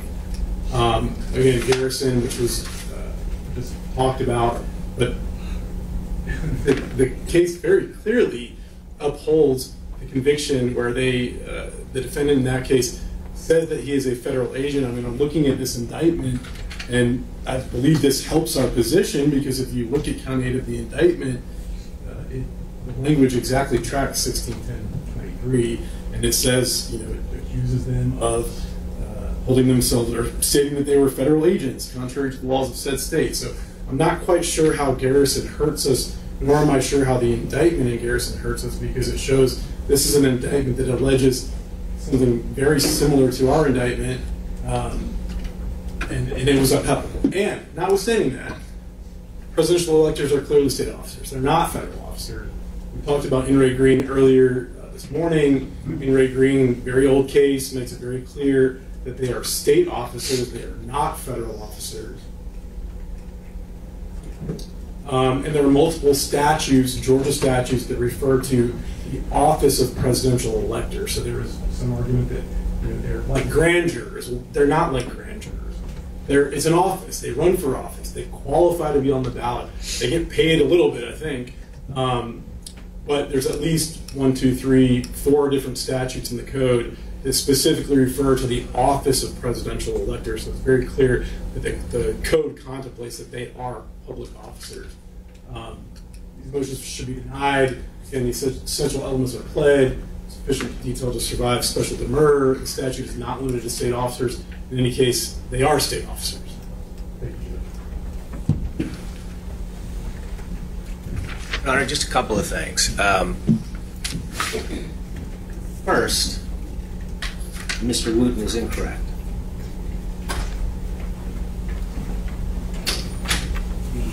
The electors are not elected representatives of the state of Georgia. The slate of electors are not necessarily senators. In fact, I think most of them are not elected officials. They're private citizens, usually those who are contributing or active in a particular political party. So the mere fact that they are an elector does not mean they are a Georgia public officer. And he's again incorrect in that the slate of electors for both parties had been selected months prior to the election. So the fact that they stood up and said, we are the Republican electors, President Trump, if he won and if the judicial contest was successful, does not convert them into a Georgia public officer as defined in that criminal statute.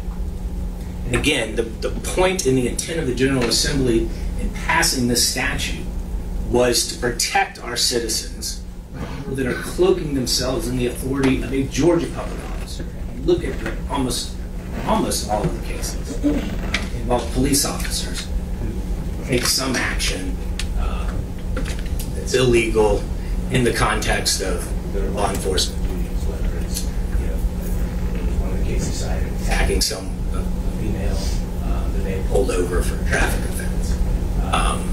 Things such as that. They are within the cloak, within the authority of their Georgia public office. State electors do not fall in that same category. They are simply designated by a particular party to stand up and cast those electoral votes if their candidate wins. They are not necessarily Georgia senators or Georgia legislatures. In fact, most of them will not. In this case, again, frankly,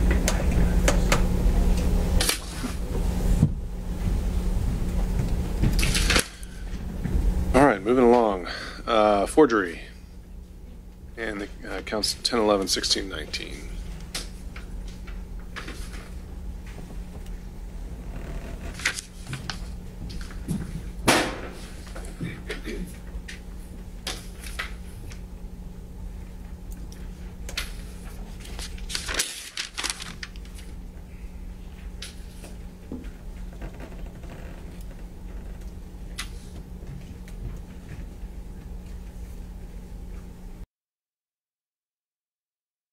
Under counts 11 and 17, and then similarly counts 10 and 16, are a conspiracy to commit forgery in the first degree in violation of Code Section 16.9, Tab 1B.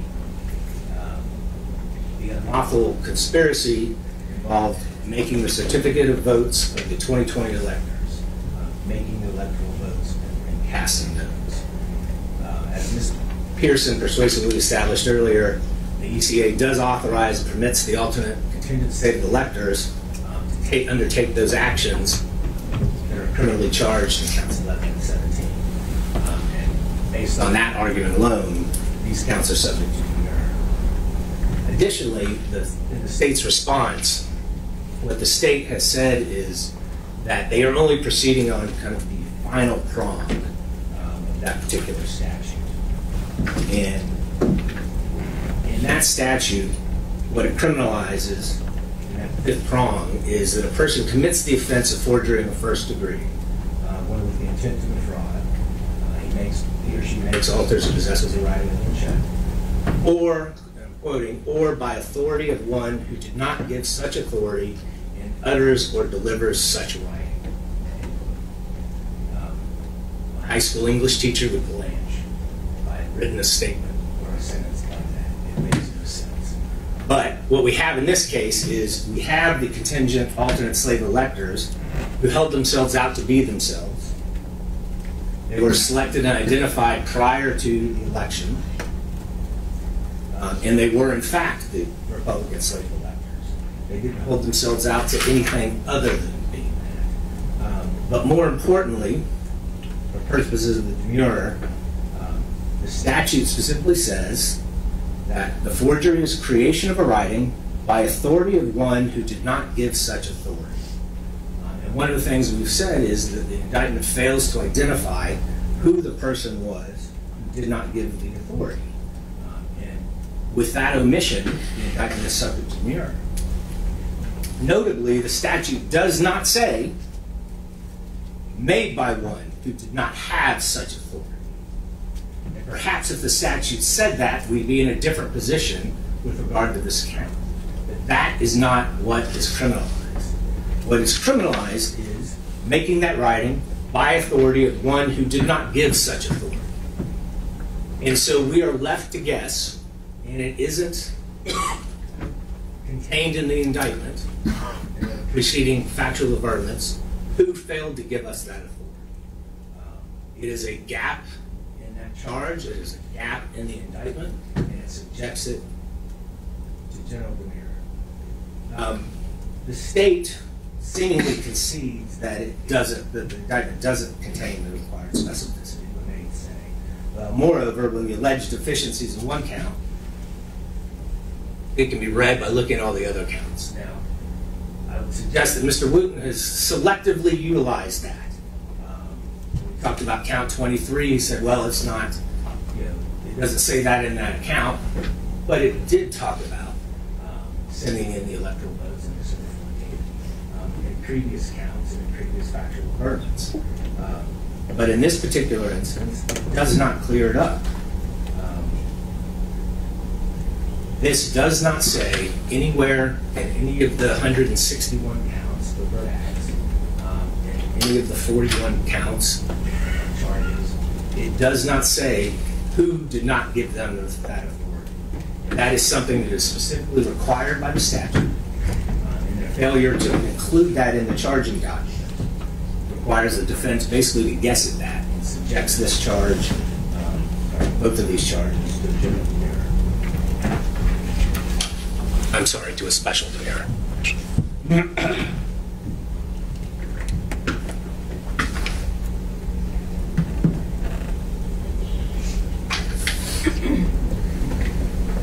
Judge, I'll try to be brief. First of all, the indictment does specify whose authority the documents were purported to have been made under. It's the presidential electors of the state of Georgia. It's right there in the indictment. They allege all the essential elements. They advise the defendant what they must be prepared to meet, provide enough detail to protect against federal jeopardy. I think this was argued in the briefs that we had to, allege forgery in one particular way, and alleging that it was made, a document was made by authority of one who did not give such authority was not sufficient. That was argued in the briefs, but I think that's kind of shifted in the argument, and the defendants are acknowledging that that is a way to allege a violation of 1691, and that's the way of violating the statute that we rely on in this indictment, and that's legally sufficient. And so I'll kind of skip through examples of the other ways that it can be violated. The indictment is not required to allege that the writing was intended to defraud anyone in particular. Intent to defraud a particular person is not an element of the offense. In any case, again, read as a whole, that's appropriate for special demurrer purposes. It's very clear that these specific documents were intended to defraud the President of the United States Senate, Archivist, Georgia Secretary of State, and the Chief District Court Judge. These motions should be denied. We plead all the essential elements, sufficient detail to survive special demurrer. Forgery statute provides at least 5 ways of committing forgery, and impersonating another person is not required. That was the argument in the briefs. Seems as though that's kind of been moved away from an argument today. Intent to defraud a specific person is not an element of the offense. And that motion should be denied, Judge.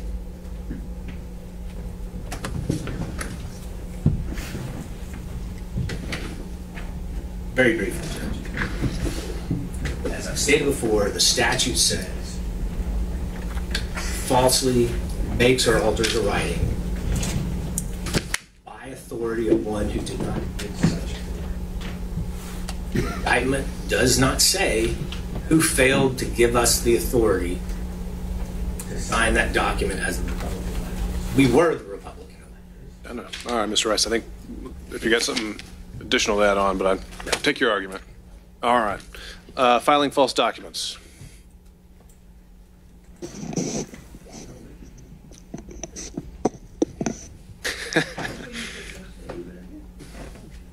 Are we drawing straws? We're going to stand on our brief, I guess. 2 seconds. Sure. Can we go out of order? Yeah. Would that be okay? Can we skip to 8 while they're figuring out? I think Rico might be a meatier one. I want to make sure that we address the discovery issues if we have to break early. So let's skip to 10. This was Mr. Sadow's motion to obtain the DC material. He's gonna go. Yeah. Moving on. We'll discovery. All right, so Mr. Sadow reviewed the motion. I guess my first question for you would be a couple, actually. I think the first thing you ask is, can I ask the DC district judge for permission? And let's say that she says no, and then you say we should issue a subpoena. I'm wondering if the state even would have the ability or authority to do that over federal materials. So essentially, I guess what I'm getting at is there actually a legal remedy to have any of these documents? And if not, what then?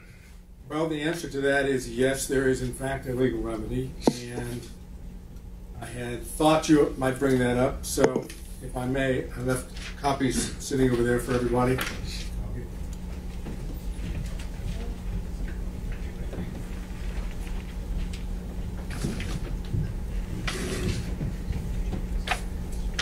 Yeah.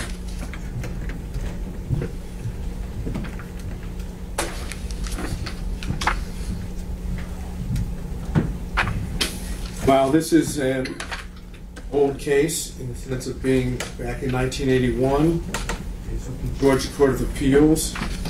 It has not been overruled. It has not been restricted in any fashion. The Supreme Court has cited it. The Supreme Court of Georgia has cited it as authority, and it makes it clear that a litigant in the position of President Trump has the ability under the compulsory process clause of the Sixth Amendment and equal provision of the Georgia Constitution to seek federal documents through a subpoena ducis tecum. That's precisely what happened in Buford. The state moved to quash the subpoena in Buford, went up to the Court of Appeals, and the Court of Appeals upheld the right of the defendant in that case to issue the subpoena to obtain the documents.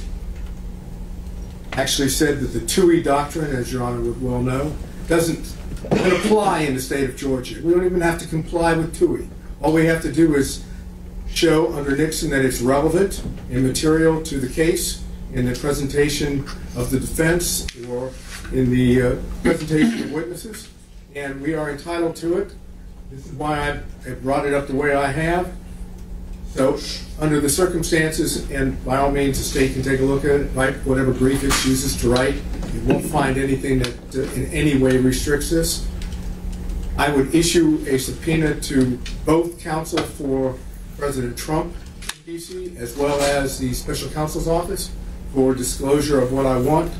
So I've been very limited on this. All I'm asking for is a list of the discovery so that we were able to determine what they have. And if they were to fight that, which of course the Justice Department might choose to do, it would come either before Your Honor for determination, or it would come, if they wanted to remove it, strangely enough, they could remove it to federal court. Strange thing on this, and the reason why this is so important is, if I can't get the material and you deem it relevant and material, the remedy is dismissal of the case. And therefore, I'm trying to figure out a way to obtain the material that doesn't present that situation to the court, which is why I suggested that maybe the court could contact the judge in D.C., or the prosecution here could contact the special counsel's office in D.C., or I can issue the subpoena ducis tecum. And now what I can suggest to the court is why it would be necessary to do so, and I have a perfect example based on what just came out about Vice President Pence. I am not suggesting that the state has a legal responsibility to obtain the documents that I'm looking for. It's not an arm of the prosecution, and I don't have evidence. I want to say I do, but I don't have evidence to show that there has been an exchange of information with the special counsel's office in D.C. Would an exchange even be enough to draw it under? Okay. Which is why I think the court knows me well enough from our prior dealings. I'm not going to bring something to the court's attention which doesn't have a reasonable legal basis. This would simply be the state understanding the potential repercussions of not producing the documents, seeking a way to do it with a practical means. But and you say it's Buford as the authority that says that dismissal is the ultimate outcome? Or is it within Buford? It is.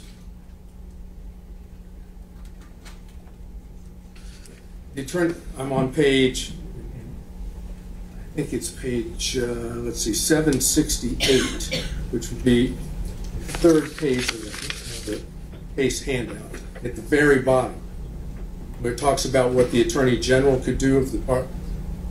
if they don't like the subpoena or don't wish to comply. It says the Attorney General might appeal any adverse judicial order to the proper form, but without a trial court demand for the evidence, we are back where we began, and without the evidence, if it is material, the defendant ought not to be tried. And that's precisely what I'm saying here. There's no doubt that the Special Counsel's Office and the D.C. prosecution has relevant and material information that deals with the allegations in this case. I sent along, as the court well knows, I sent along a highlighted copy of the D.C. indictment. Assume that the court's had a chance to look at that. And the D.C. indictment in count 1, which alleges a conspiracy to defraud the United States under 18 U.S.C. 371, in paragraph 8, and I'm on page 3 of the indictment, co-conspirator 1, I believe this is accurate, although there's not been a publication other than through the media and my own investigation, but I believe when you look at the indictment, there's very little doubt that who this would be. Co-conspirator number 1 is Mr. Giuliani. Co-conspirator number 2 is Mr. Eastman. Co-conspirator number 3 is Powell. Co-conspirator number 4 is Jeffrey Clark. Co-conspirator number 5 is Mr. Chesbrough, obviously all of which were indicted defendants in our case. And so the ultimate point is it seems very clear from the D.C. indictment that there's a good deal of overlap. Is that fair enough? Remarkable. All right, just at a minimum.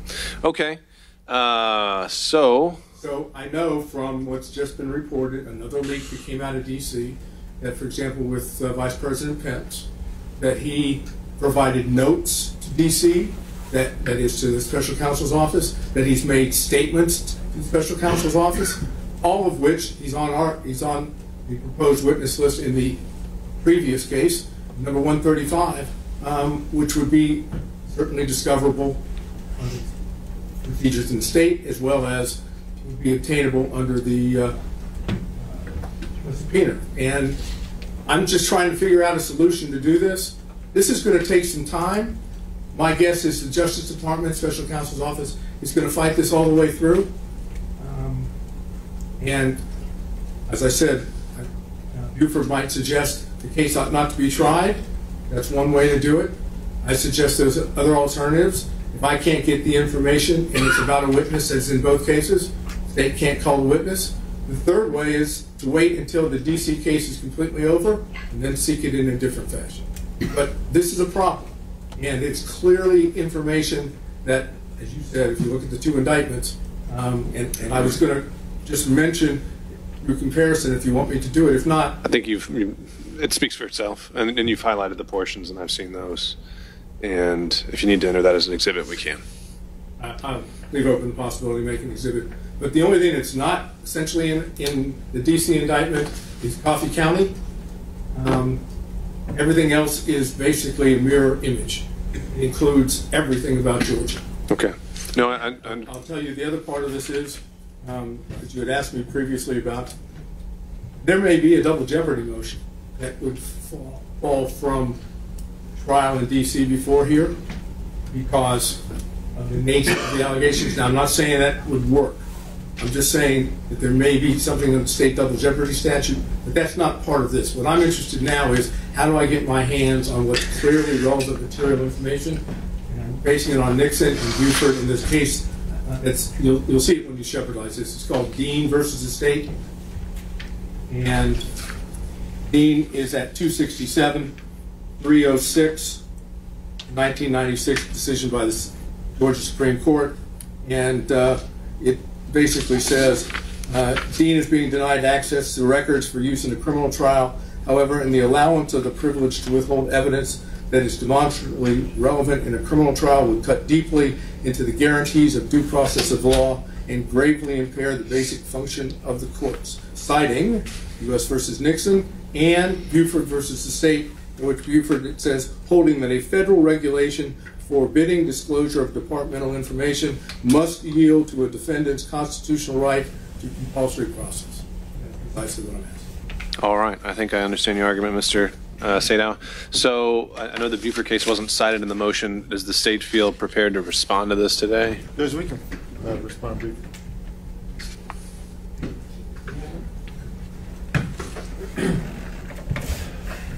Good afternoon, Your Honor. Let's have you name for the record. Yes, sir. Donald Wakeford for the state.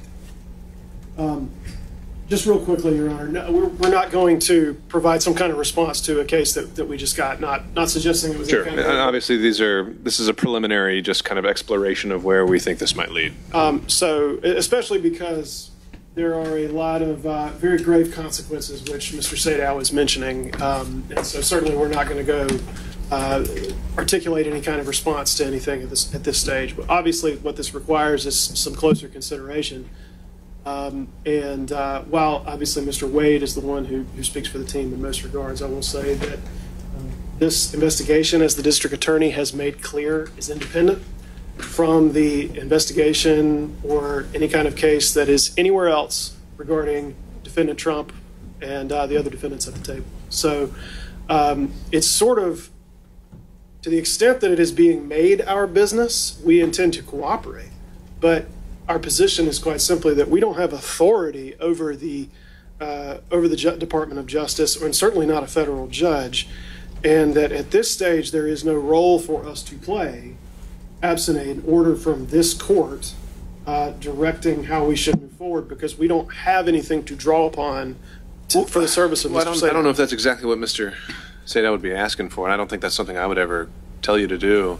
I think it's really just ball might be in your court as to item number one. You say, it seems to me like you're making it very clear there's been obviously no coordination, but not even any kind of line of communication or sharing of any kind between the Fulton County and the special counsel, but perhaps Mr. Sadow is suggesting that it might be worth a phone call. That's not something that I would ever order, but might be worth it. So I guess we're just flagging that, and probably the sooner we're able to find a road forward, the sooner we can get the discovery issues taken care of. I don't think there's anything really else for us to determine or decide today, but unless there's something else you wanted to add. Well, just this notion that if they somehow do not cooperate and comply, then our case should be dismissed based upon. I think we'd be a long way from that. I think even Mr. Sadow concedes that. I think but it's obviously something that we need to be mindful of here as we make our way through discovery and turning it over. And maybe we'll have more enlightenment if we know what the special counsel's position is on it. I don't know who they'd be more open to taking a phone call from. I don't know. But I'll wait for direction from the parties on that, because right now the motion was to obtain access.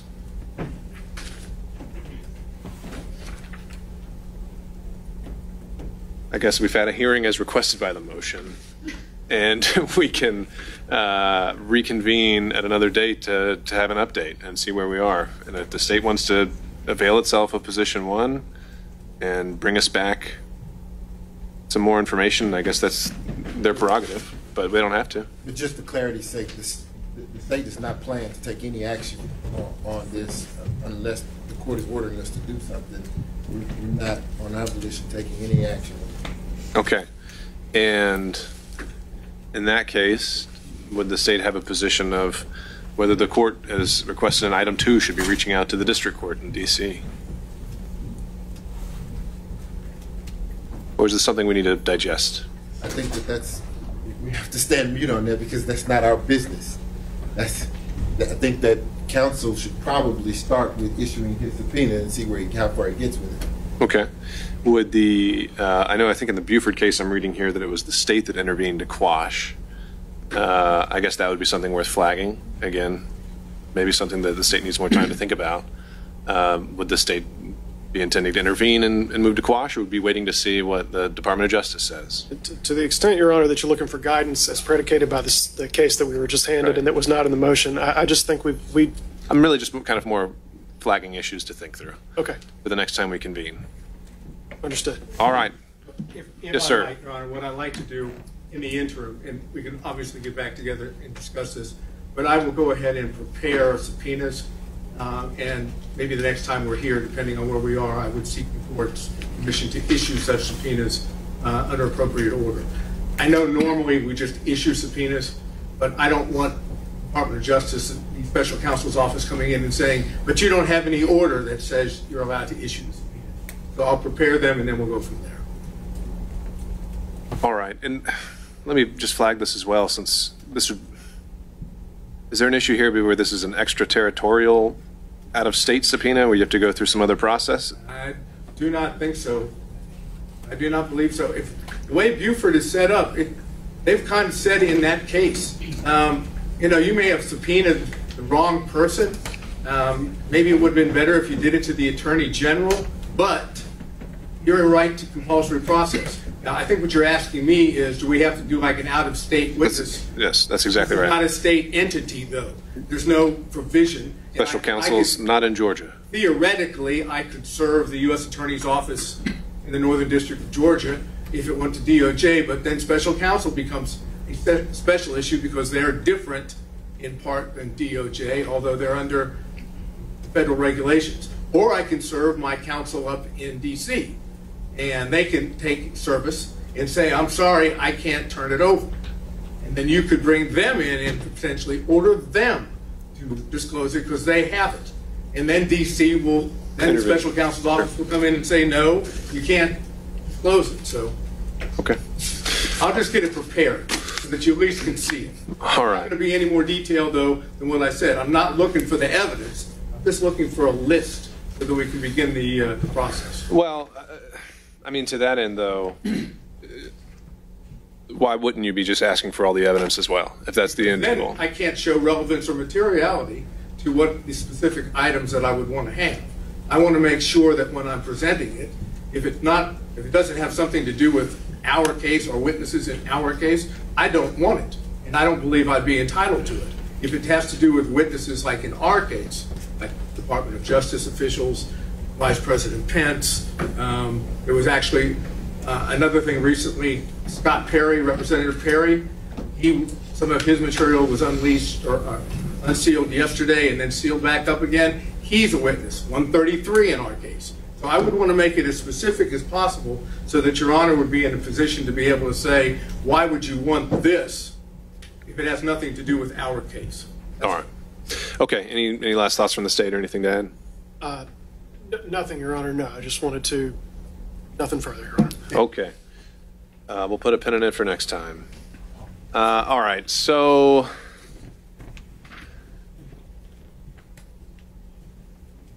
my thought here to best utilize the time we have remaining is that, with apologies to Ms. Palmer and Mr. Floyd, I think we have to come back on RICO. There's just always a lot to that. I think that would be, again, as much as there was with the ECA, not something we just want to jam through. So I'm thinking we could continue with item 7, the filing false documents, the perjury count, and then the catch-all, whatever's left, and call it a day and come back on RICO.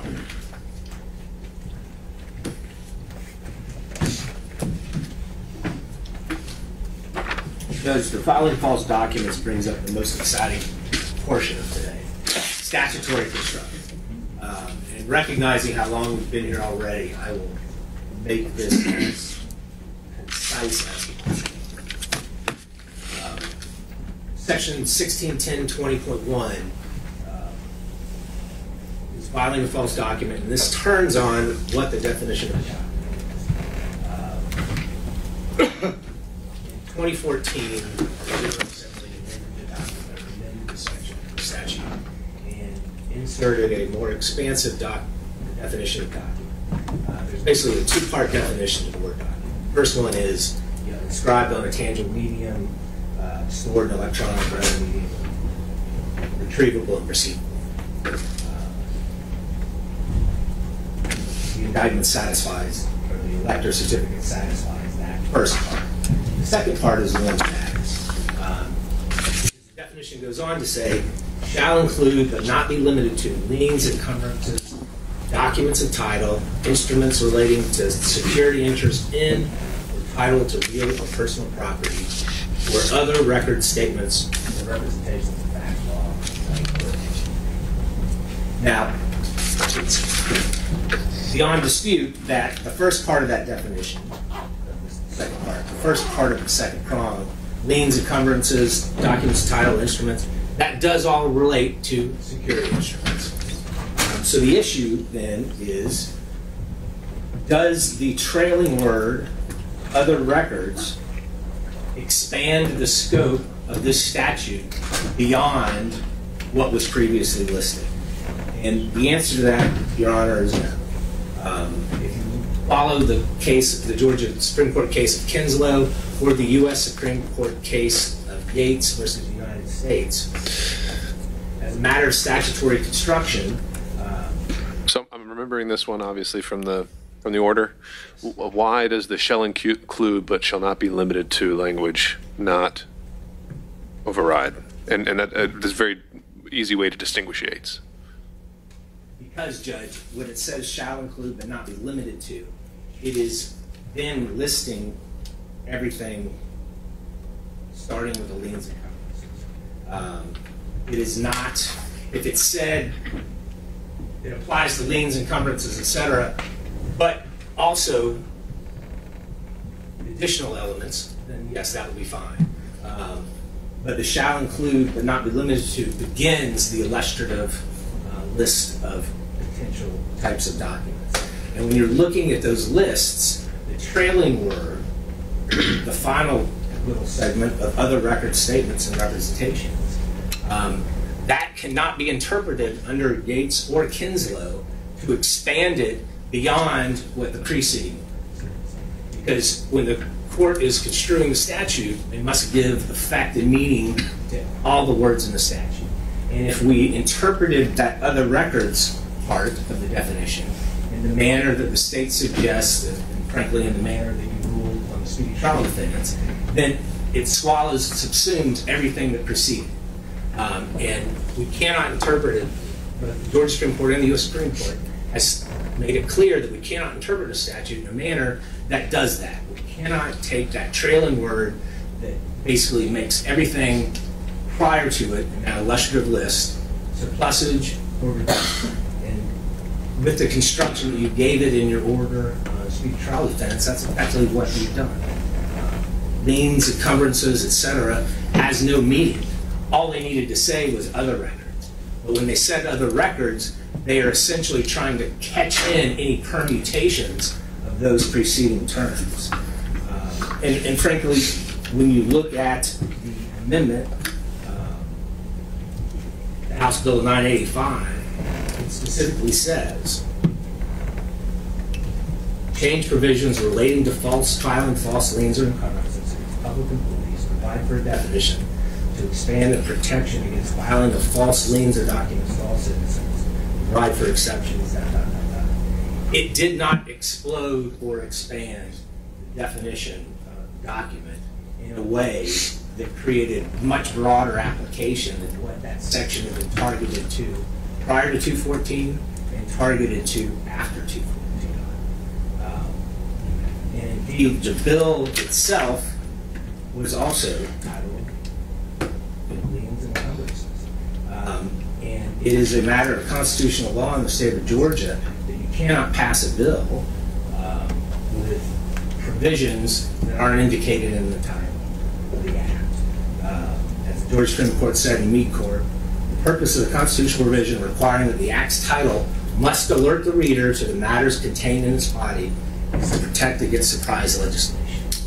And if this court were to interpret that other records part of the definition in the way that it did with the speedy trial defendants, then that's what we have. We have a surprise law. We have surprise legislation. We have surprise criminalization. Is the case you cited on an act's title, is that a situation where because of a defective bill title that, tell me more about that case. What actual effect did that have if a bill's title was insufficient? What it said was, similar to this, what we're trying to do in this case, the bill's title constrains the application and effect of the statute. You cannot title something indicating one thing and then interpret the language of the statute above and beyond and great expanse of what's indicated at the time. So it's essentially words of limitation. All right. So while you're up, why don't we do perjury as well? Judge, that is very brief. In fact, you just say that the state hasn't outlined why it's material. Yeah. Their allegation in the account is that effectively it comes down to the statements are material to the statements.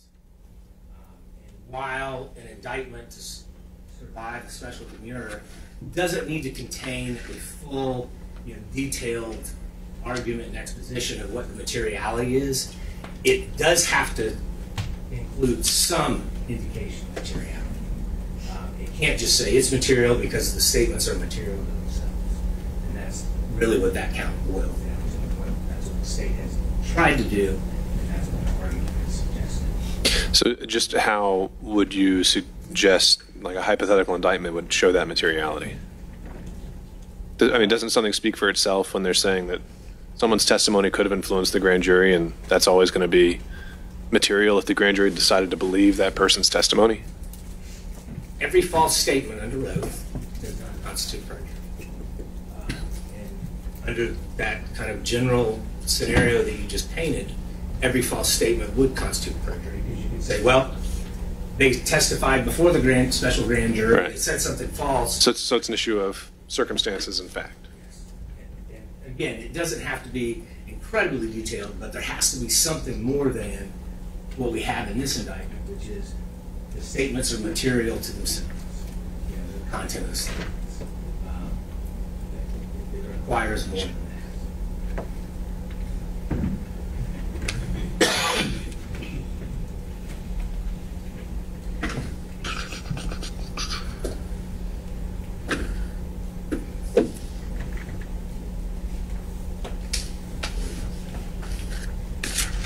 All right, Judge, hopefully I'll take us home with this. So the filing false documents counts, quickly through this.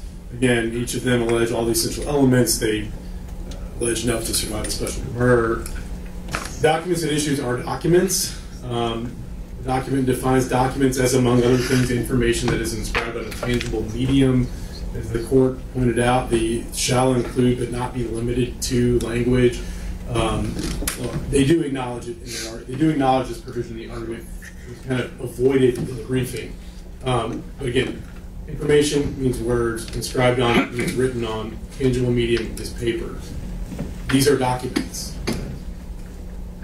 Going to the 2014 change, the General Assembly, again, specifically expanded the applicability of 161020.1 in 2014.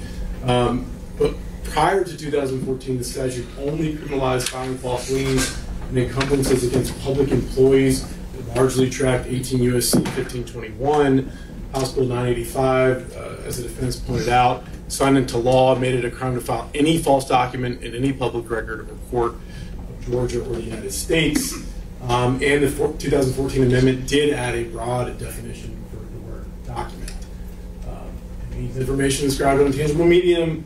All these other things shall not be limited to, shall include but not be limited to the liens and encumbrances. That doesn't exclude, or that doesn't limit the types of documents to just that list or things like it.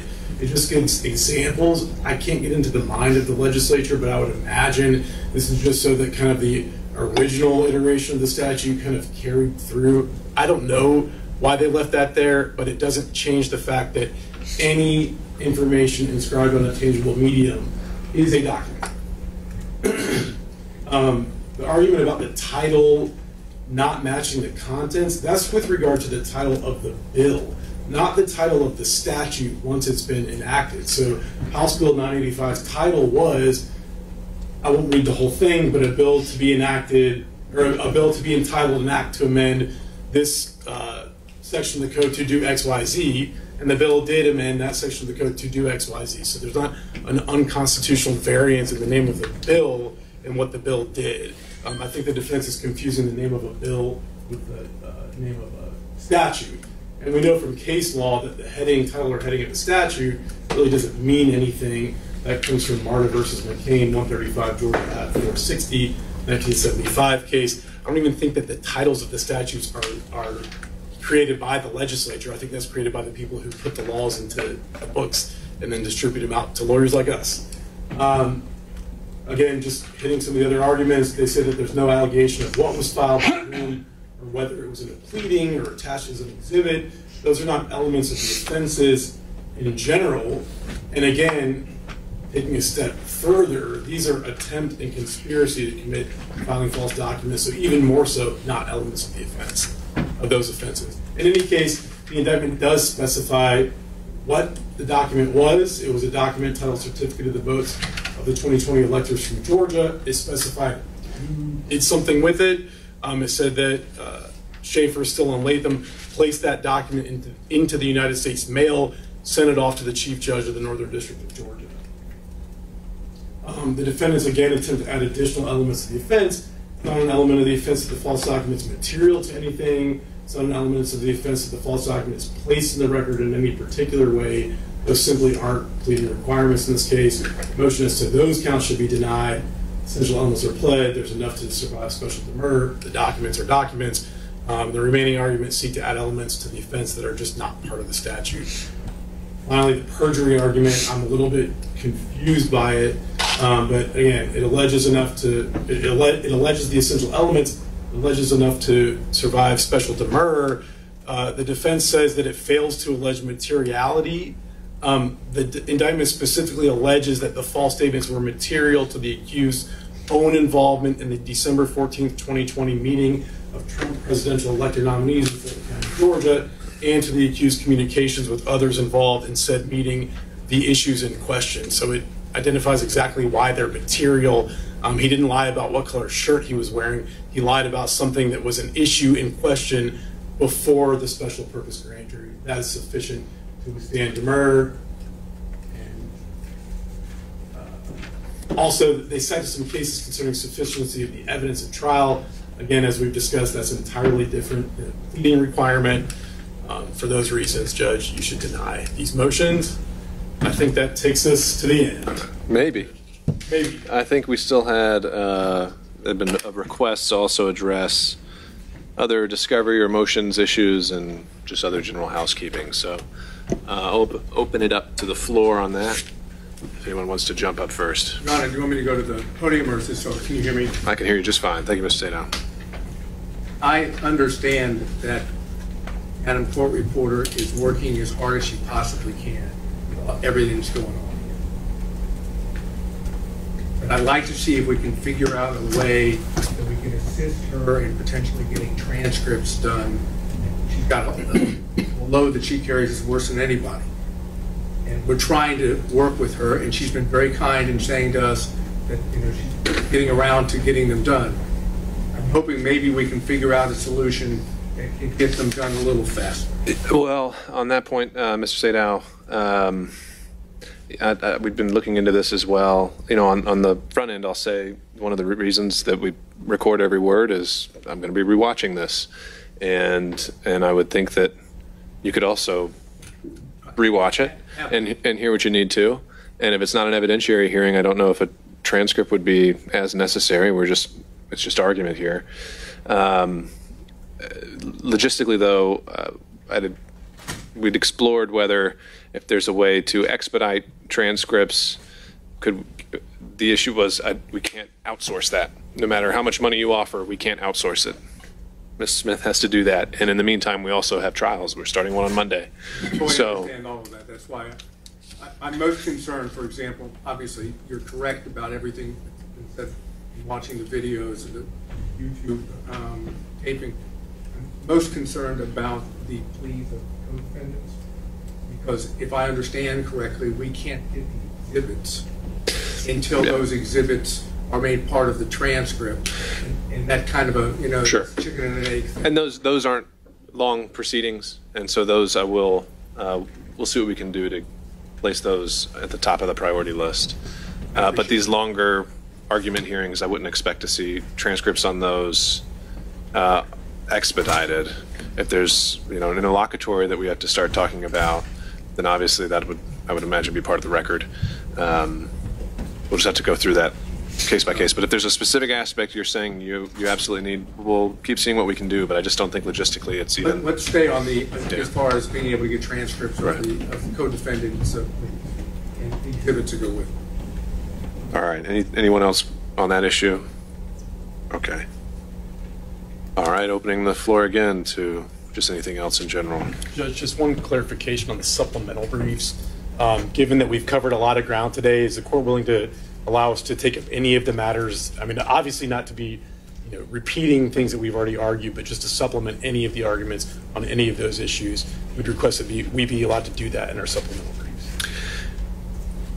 So, I think the most effective way in a supplemental brief is to say something new. But if there's a point you think there's a new way to say it, have at it. Okay, thank you, That's Judge. fine. Your Honor, Harry McDougall to Mr. Clark, since you opened the floor, I will take the opportunity to say that we will be following in Mr. Sadow's footsteps with respect to discovery of information in the hands of the federal government that we think is relevant to our defense. And we will be preparing something to reflect that shortly. All right, so noted. Is there any indication when the court is planning to have the RICO arguments? Well, I was going to probably follow that up when we see everyone's schedules, which I don't think we want to pull out our calendars here. I think that's something we can take up through email. And if we can get them this month, I know the week of the 18th, it's kind of just been a catch-all hearings. I've got trial weeks next week and the week following, and then the week of the 18th is a lot of hearings. So that'd probably be where I'd start asking everyone if we can get the RICO arguments in. What's the starting point? The week of the 18th.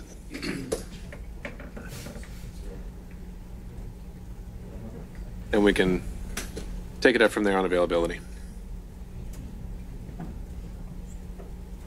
Anything else?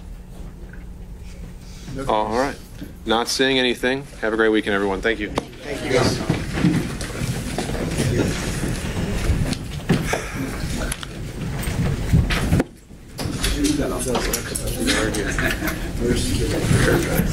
Well, I'll do that. I'll fix that. I'll try to do that. Is it?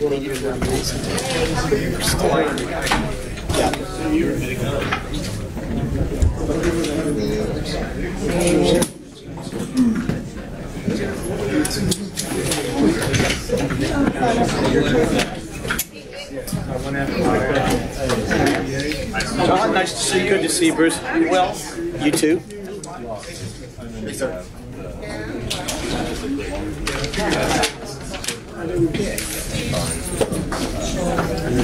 What is it? I already did this. Oh, I don't know what that is. I know that's the Is this 7? Yeah. That's 7? You gave me one earlier that I signed. This is round 2 through 4 of discovery of This is just everything you've already turned over already. You're turning it over again in a different format. Is that it? That was so big deal. Grant, is he? I got one for you. This says that it's good work. Yeah, you know. You did the best you could. That's all you can ask. Well, yeah, I mean, you did the best.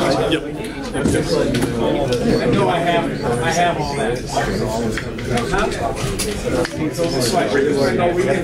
Yeah, have fun at the football game. I'm not going to. Oh, good job. Take care. Good job today. Thanks.